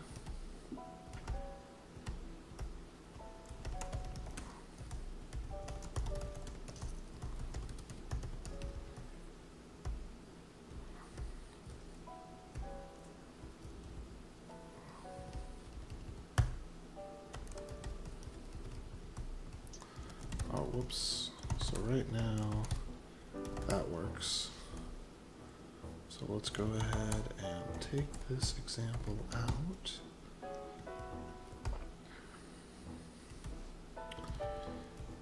And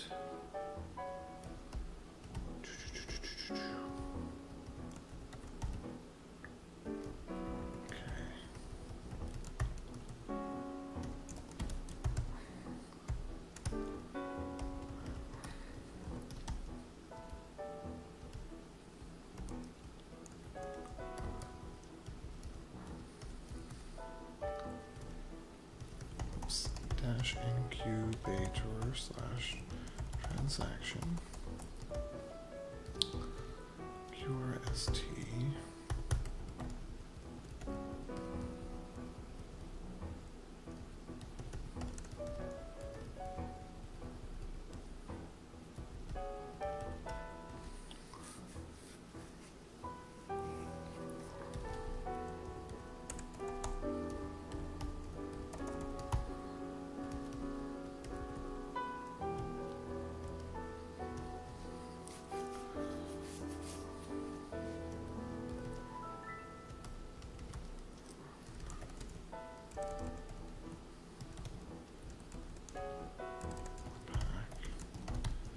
Vite.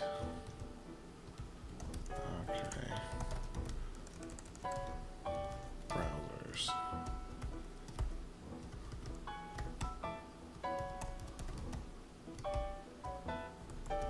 TX is window dot. Oops.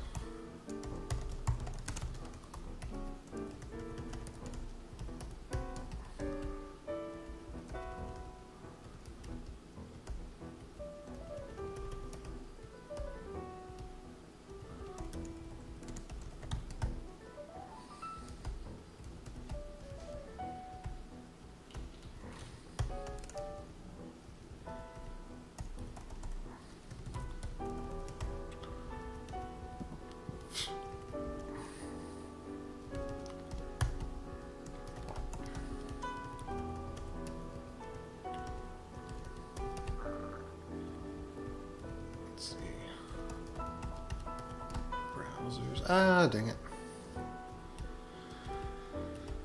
Okay. So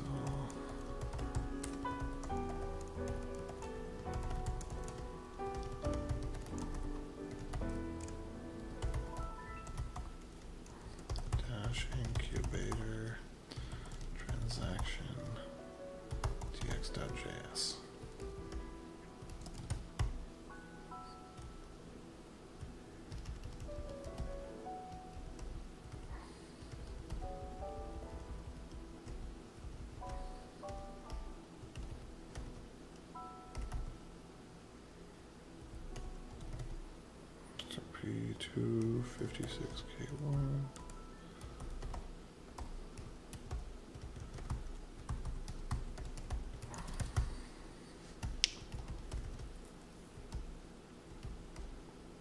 And then it would be just window.noble. No, window.transaction. Probably needs something better like cryptocurrency transaction or something as the export. I don't know.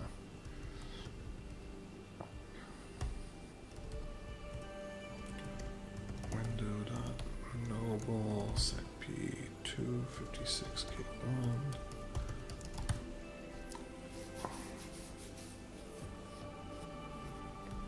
Okay, why is this broken? Function.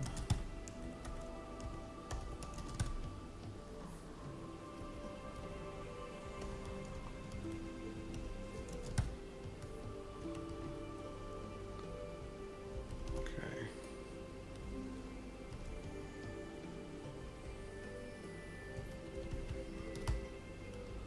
Fine. Browser.js for unexpected. What? Unexpected comma where? There's no comma.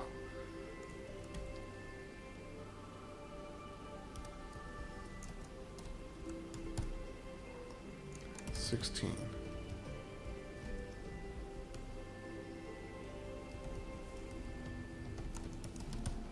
Oh, there we go. Yeah, okay.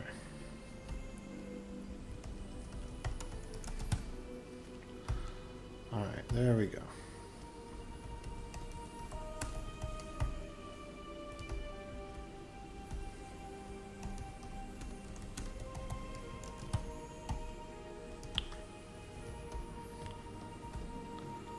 All right, usage. Private key.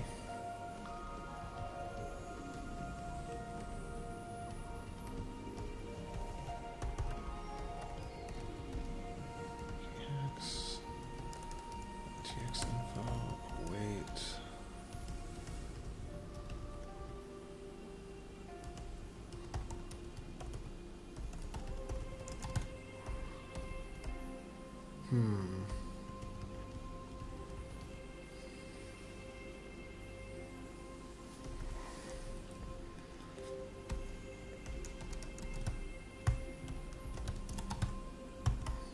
I don't get it. What's up this time?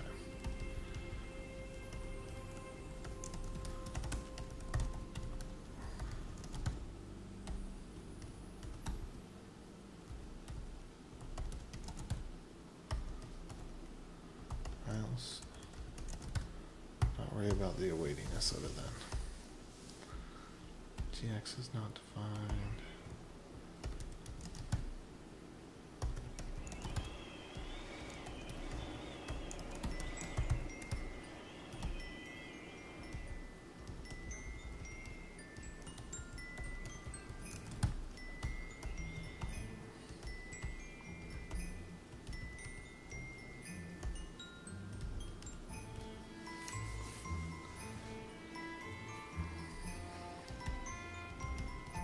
Inputs, outputs,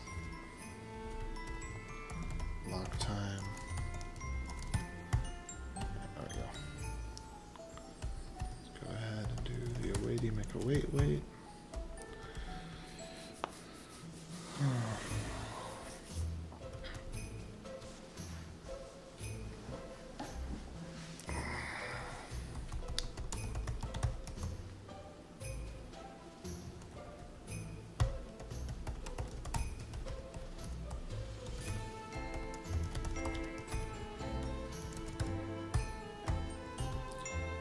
What in the world is going on?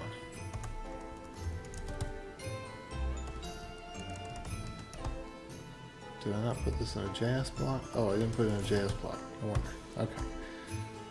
That starts to make sense. Okay. So that's how we use it.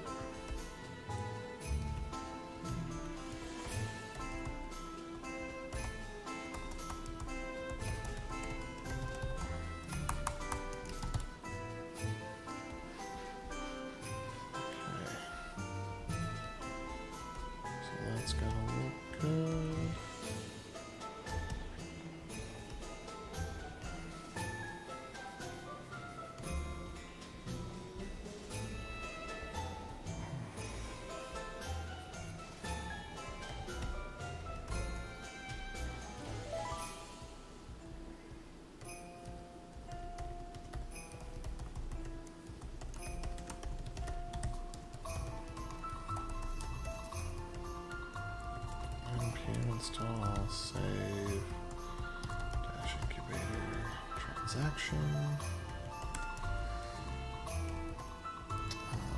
location equals global, and then you can run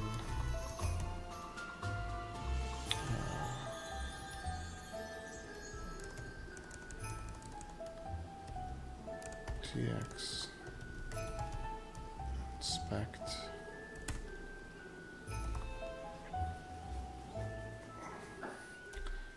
tx.hex.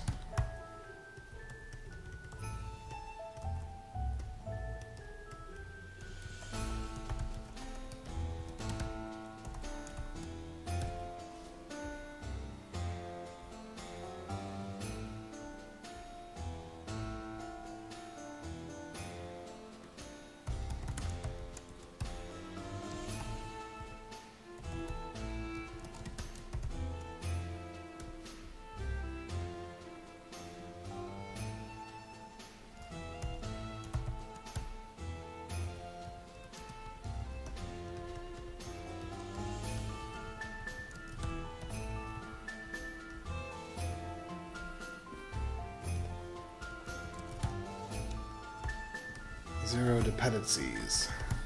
Dependencies.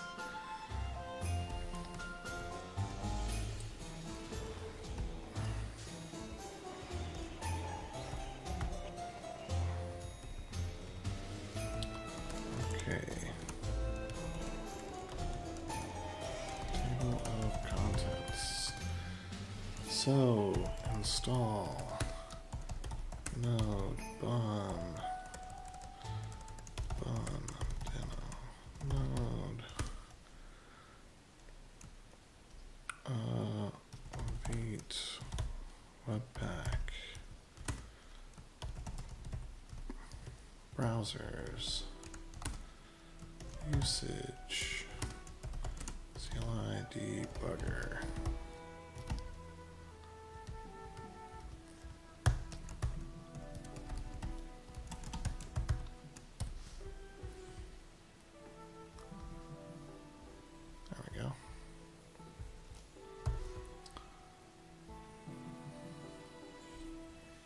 Let's see, can I find the one that actually has 7F3? Is that it? Do we have that one? 7F3? Did that ever make it? It looks like I didn't save that one.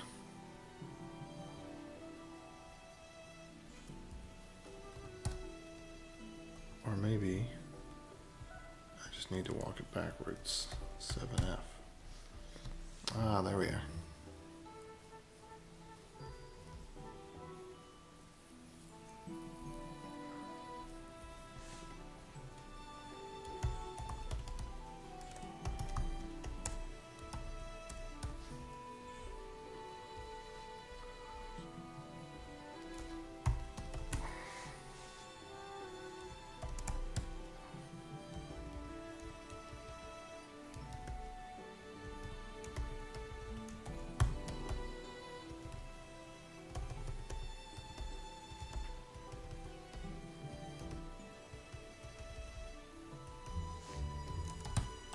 Here we go.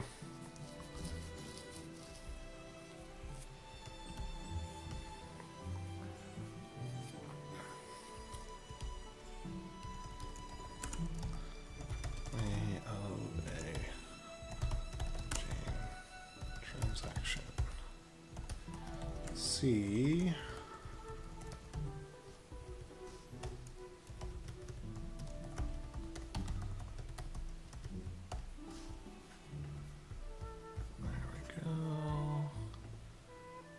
Back in over here.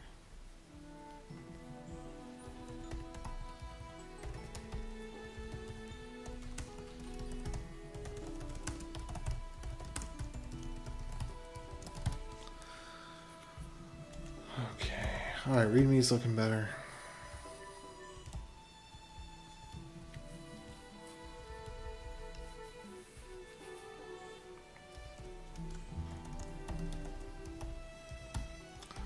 Let's see if I can make this simpler by just saying,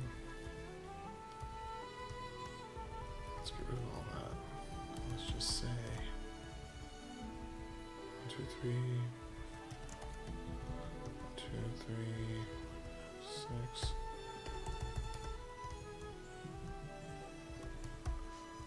Previous index. Public key.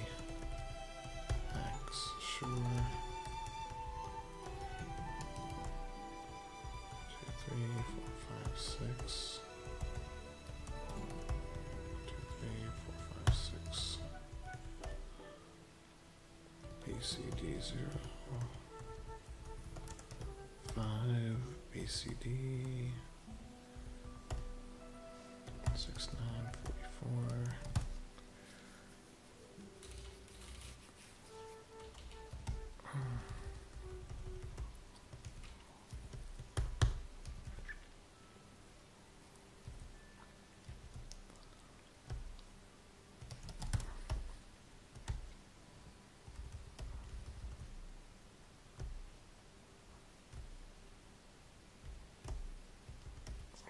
Key buff.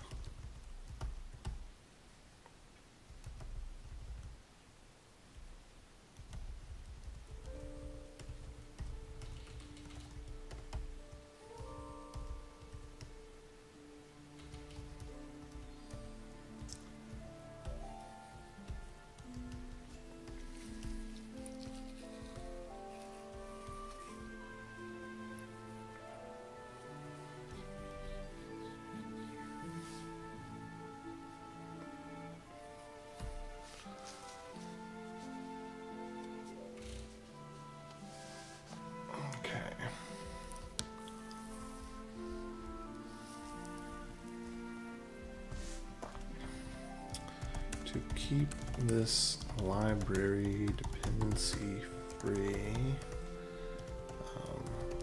easy to use, cross-platform, and free of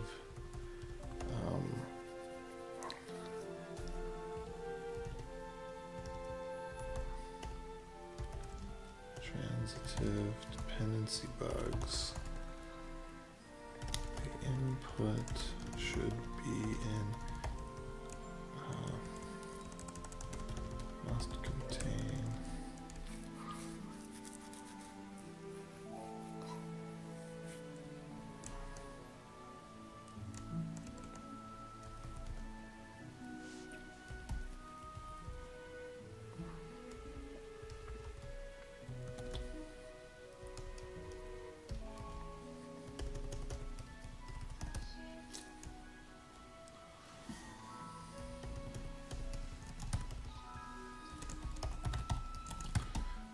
usage example.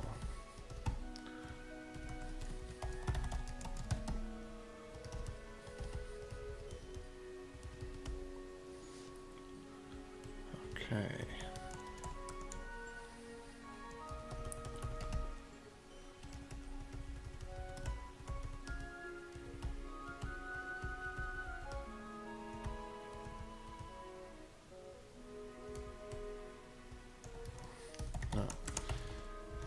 Install example above the sign the function.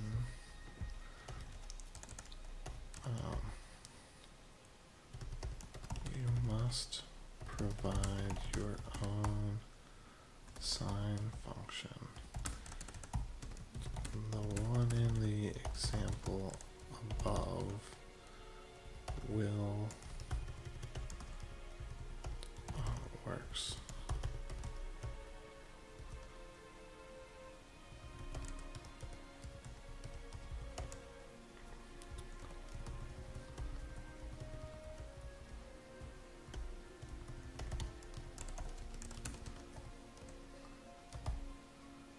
So you sign 1, 2, 3, 4, 5, 6.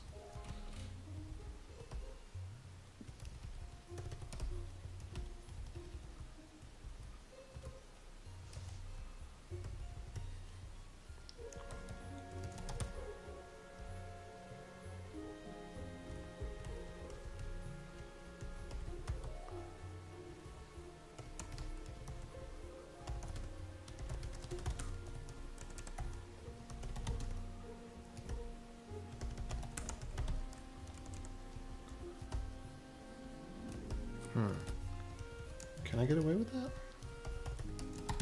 I think that I can. Kind of don't like that, but meh. It's probably all right. Okay. Whew.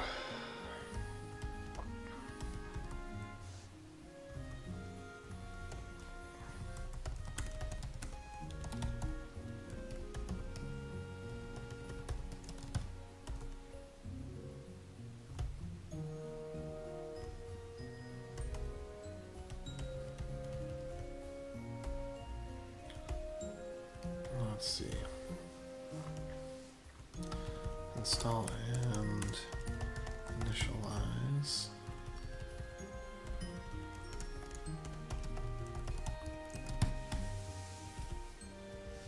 There we go.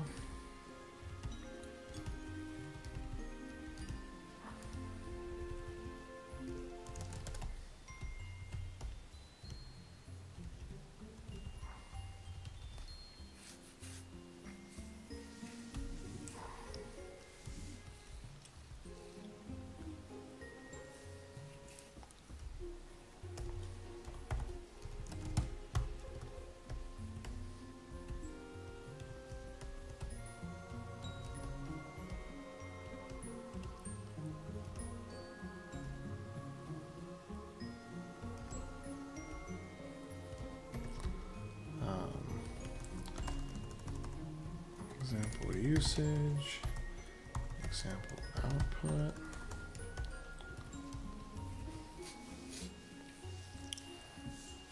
Let's see, API.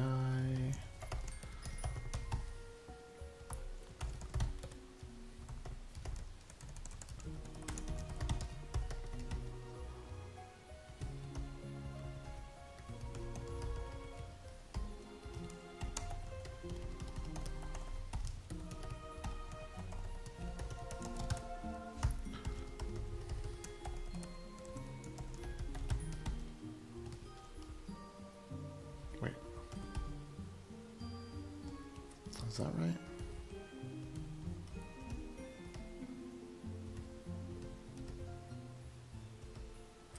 Ah, okay.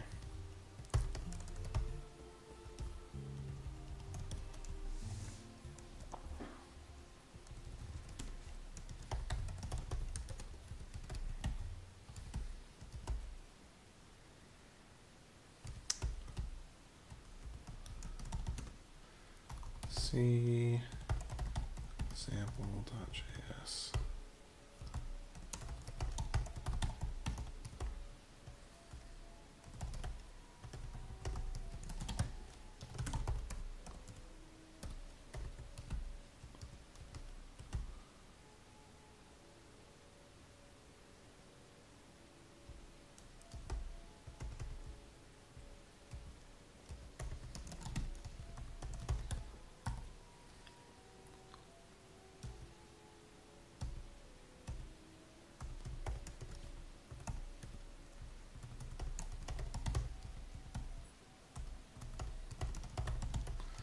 Sorry, I'm not talking much. I'm just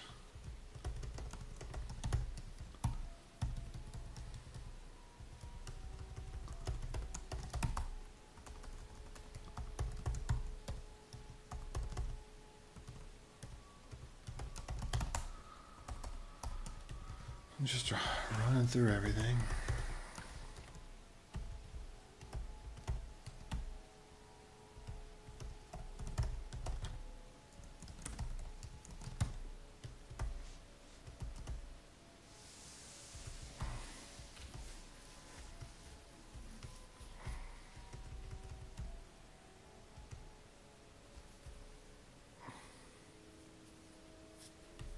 See, I kind of want tx dot header size, tx dot input size.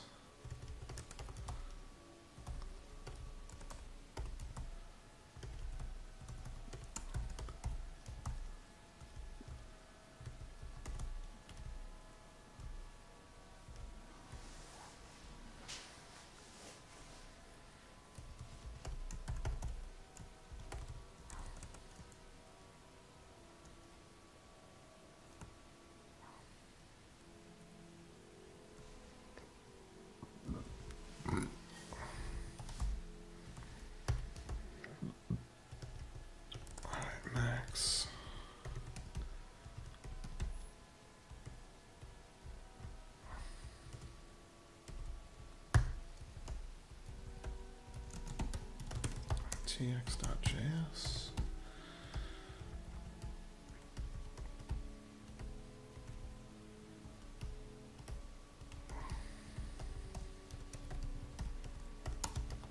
Okay, tx dot header size, tx dot min input size, tx dot output size, tx dot input.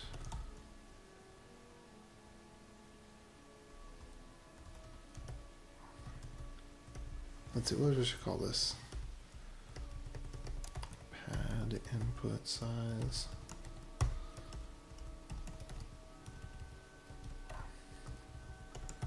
Max input size, which is going to be tx.min input size plus tx.pad input size.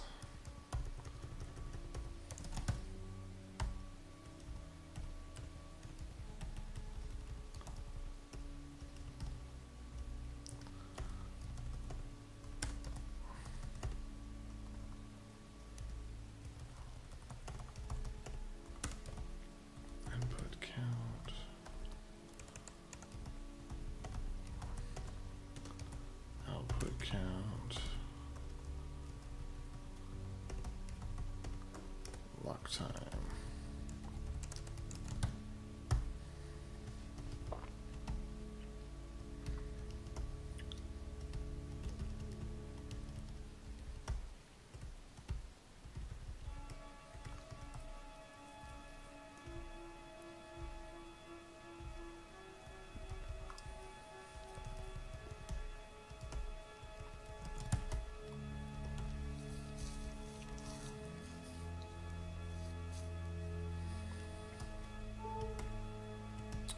Header size, min input size.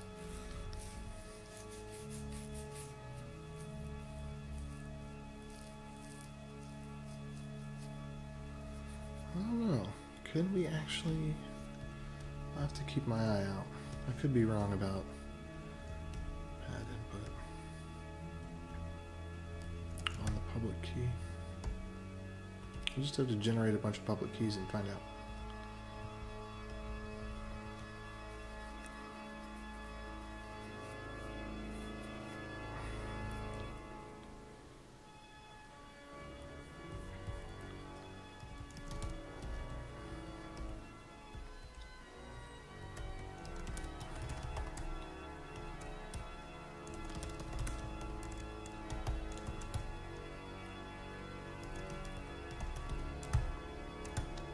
Uh-oh.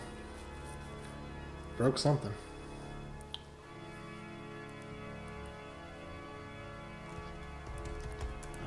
Probably that I swapped up a bunch of TX IDs and all that. You might guess.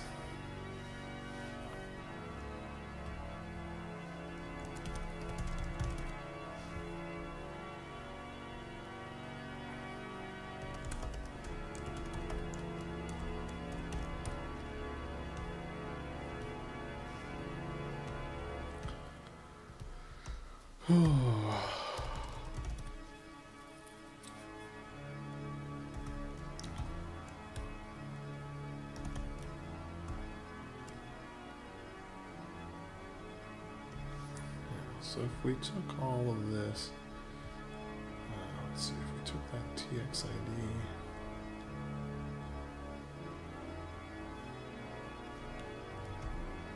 Wait, was that real?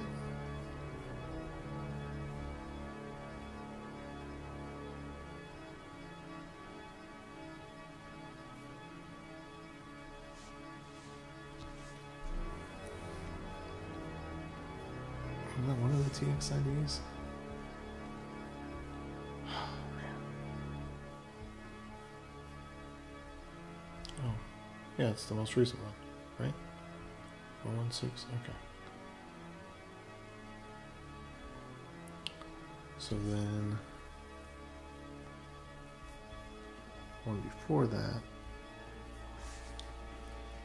one of the this should be based on, if it's going to be based on anything. And that one has...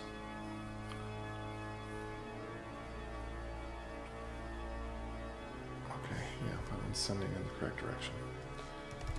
Okay, so let's just update the example to be the old example. Oh, it is the old example. Uh-oh, that's scary. That should be this, oops, this.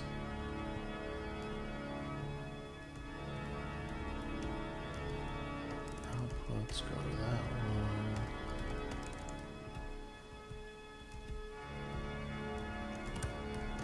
When am I ever going to learn my lesson? Never change anything for any reason, ever. Don't do it.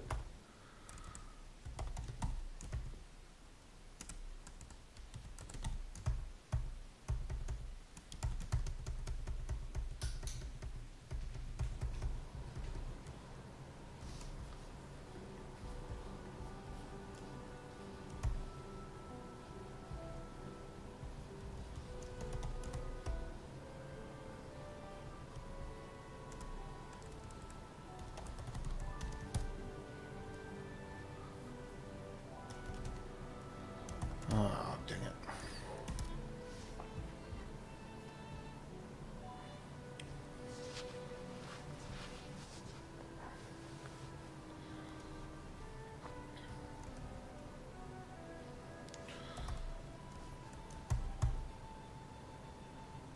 Okay.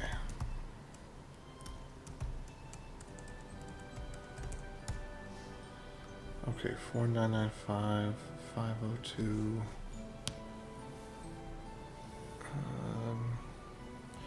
7F versus... Okay, so that's correct. Let's see.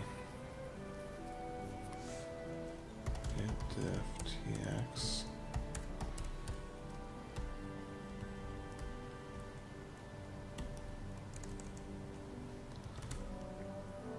Okay, example tx dot header size plus 3 times max input size plus 2 times size plus, okay, plus tx dot pad input size. I think, is that where we landed with that?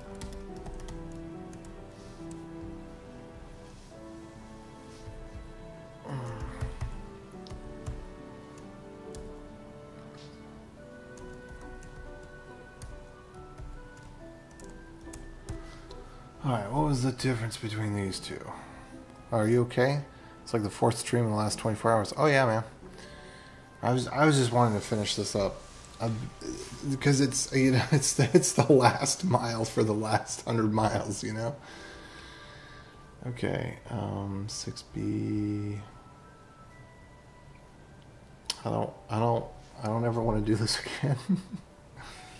I guess it's not that bad, actually. Okay, previous output index. Okay, previous.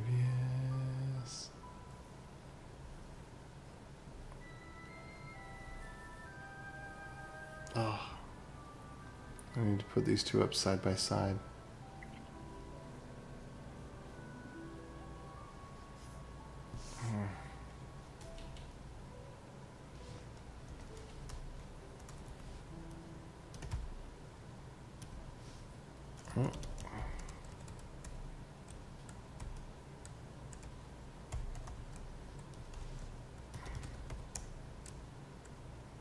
Okay.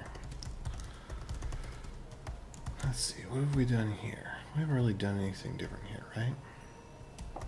So let's add DashTx.js.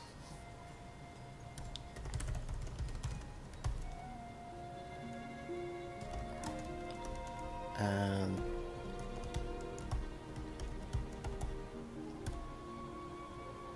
okay.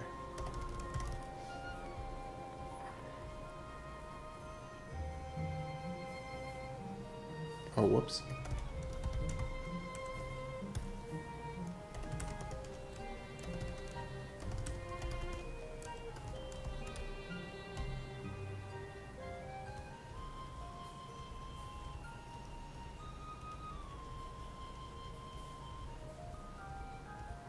Oh no.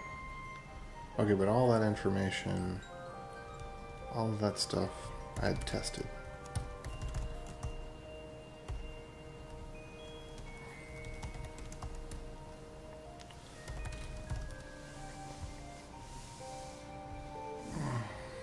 Alright. Hit checkout. No tx.helper. Okay, good. So if we, so I didn't break anything there. So if we were able to take these same tx helper values, let me see what I had here. Header size, extra cost. Okay, say delete all that. Header size, so we got tx, tx, tx, tx.pad input size.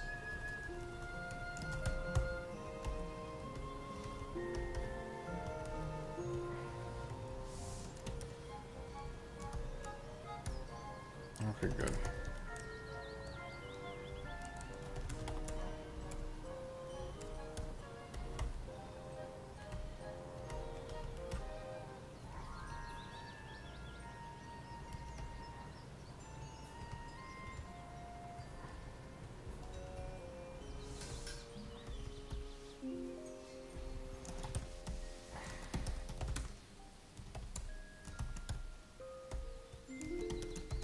Okay, which private key are we using here? So we're starting with 7F30, and we're using the 5D3 private key.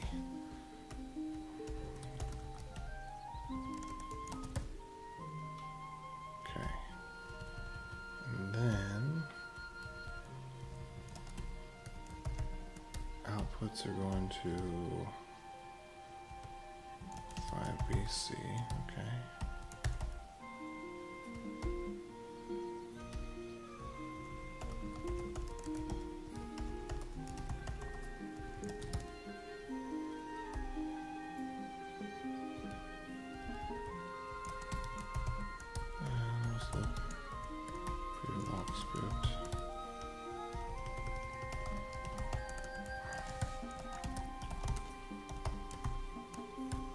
Okay, cool. Excellent. All right, all's well.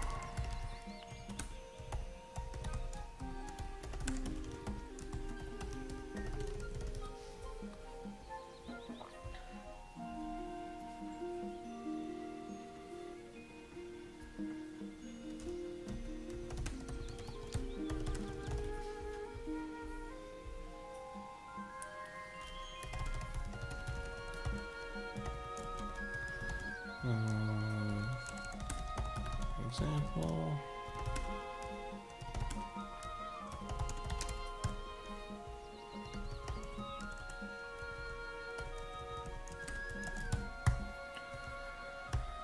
Okay.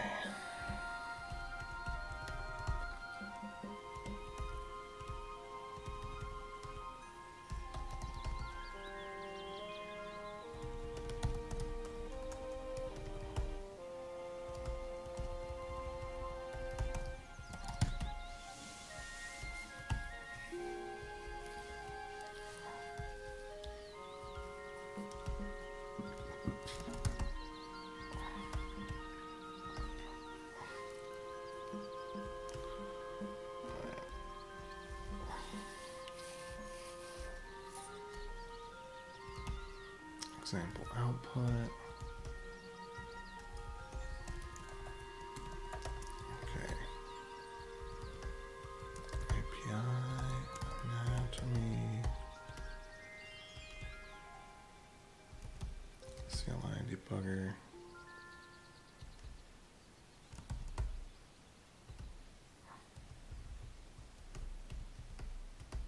I don't even know what all this means.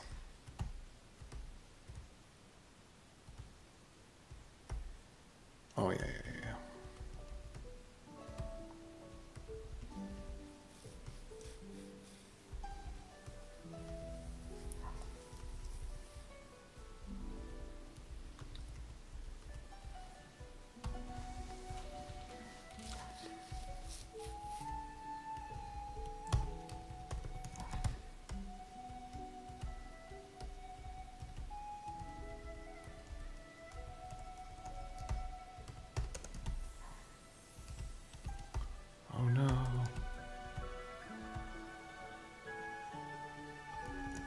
good. Alrighty. Ringing in the new year the right way. Or something like that.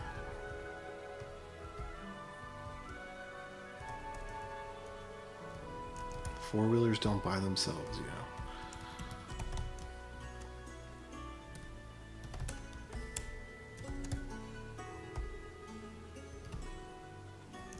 Okay, let's take another look here. Let me also go in. Let's see, look at package.json dash incubator transaction.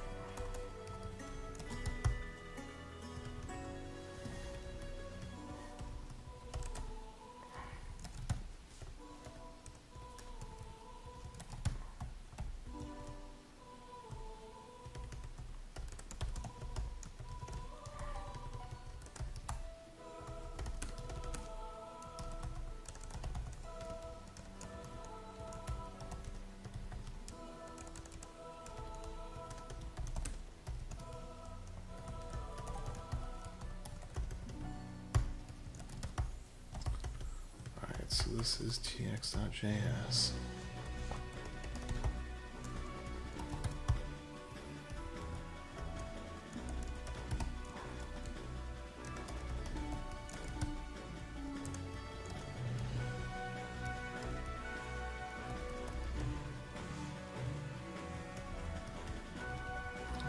Let's see.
BCTX, maybe?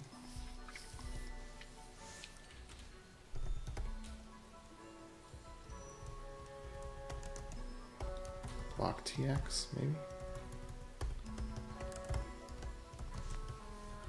Ooh, that has a nice feel to it.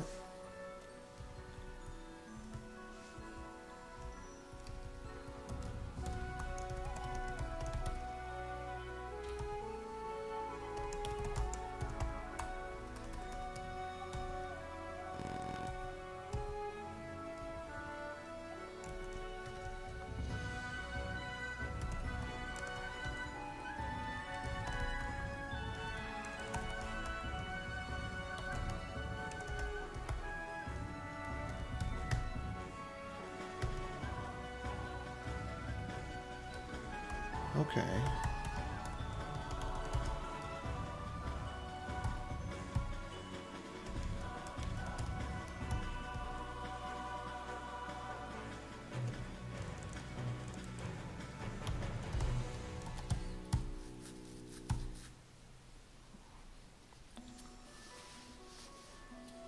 BlockTX. I like it.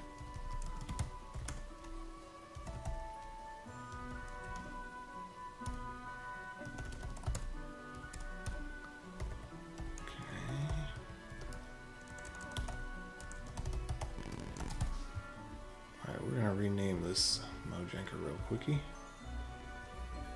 Settings. Call it BlockTX. There we go.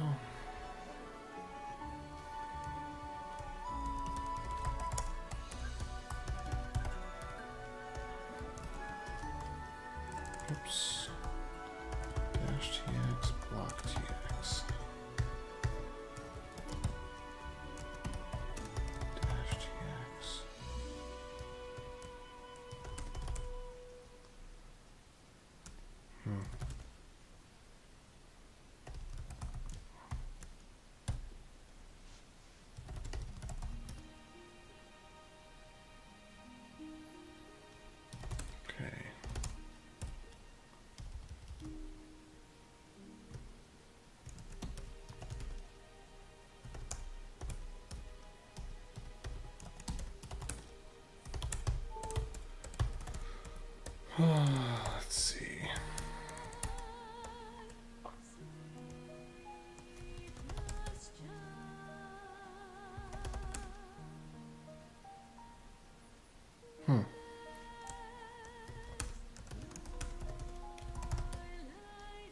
Well, that's interesting.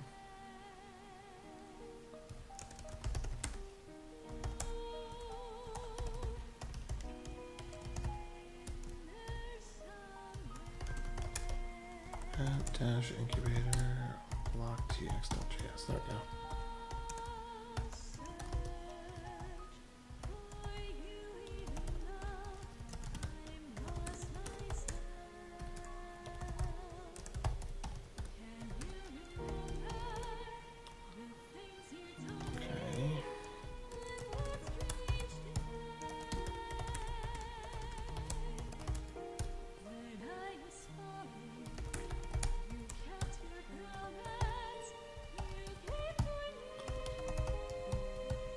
Oh, I like this. Yeah, this is going to turn out great.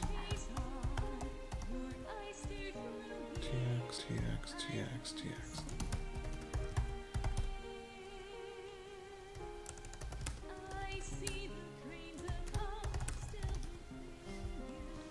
Okay.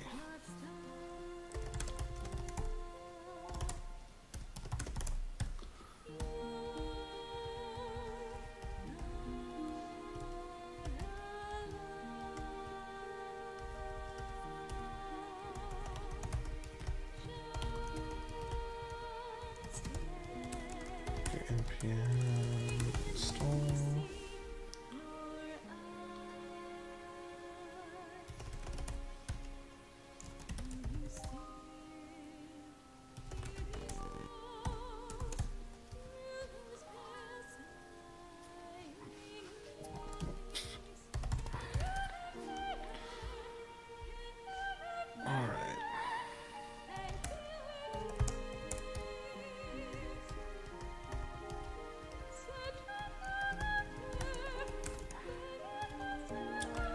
So files should include index.js, of course, blocktx,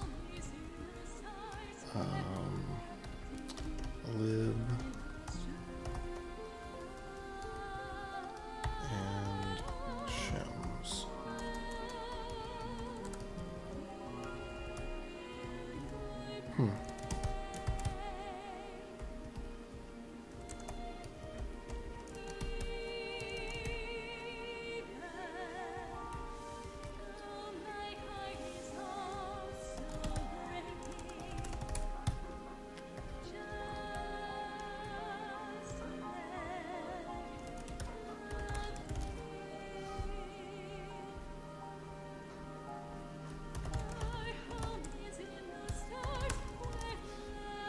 Okay.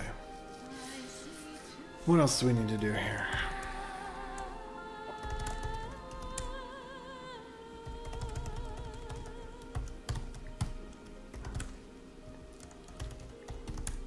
Yes, enter C, prettier.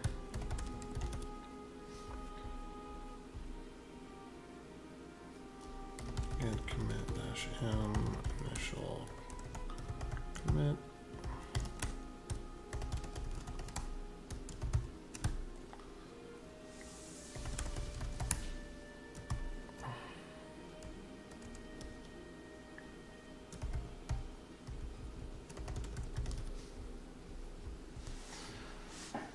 All right.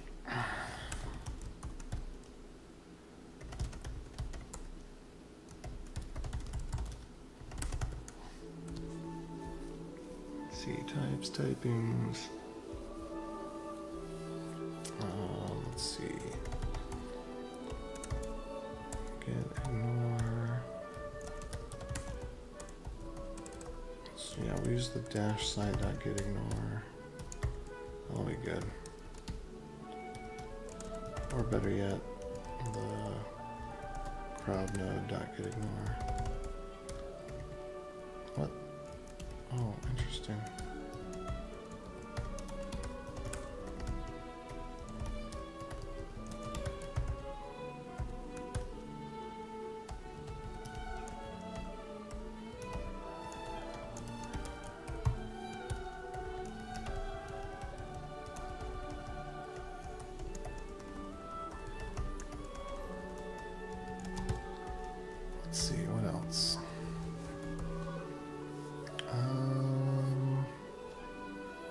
Vim files, maybe? Nah, I'm not gonna worry about those.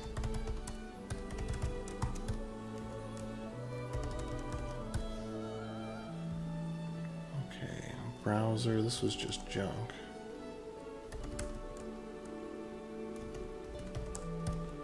Right, yeah. That's just junk. JS config.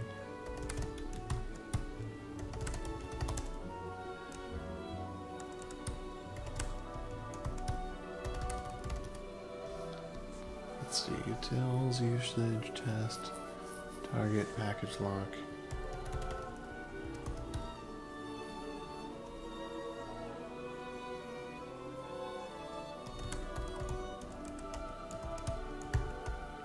Okay, dependencies, none.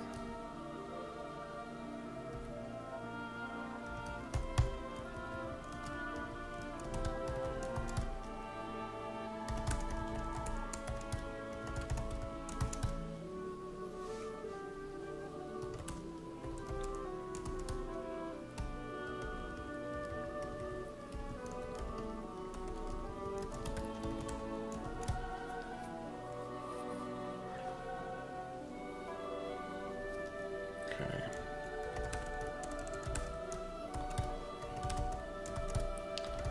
Alright, rebase this.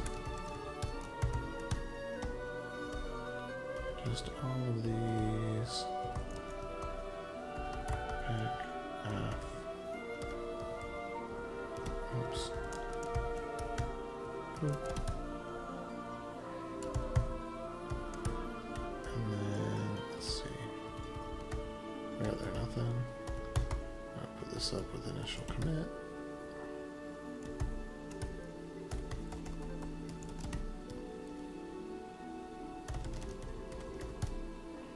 Boom. Okay. What else?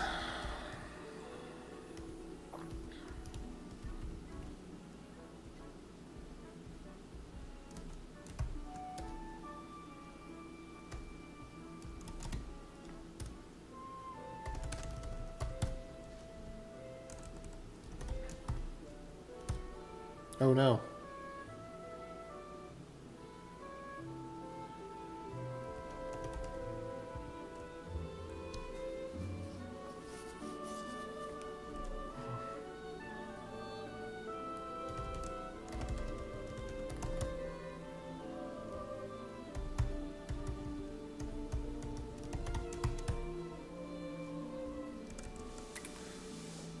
I'm pretty sure that this is still working just fine.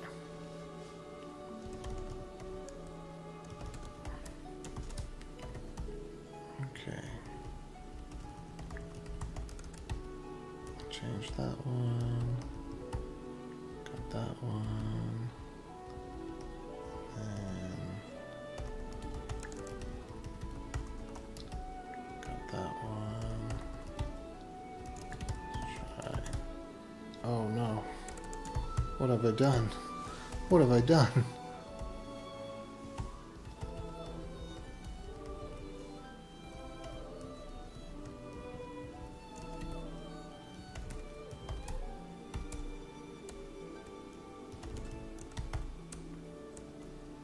Wait, that doesn't make any sense.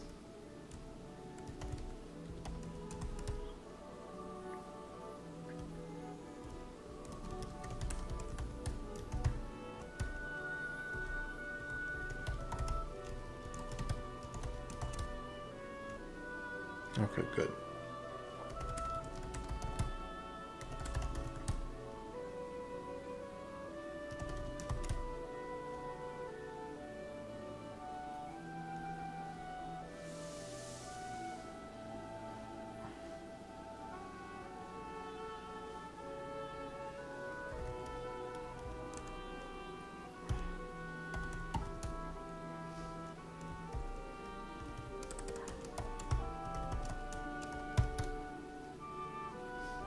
Okay, so then hex reverse block tx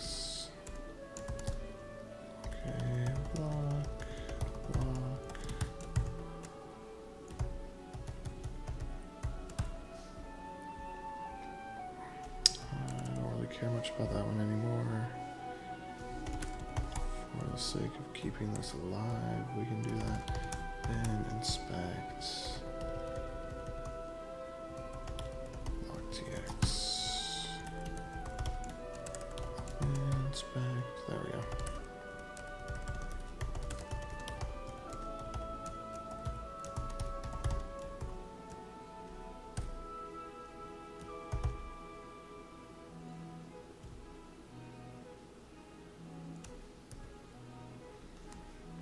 Okay. Sanity check.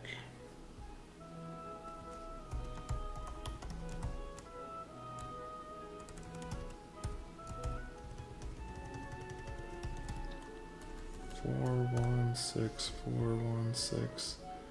And then this one was 4, 1, 6. Okay, cool. Sanity check pass.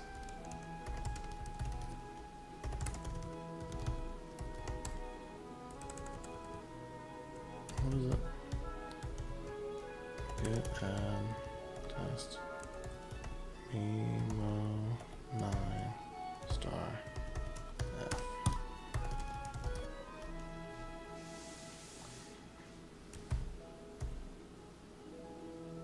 Oops.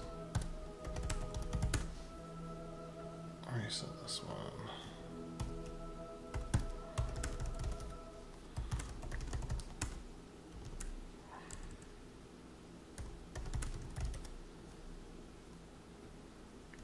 Okay. Modified.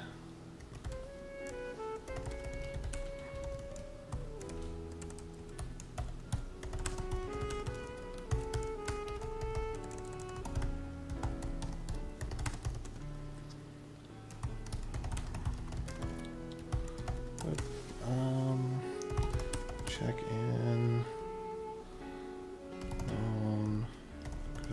TX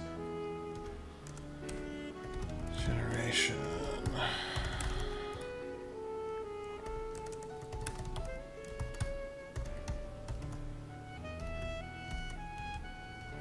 Okay.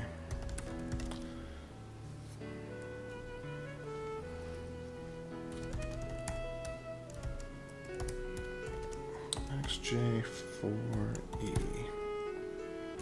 Is that in the README? It's even in the README. Okay. Start with XJREP. Is that even in the README? And that is even in the README. Great.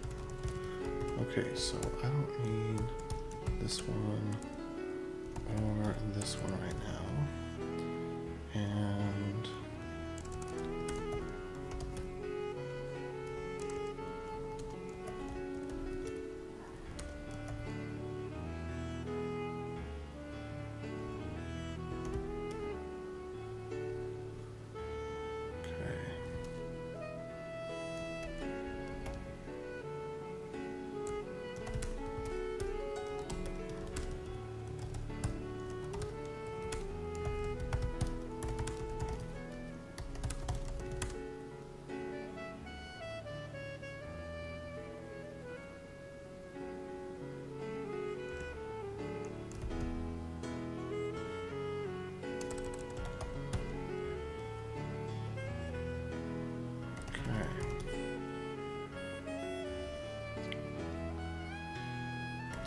check out test.star.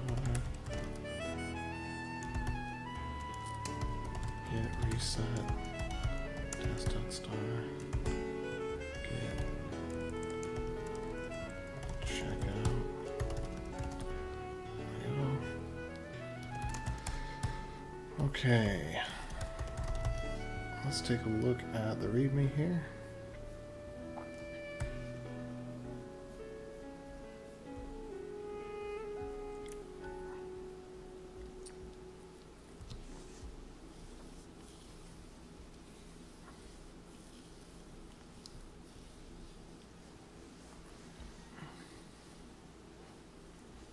Is that how you spell compatible? Compatible.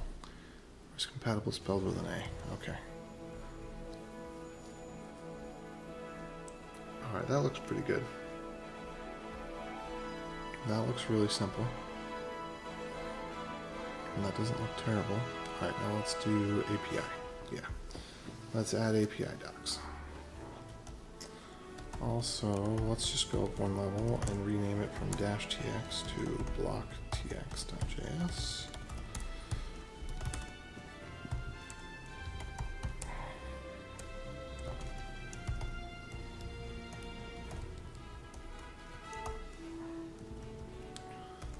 Okay. And here we are. README API. And I'm just going to put a little note to myself. RG TX dot. Okay.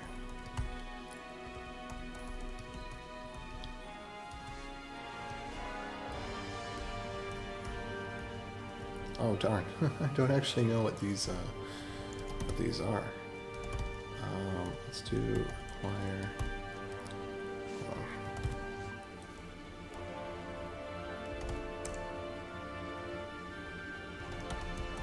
Oh, whoops! You know what else we need to have?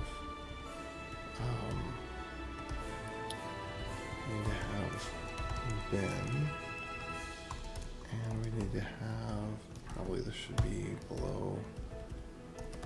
Here, there we go. This should be what? Block TX inspect. And that should be an inspect.js.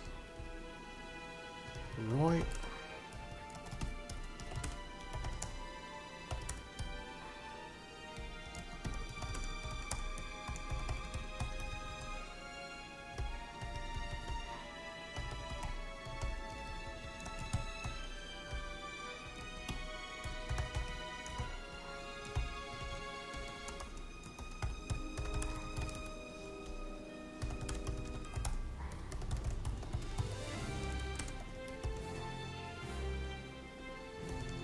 Bins.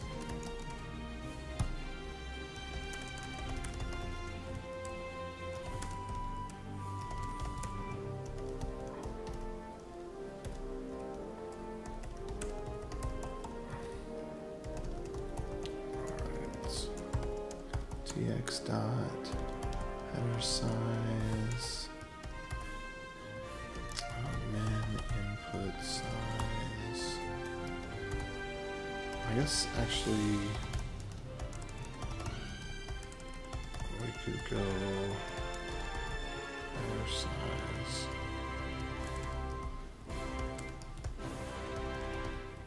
Min input size. And then we could do pad and then max.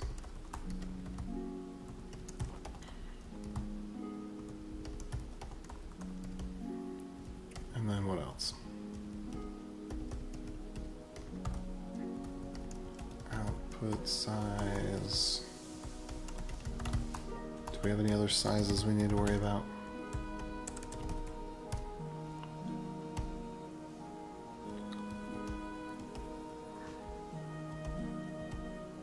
Header size, man, pack.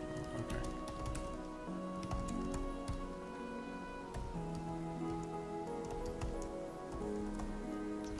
Ben in user ben in v node.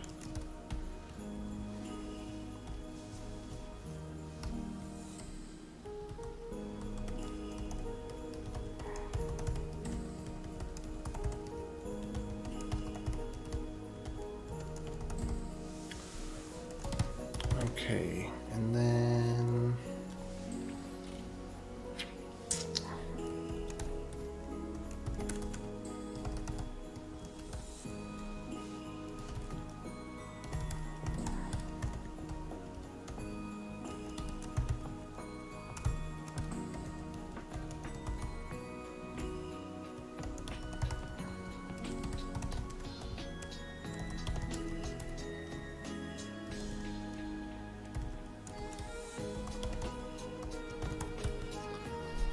Okay.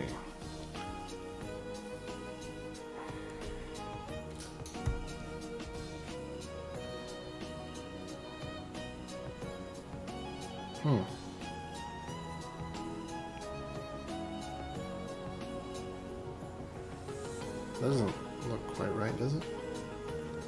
Oh, okay. I guess it does.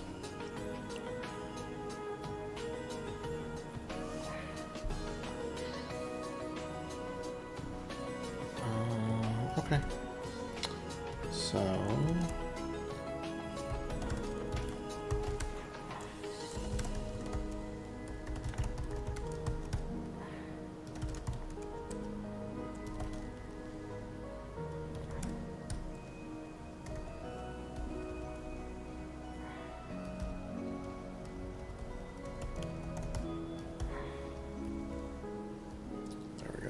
Tx equals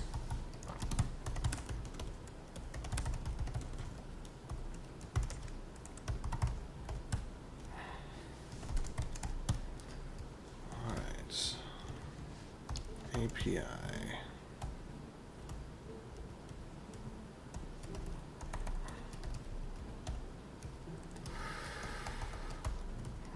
alright, Tx dot header size is 10. Min input size 47.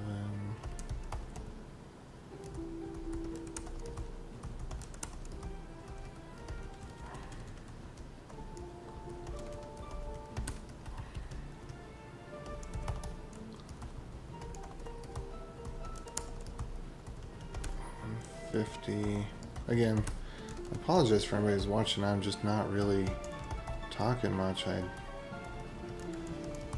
just in the mode of doing.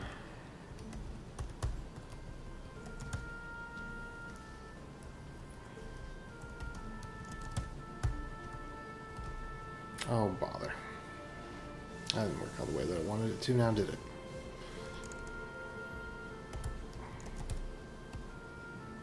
Okay.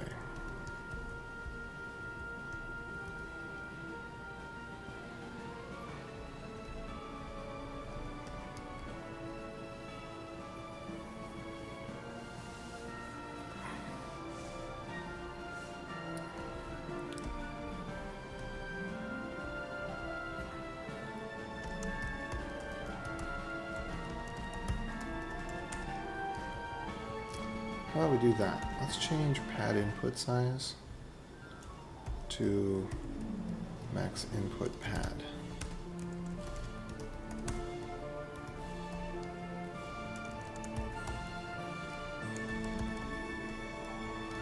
And let's just do that everywhere.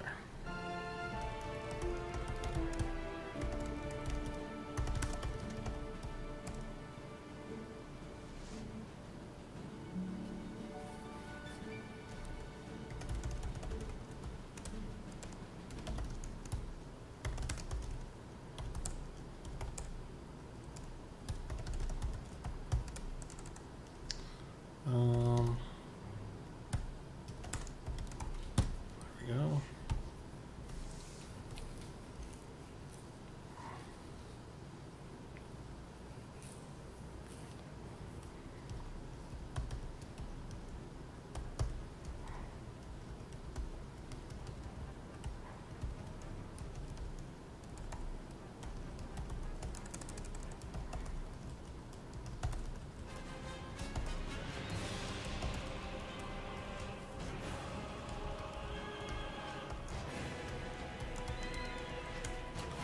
Turns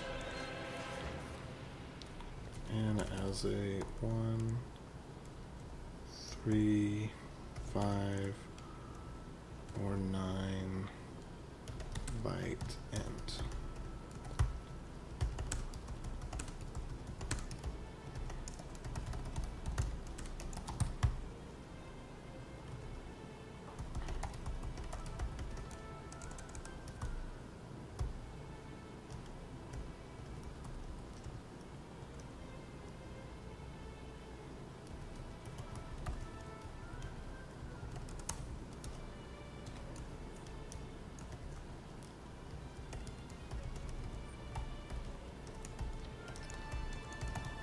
convert, let's see, in to a compressed little Indian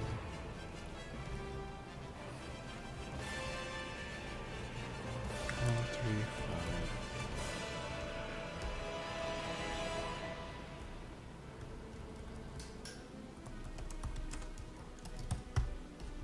All right, there we go. That's one. Uh-oh.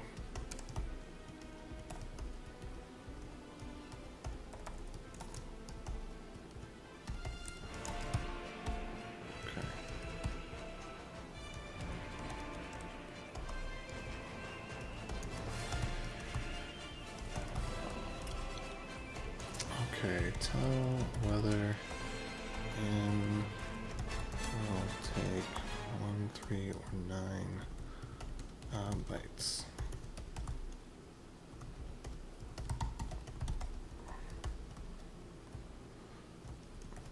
To encode.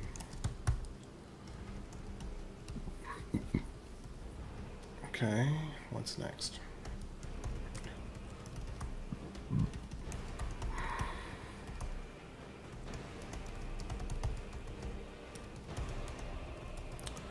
Reverse the pairs, the byte pairs of a hex string. Reverse a hex string, preserving the individual byte pairs. So, example.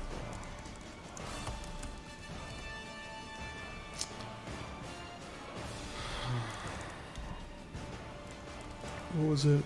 How do you do that thing on the calculator?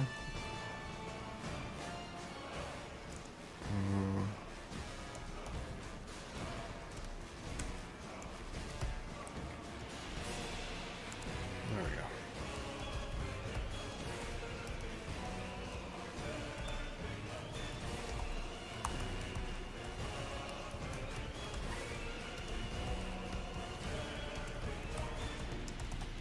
Convert a hex string to a unit 8 array.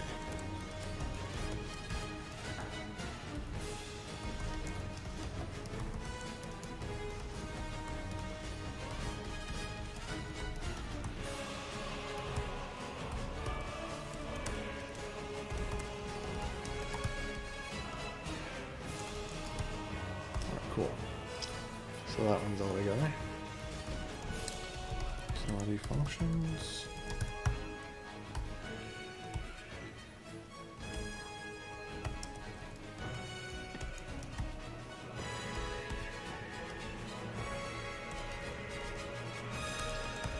You do it.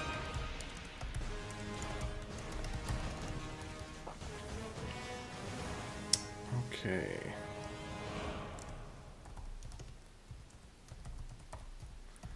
DashTx.create sign.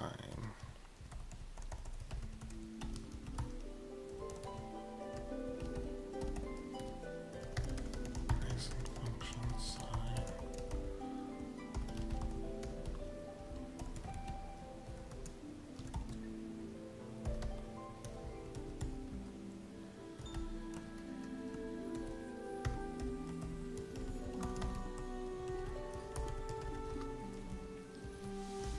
Let's see here.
Assign a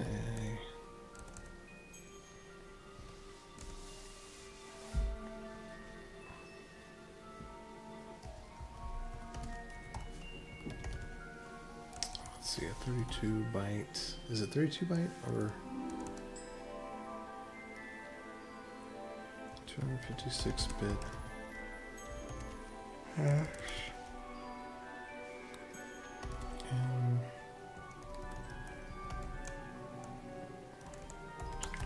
must use canonical form as required for blockchains.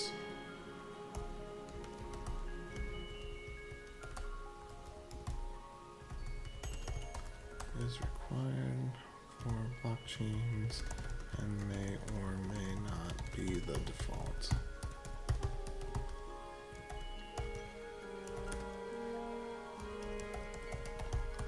Depending on the library used. We recommend Noble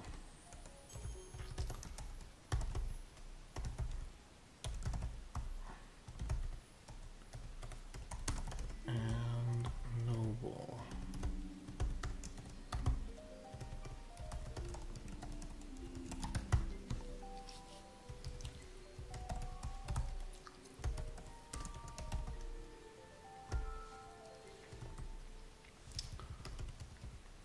Okay.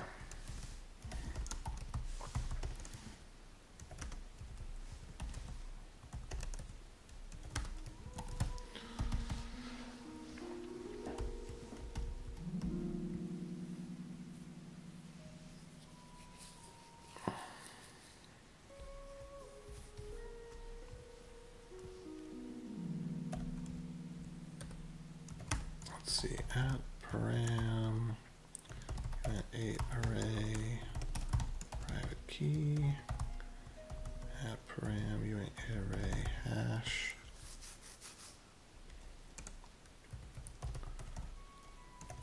at returns string,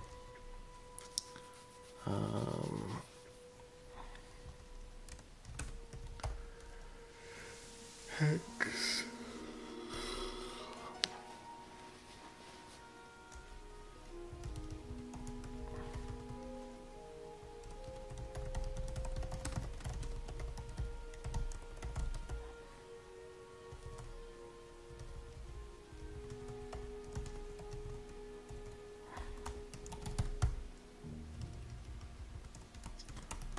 Should return signature and ASN.1.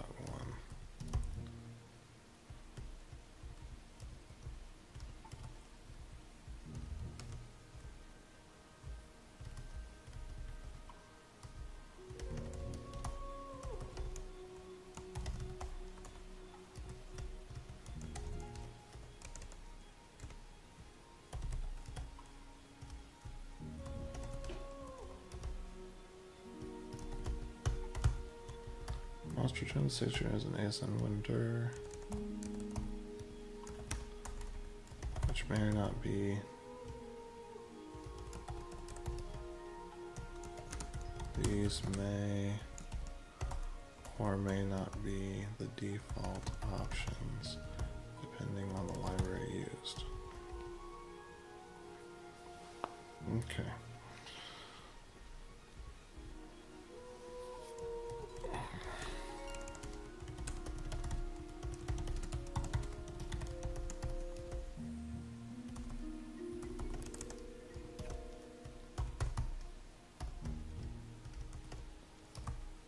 Double SHA-256 hash.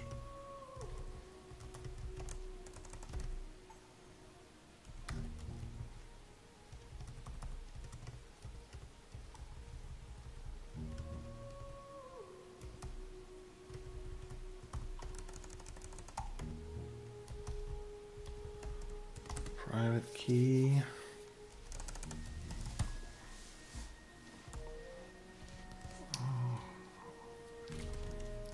Corresponds to to an input.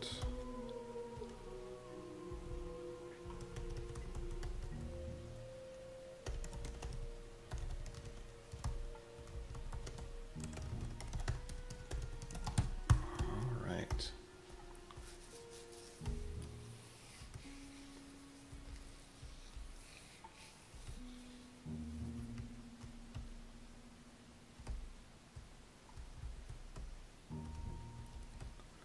All right, what else do we need? So we got utility functions.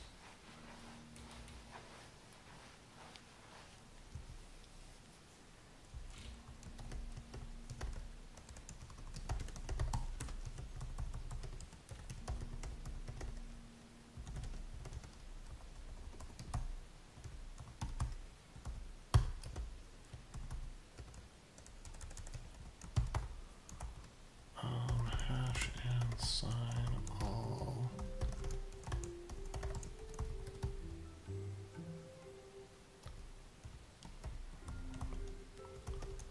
TX info.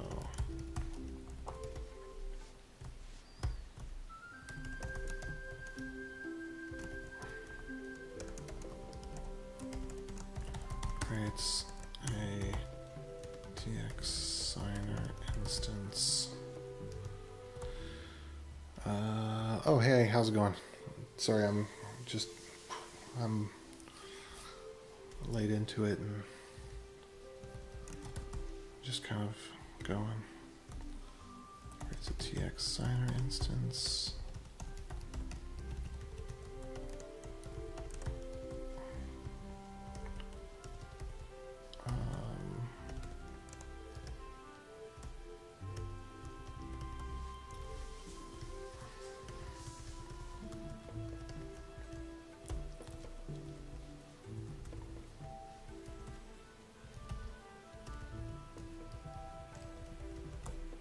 Okay.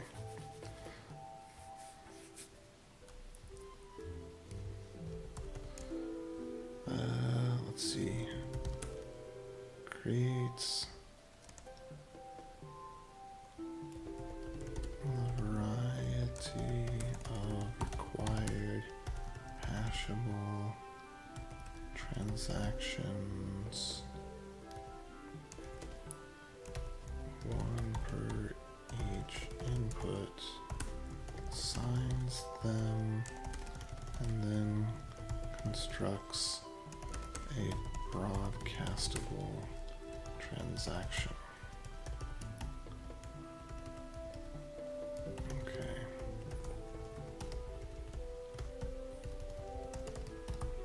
All right, create raw TX info. Let's see.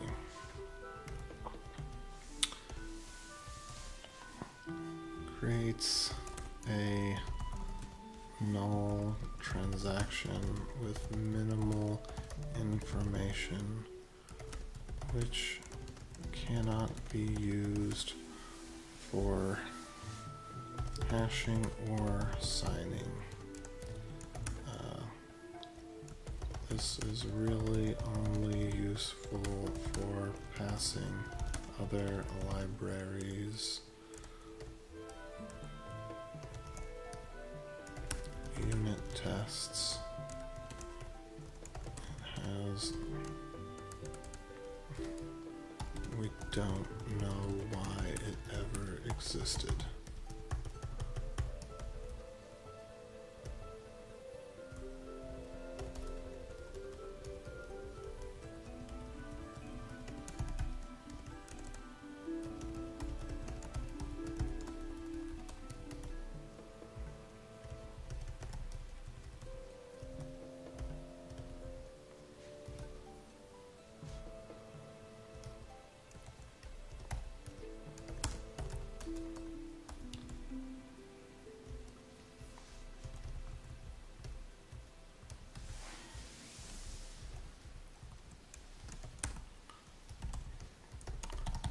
Generally speaking, this isn't very useful.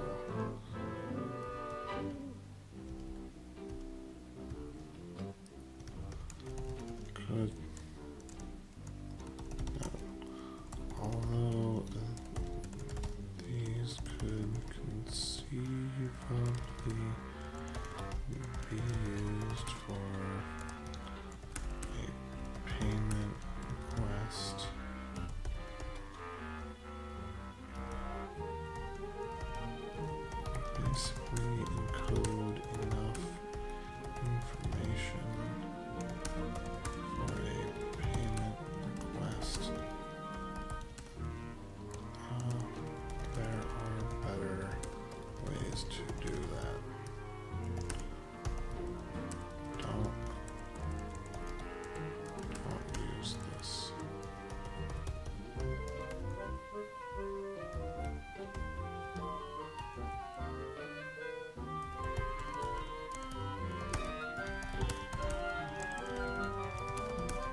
create hashable. Okay.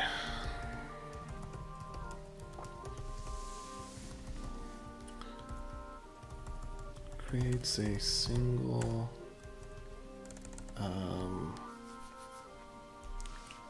hashable input. Creates a transaction with all inputs nulled. Nulled out. Except for the one corresponding to the given input index. That inputs key will be used.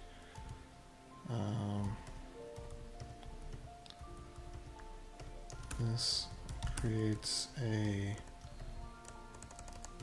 one-off, how to call it, copy of the transaction.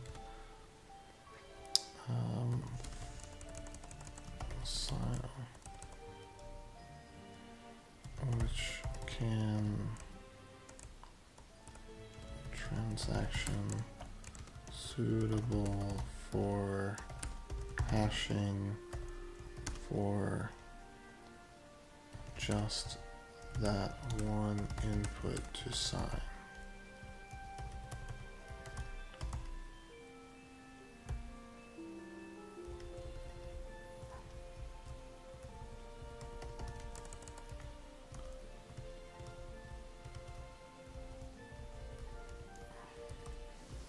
Let's see.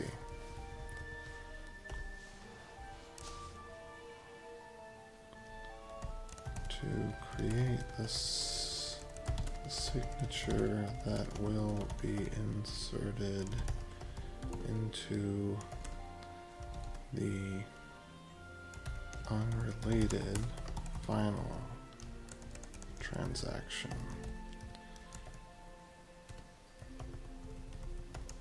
It's kinda weird, but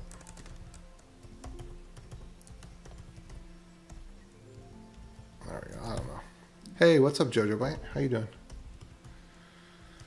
You got any questions about transactions for me? Okay, create sign creates. Oops.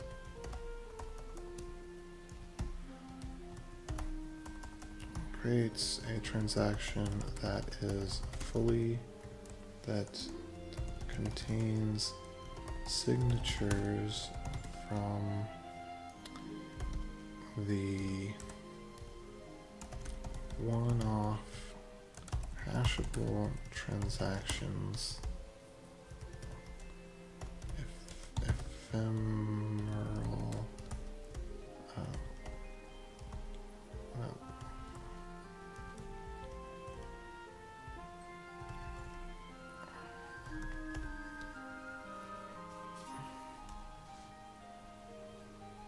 hashable transactions created from each input that is ready to broadcast to the network.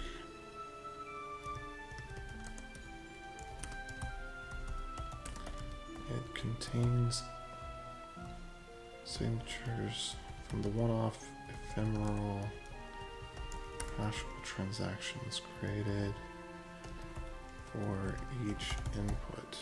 It's so hard to describe these things. Alright, so this will be tx info.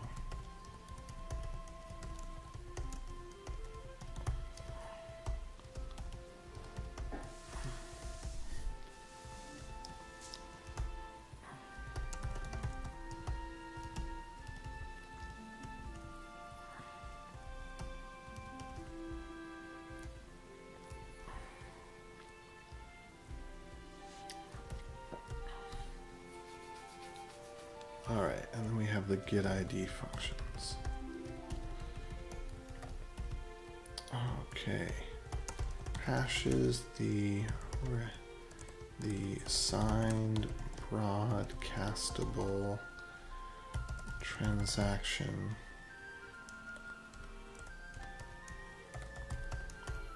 double SHA 256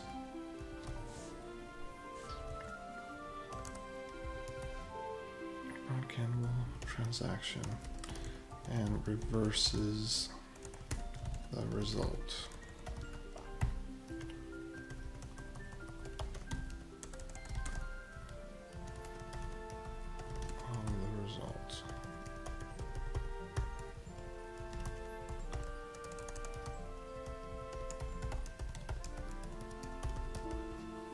Let's see.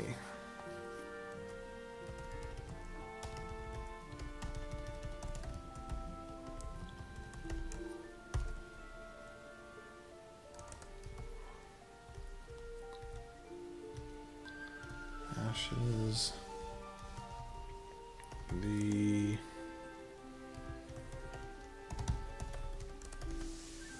one-off input specific transaction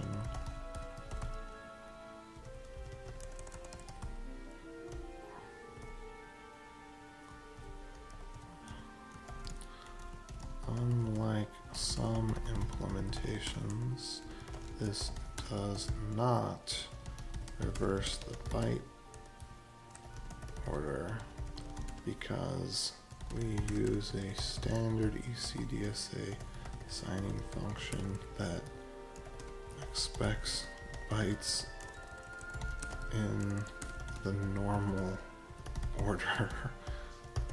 Okay, let's see. Just getting going. Gonna start streaming more CrowdNode UI stuff in a few. No questions right this second, but maybe tomorrow at some point. I guess later today, not tomorrow. Yeah.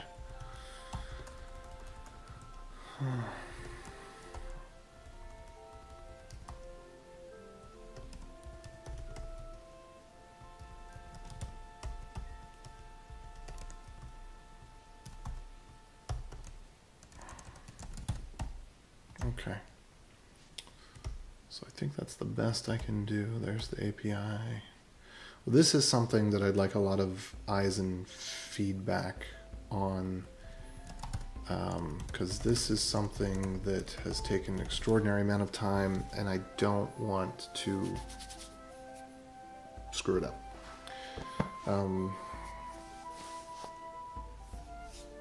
But this is cool because this is all the way down at the bottom level. This is the transaction.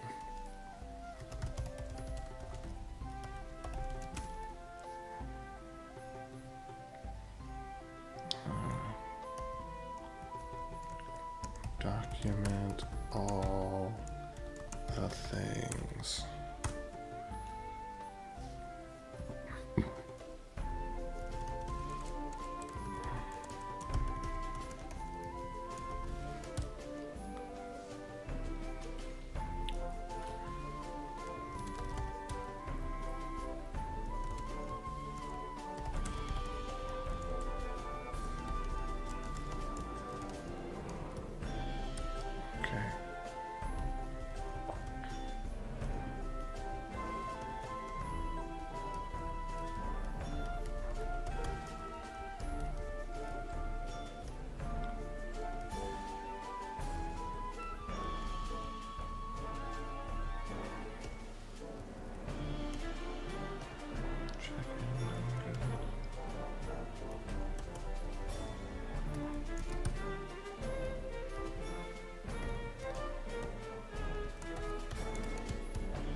got an example use case? Well, yes, of course, which is getting Wallet.js to work in the browser. If you want to create a transaction that you can broadcast, so I'll show you in a minute. I'll broadcast a transaction with Dash site. Okay, admins, let's see.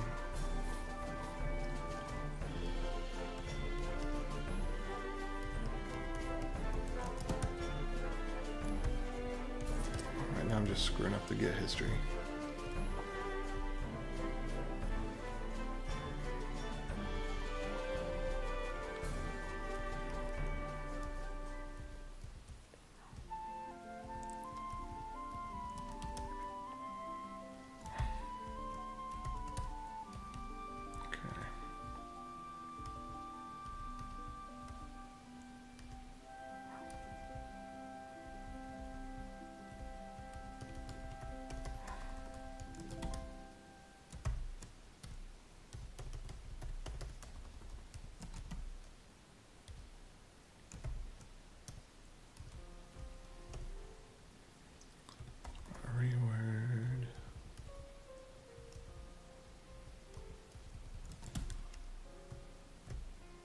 Okay, feet and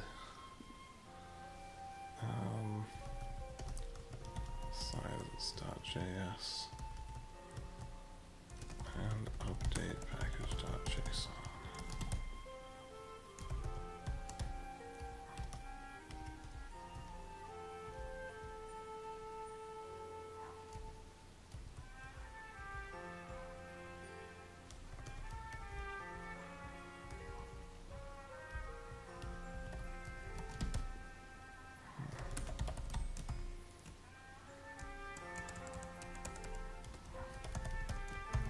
I'm just going to goof with the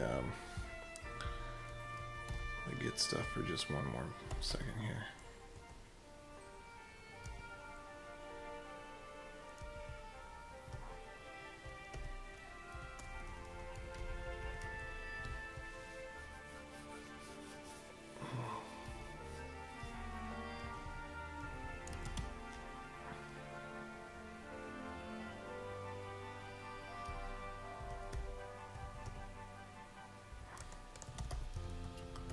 Rename to block.js. Make work.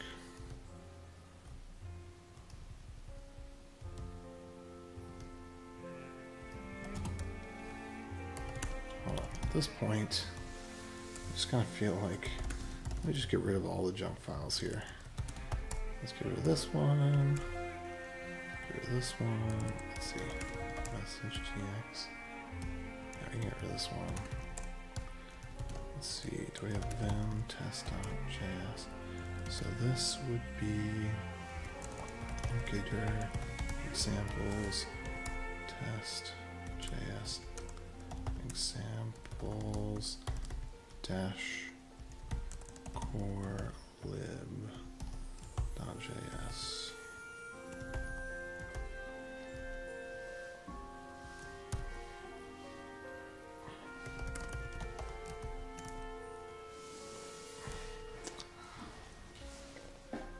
Or maybe, I don't know.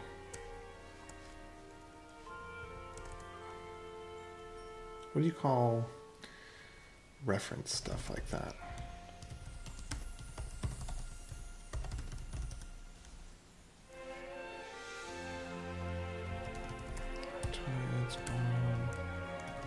Test.2. Just doing similar things over and over again, right?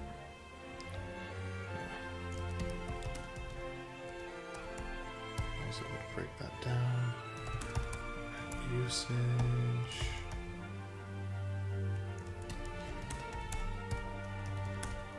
Utils. This util just never was necessary. So I just kind of let that one alone.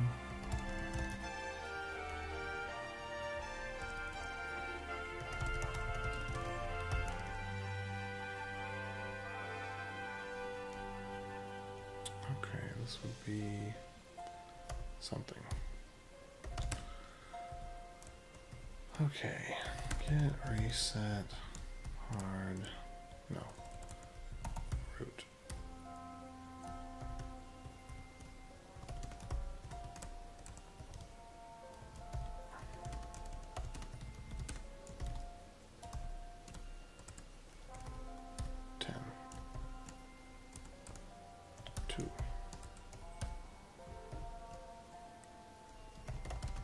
Get log. Excellent. Okay, so git add.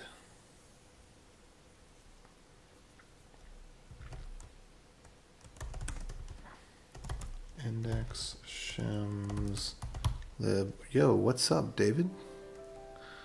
Happy Hanukkah indeed. I personally don't know much about Hanukkah, but if you do, that's awesome. Okay.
Yeah, there we are. I'm confused. Why did we not, is this not being added for some reason? Alright, good. Alright, so we got that. So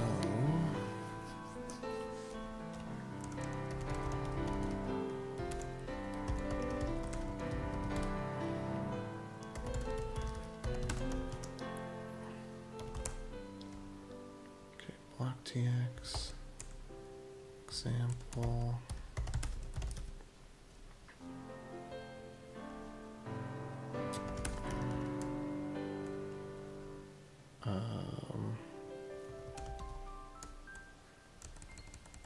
Test8.js. What was that one doing?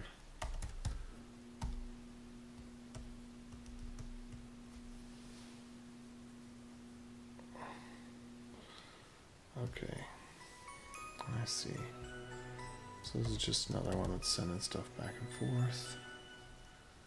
Ah, and RG was ignoring it because it was ignoring the things that are in .getIgnore to ignore. Now I understand.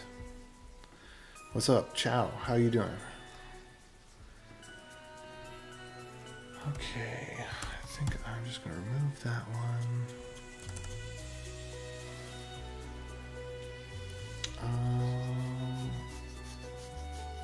Let's see.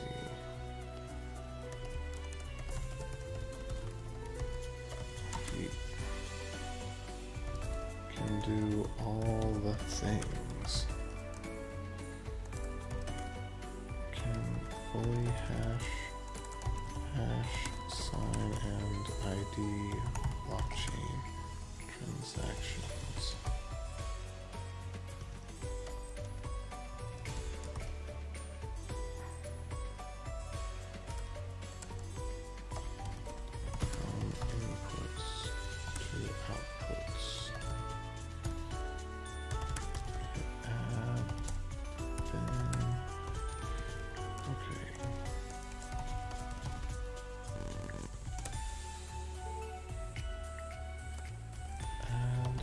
And other utility CLI.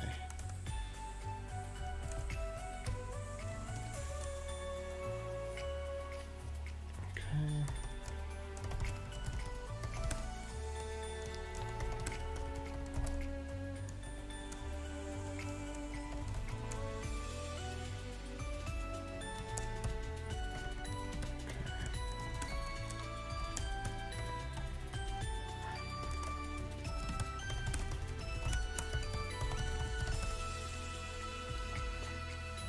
see.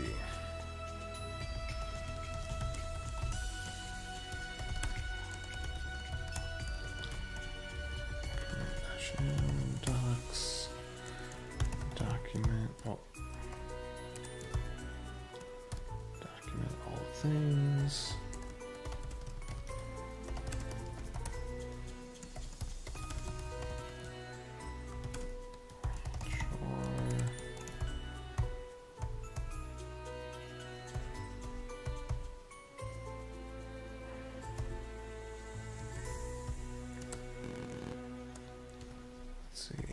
Package for publish.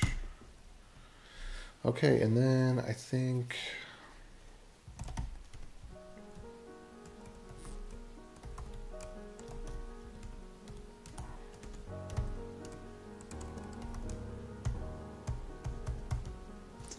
wait, do I need to be over this one?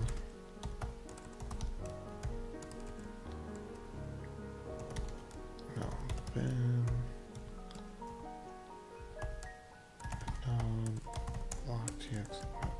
I don't know what it was.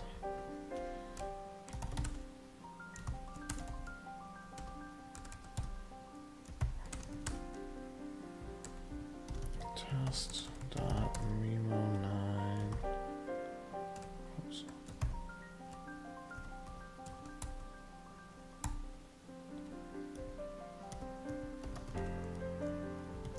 Test.memo.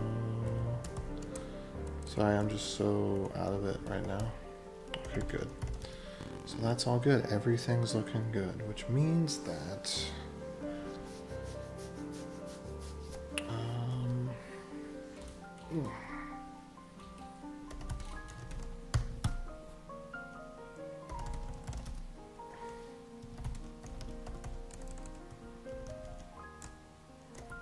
npm version minor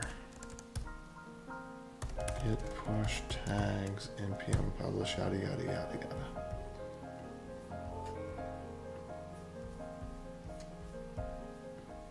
Okay,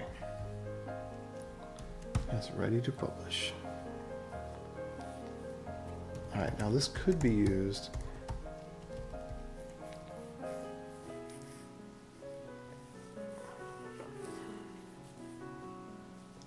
so you can use this with Dash site. So let me show you. I'm going to go ahead and pull the most recent transaction here. And we're going to figure out what to do. Okay, does this have any coin on it? It does. Does this one have any coin on it? No, that's good. It's not supposed to. Okay, so we're going to take this most recent transaction. We're gonna update our example.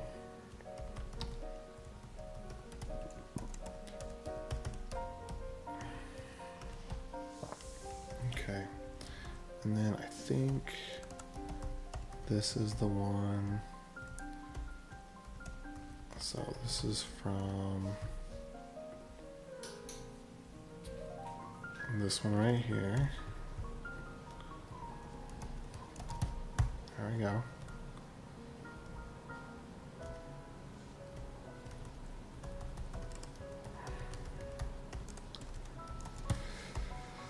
All right. Oh, bless me. All right, we're gonna make the smallest transaction that we can. So let's see. Let's see how many inputs we used here. We're going to use an input of 2575. Oh, is that? Do we have to use that? So that was spent 2314. Okay, we're going to use a transaction of size 2314.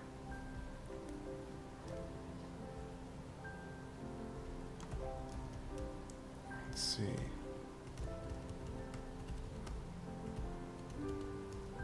I forget which one was which here. I think this one is 4x J4E think this one is for XDRG. If I remember correctly. So we need to use this private key.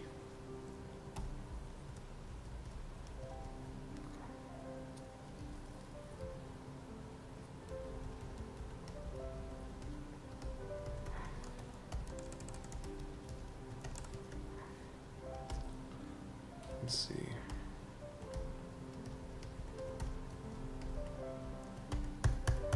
Get rid of that stuff there.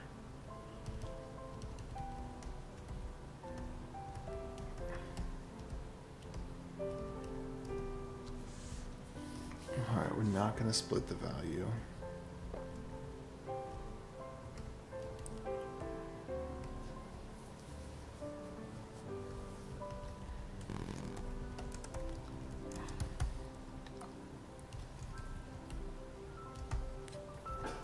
Okay.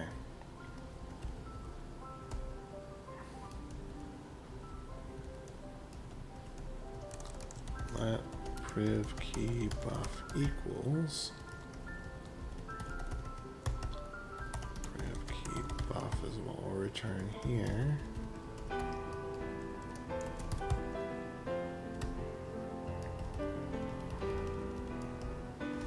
Alright, and then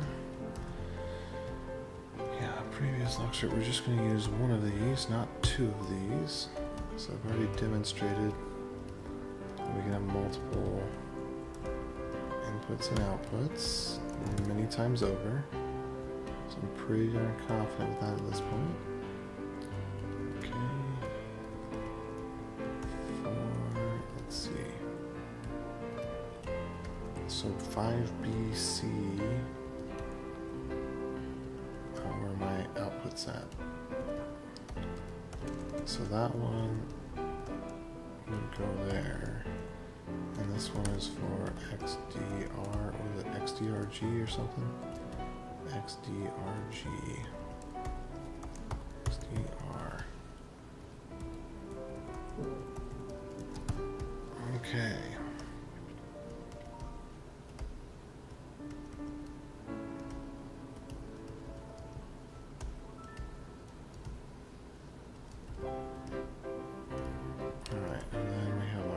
Key. And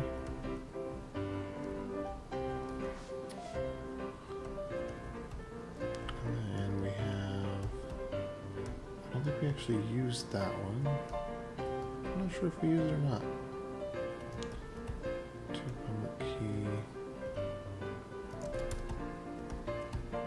And then hash only info. Okay, so go ahead and add this example. And I'm going to call this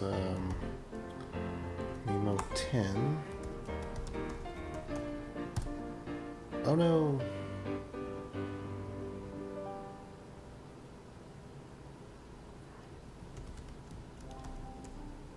What did I do?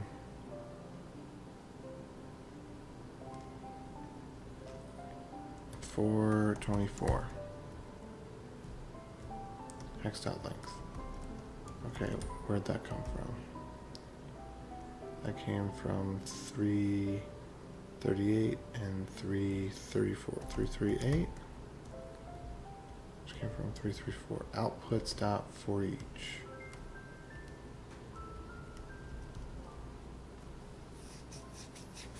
Okay, units. Hub key hash. Oh.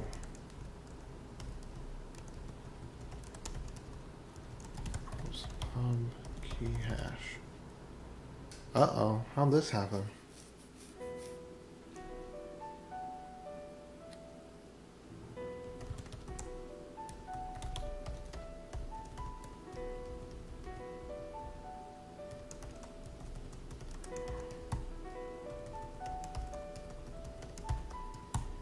That's weird.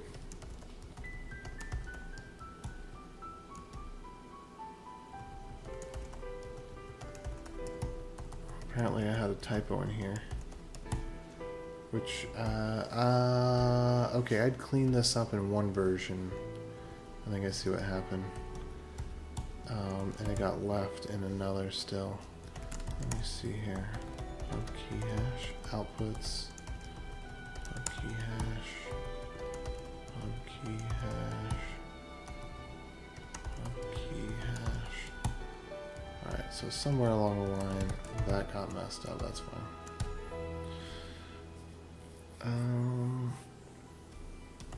Example.js, pub key hash, pub key hash.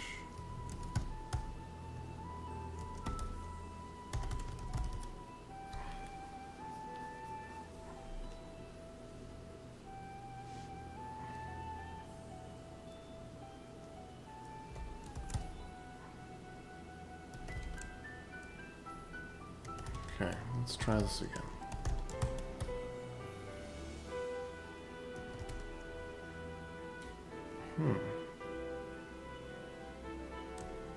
Let's take a look at this example. Outputs. Oh, I had neither selected. That's why. Okay, cool. So I suspect the Dash site will be able to broadcast this no problem. Yay! Broadcast. Okay, so see what I did there?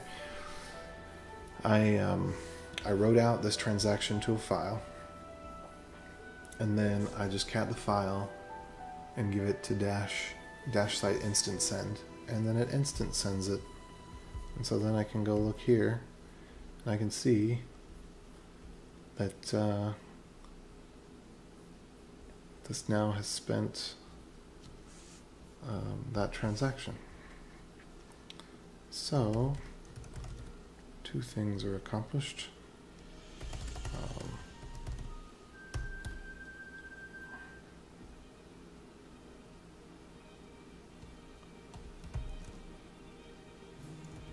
A.def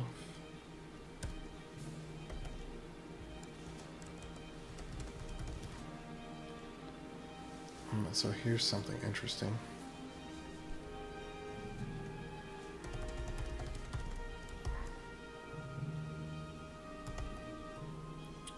Web example.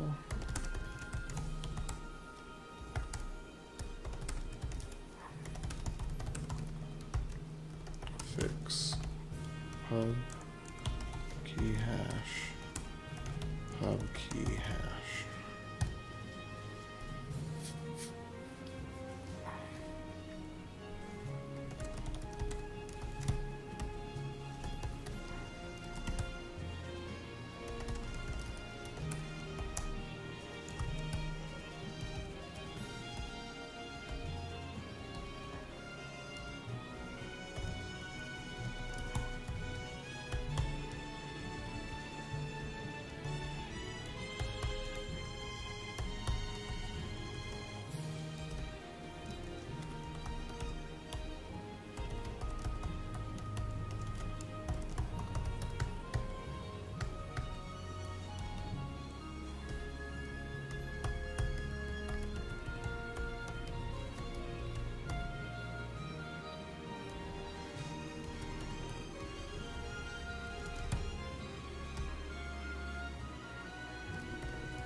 Alrighty.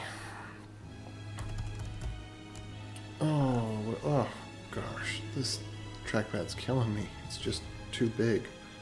I can't use the keyboard without touching it. And it's time to go to bed, I think, maybe.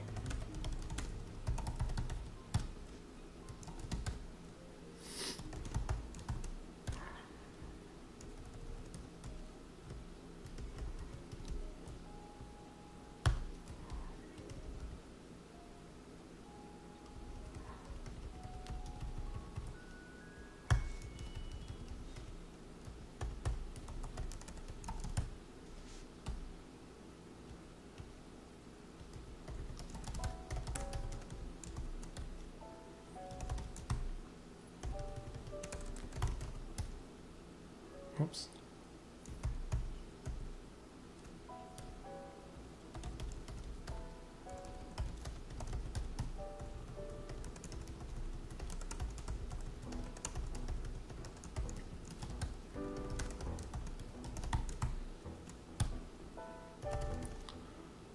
Test Memo 10. Okay, good.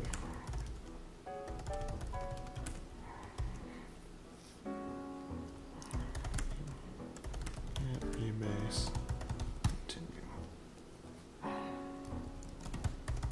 Get checkout dash B. Next.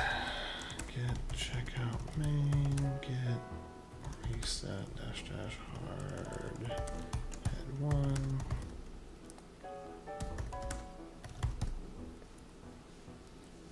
Okay, let's set up branch protections now, because now we're going hardcore on this. This is not your ninny's transaction library anymore. Default branch, add protection rule. So needs pull request. Does not require approvals because we're not there yet. Status checks, we don't have status checks. Require signed commit, require linear history. Do not allow bypassing. Straight to push. There we go. And what? USB security key, fine. Fine. Make up your mind, GitHub. How do you want to do these things?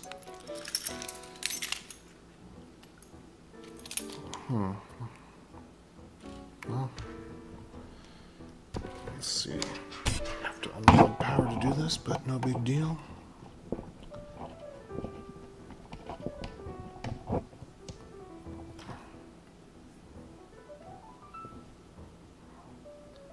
There we go.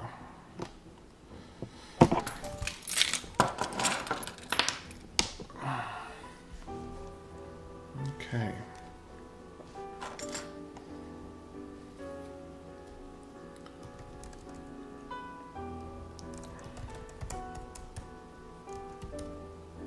All right, so along with that, I wanted to go ahead and just remove all of this nonsense because it's just nonsense. It's not helpful. It's hurtful.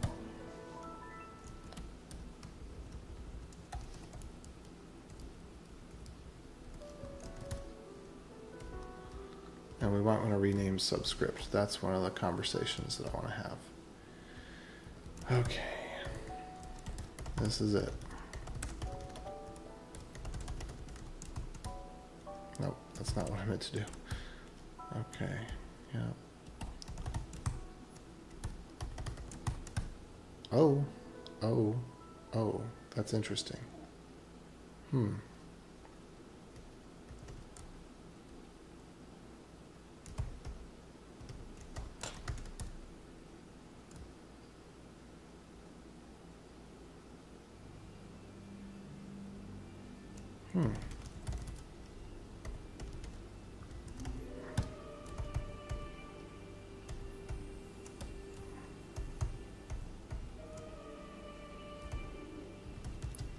Let's see, and then diff. Oh, these are different? What? Uh-oh, what happened? These should not be different.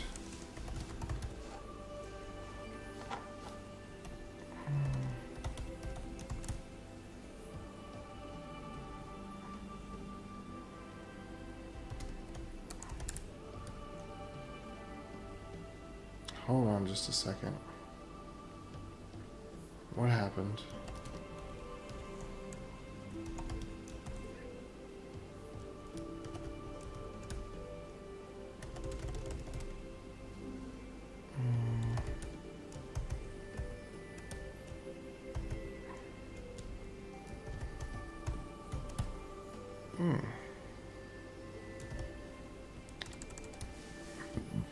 Oh, there's no difference. Okay. Just looking at it wrong. Alright, so check out main.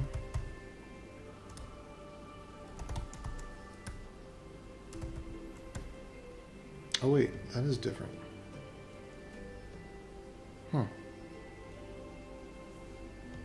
One of them is long and the other one isn't. Okay, so what's the difference here? Pub key hash, pub key hash. Okay.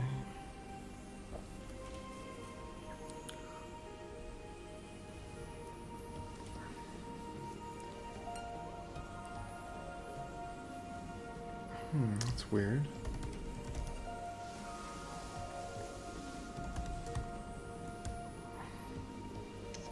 Oh, because we're looking at 10. Okay. I think we're fine.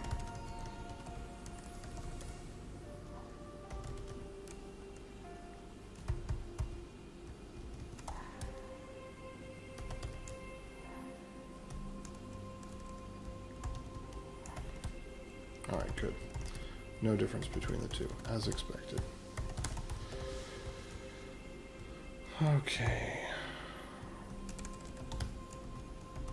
Clean up alternate. Property names. Remove unused alternate property names. Alright.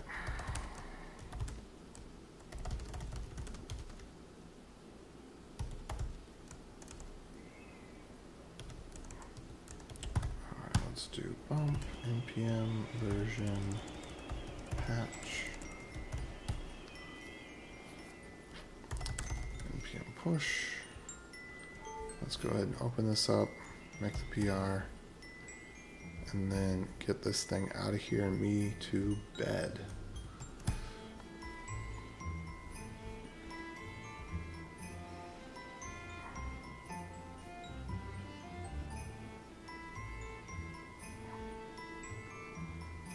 Okay, fix spelling mistake, move unused names, republish, bumper.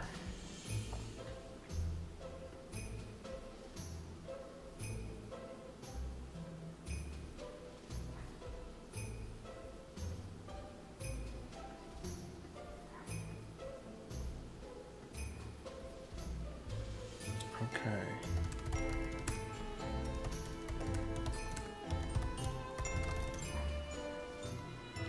Git push.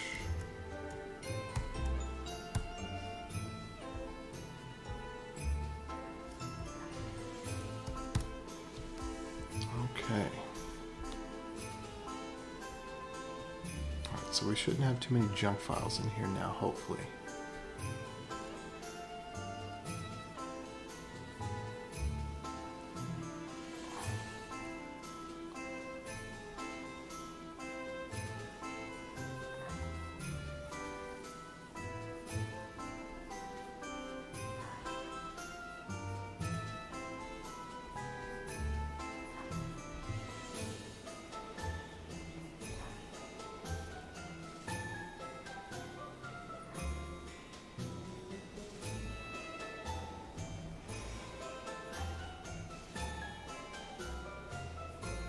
There we go.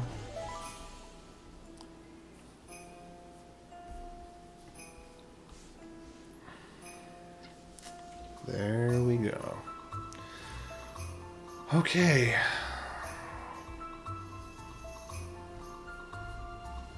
Let's make sure everything is done here. Document all the things, publish a version. Not ready to bike shit on names yet, but that's okay. This is closed. Let's go ahead and pin this one.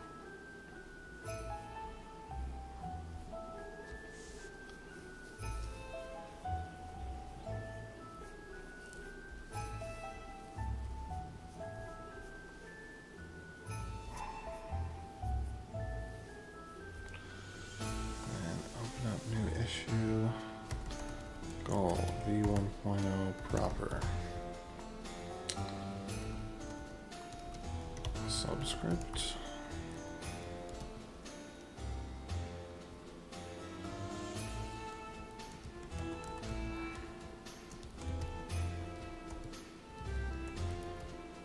Versus lock script and sync script.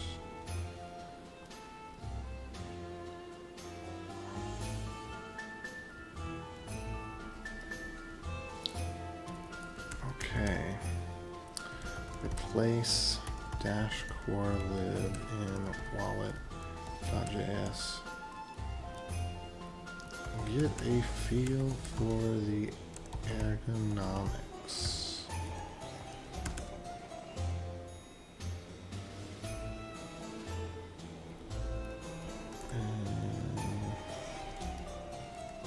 Dash wallet.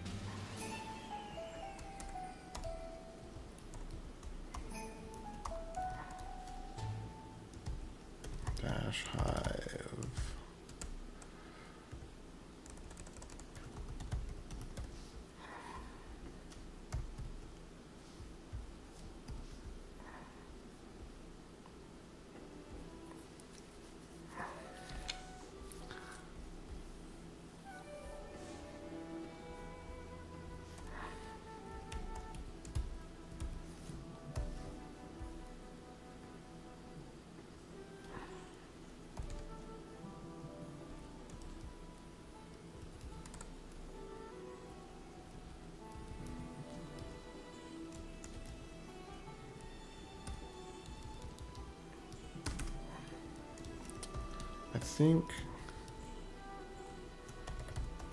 I think Dash site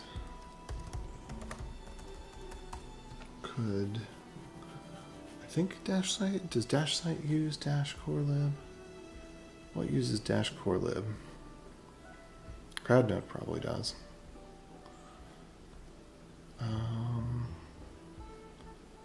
Let's see. Where's Dash site?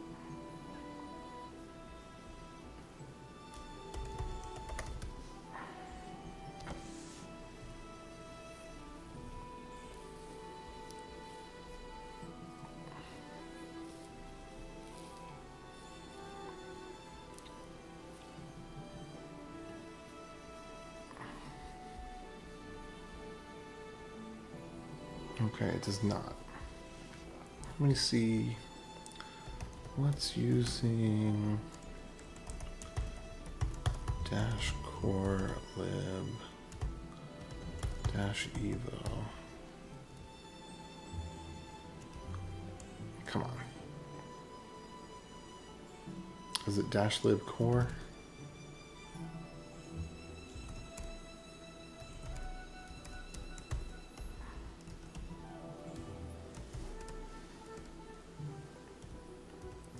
Examples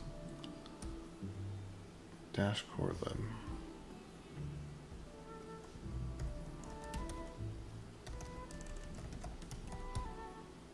Okay, so it's used in Dash wallet is the #1 place it looks like. Is used in Dash site, CrowdNode, wallet, CrowdNode. Let's see, I just want to get a feel for cut dash field 1 delimiter. Alright, let's see. Sort dash u. There we go.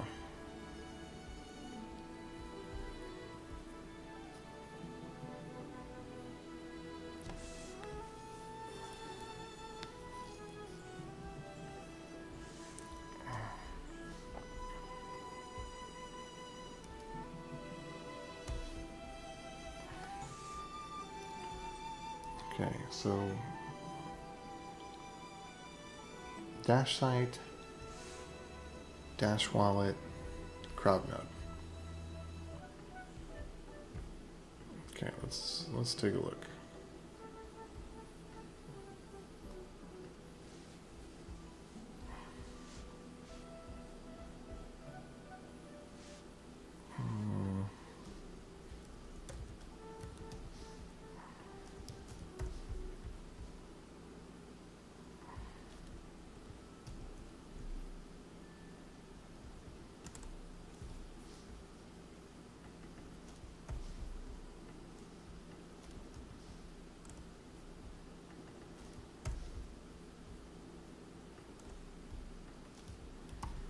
this is good. Dash wallet and, well, I guess, hold on.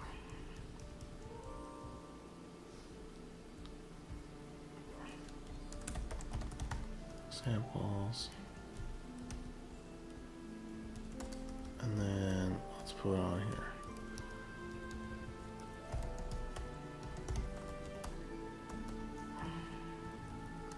Okay, so if you're working on CrowdNode stuff,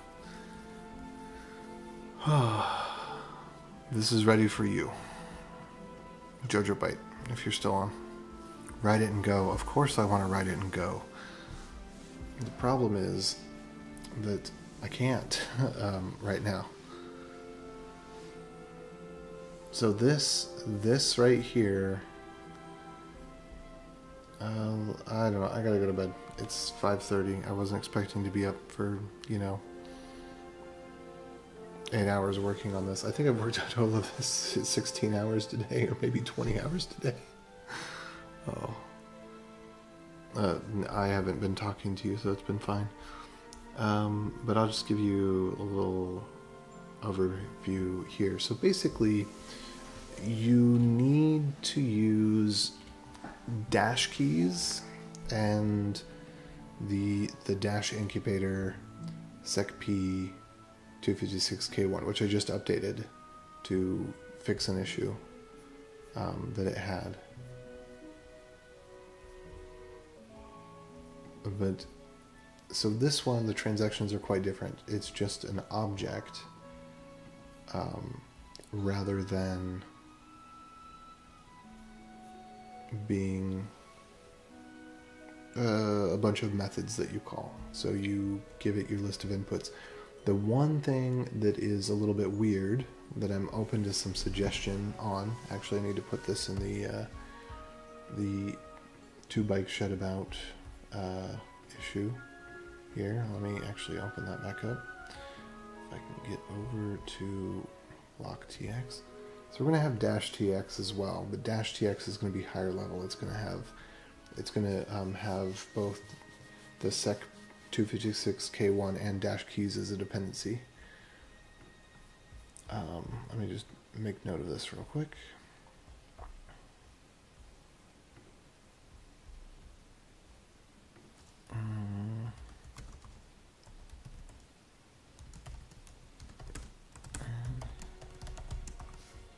Okay, so the reason that this is a function is so that when you console.log it, you don't accidentally log your private key.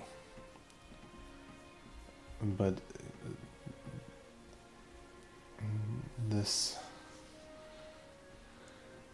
input stuff, you will put it in, so you have to go fetch. You have to go fetch the information about the input using Insight. That'll give you the TXID, the vout, the public key. I might want to accept either just for the sake of Insight, but I can maybe mask it over with Dash site. But yeah, because previous index is also known as vout. And then sig hash type is not something that you typically worry about. That can be omitted. That's the default value. I should probably just remove this from here because it is the default value. So you will typically have TXID, previous index, and subscript. Public key will be derived from the private key. So public key is typically not given, but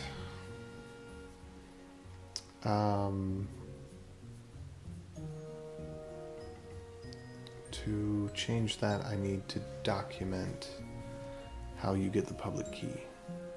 Because if you don't provide the public key, because the thing here is this is no dependencies, so it doesn't, whatever library you end up using for the ECDSA is up to you. There's no constraint. It's just things need to be in the right format. That's it. Oh, and this looks like it's a pub key hash. So I think this example is slightly wrong. Let me double check this real quick.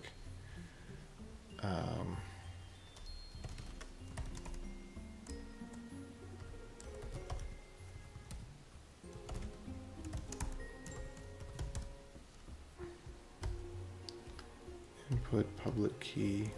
Oh, that's weird. Oh yeah. So this one, example usage, is wrong.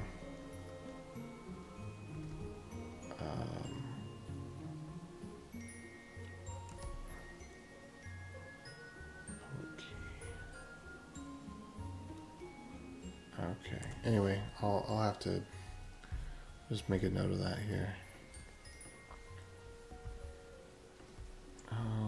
Docs. Minor fixes needed. Use correct pub key hash versus public key. Add example for to public key. Okay. I'll get around to that. Anyway. Let's see, what am I doing here? Private key, public key. Okay, this one is correct. Okay. So this one was incorrect. This is showing the public key hash. This one is right down below is correct. This is showing the actual public key. Okay. Anyway, so anyway, what you get from Insight is going to be TXID, previous index, and then subscript. It's going to be those three values. Public key is derived from the private key, and then sig hash type is just a default value. You don't have to worry about it.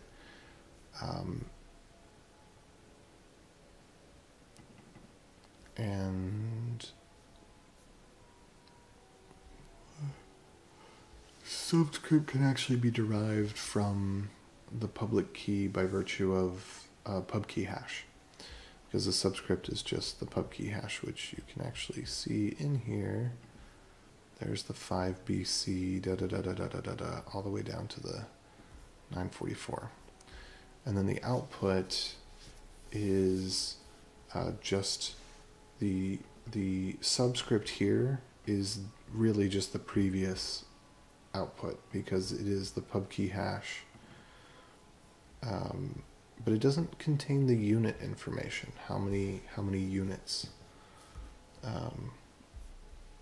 it's in.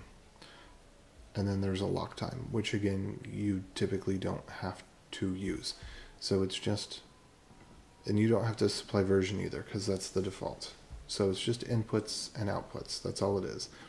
And the private key is a function so that if you console.log the tx info, it doesn't log out the private key, but it can still have the private key associated with the keys as you would expect them to be.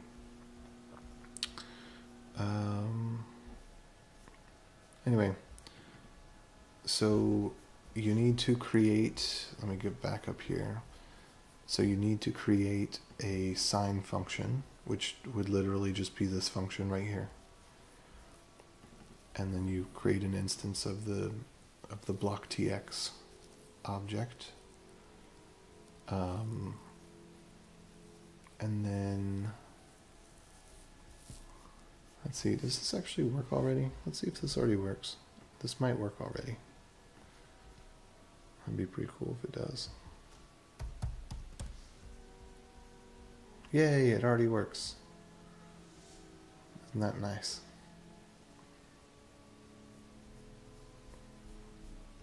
Cool. Oh, I need to get rid of some of these comments and stuff in here. Particularly that. Let's see. Nick's old transaction comments in block DashTx.js. All right. Cool. So you could possibly run this test right now. In fact, maybe I'll do that. Anyway, what am I saying here? Okay, so yeah, it's just basically it's just inputs and outputs. That's all you got to worry about. And then the private key is the weird thing that can't be just JSON. And so maybe I should actually move that back out to its own function of get private keys.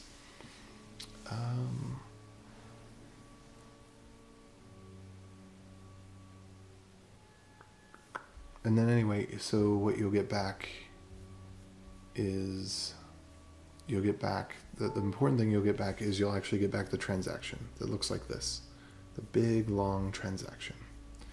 And then if you run the inspector tool on it, the debugger inspector tool, so blocktx inspect, let me go ahead and see if I can install that right now.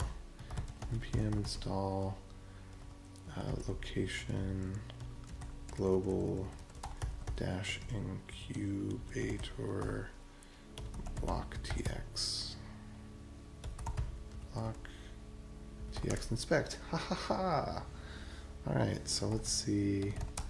Projects dash utils block tx and then test Nemo 10 Nemo 9 new boom. Cool. So if you run the inspector, then you can see exactly what that transaction looks like. Not that you'd need to, but I needed to. Okay. But if you just take that transaction and you just run, and you just post it to the Dash site instant send, it'll instant send. Did any of that make sense?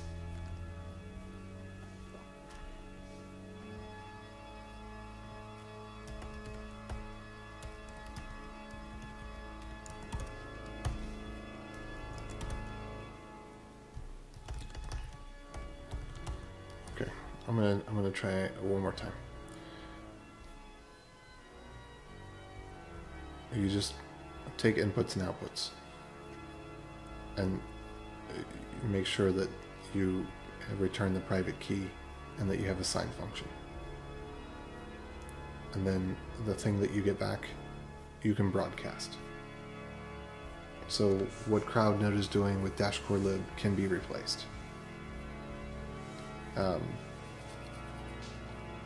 And DashTx, rather than blocktx, DashTx will be one that has dependencies, and it will depend on Dash keys and Dash incubator sec 256k1.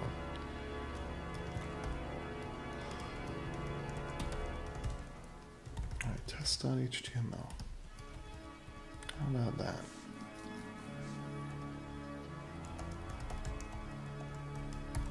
I'm not going to fix this. I promise to myself I won't fix this because it probably won't work because I hadn't actually tested it yet. But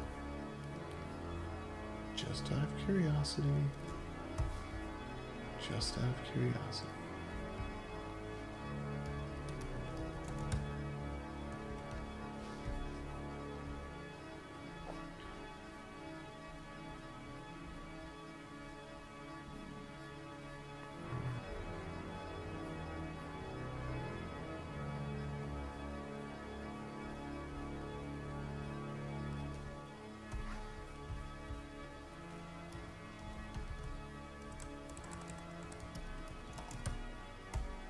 okay.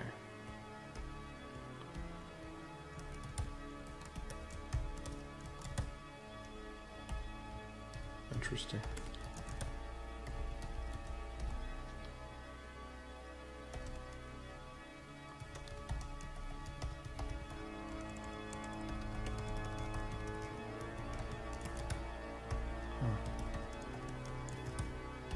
Okay, why is this so broken?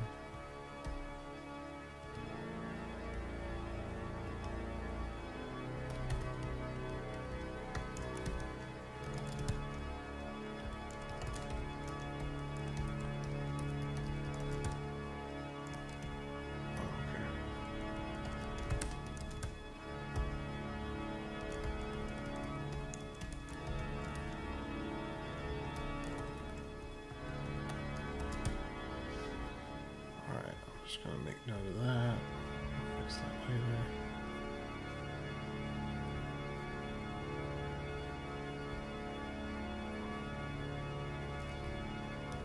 Browser, FE is missing async.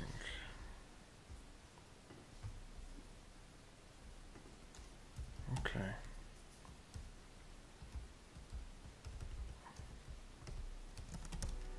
Well, here goes nothing.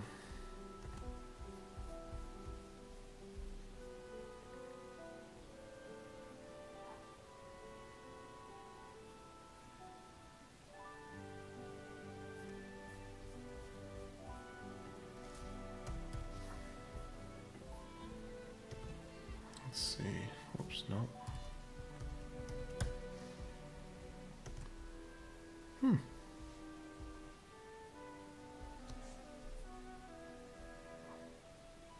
Looks like it mostly worked.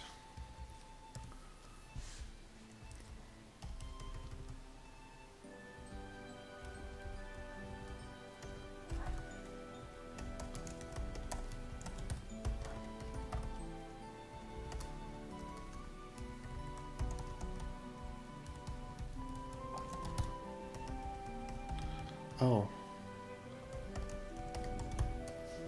TX info signed.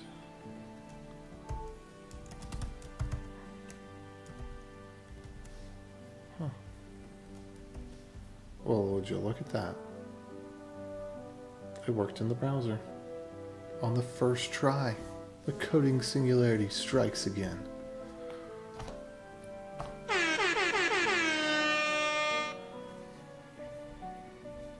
Well, on the first try, there's a syntax error and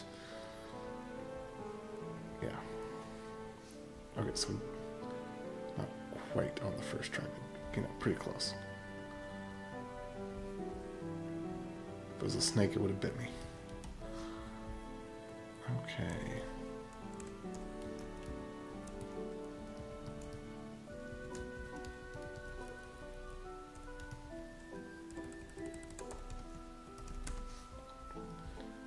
Okay.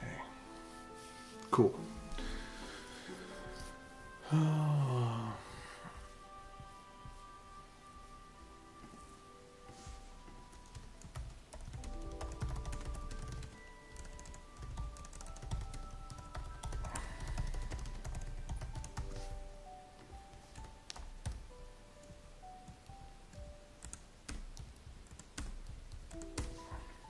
All right.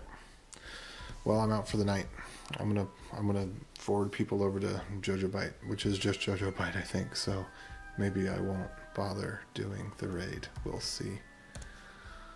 Oh, homeboy is tired. I'm homeboy, for the record. Oh wow, this light's been on for 8 hours.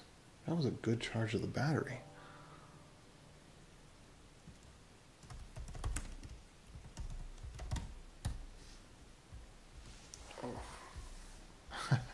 You ready to raid yourself, JojoBite?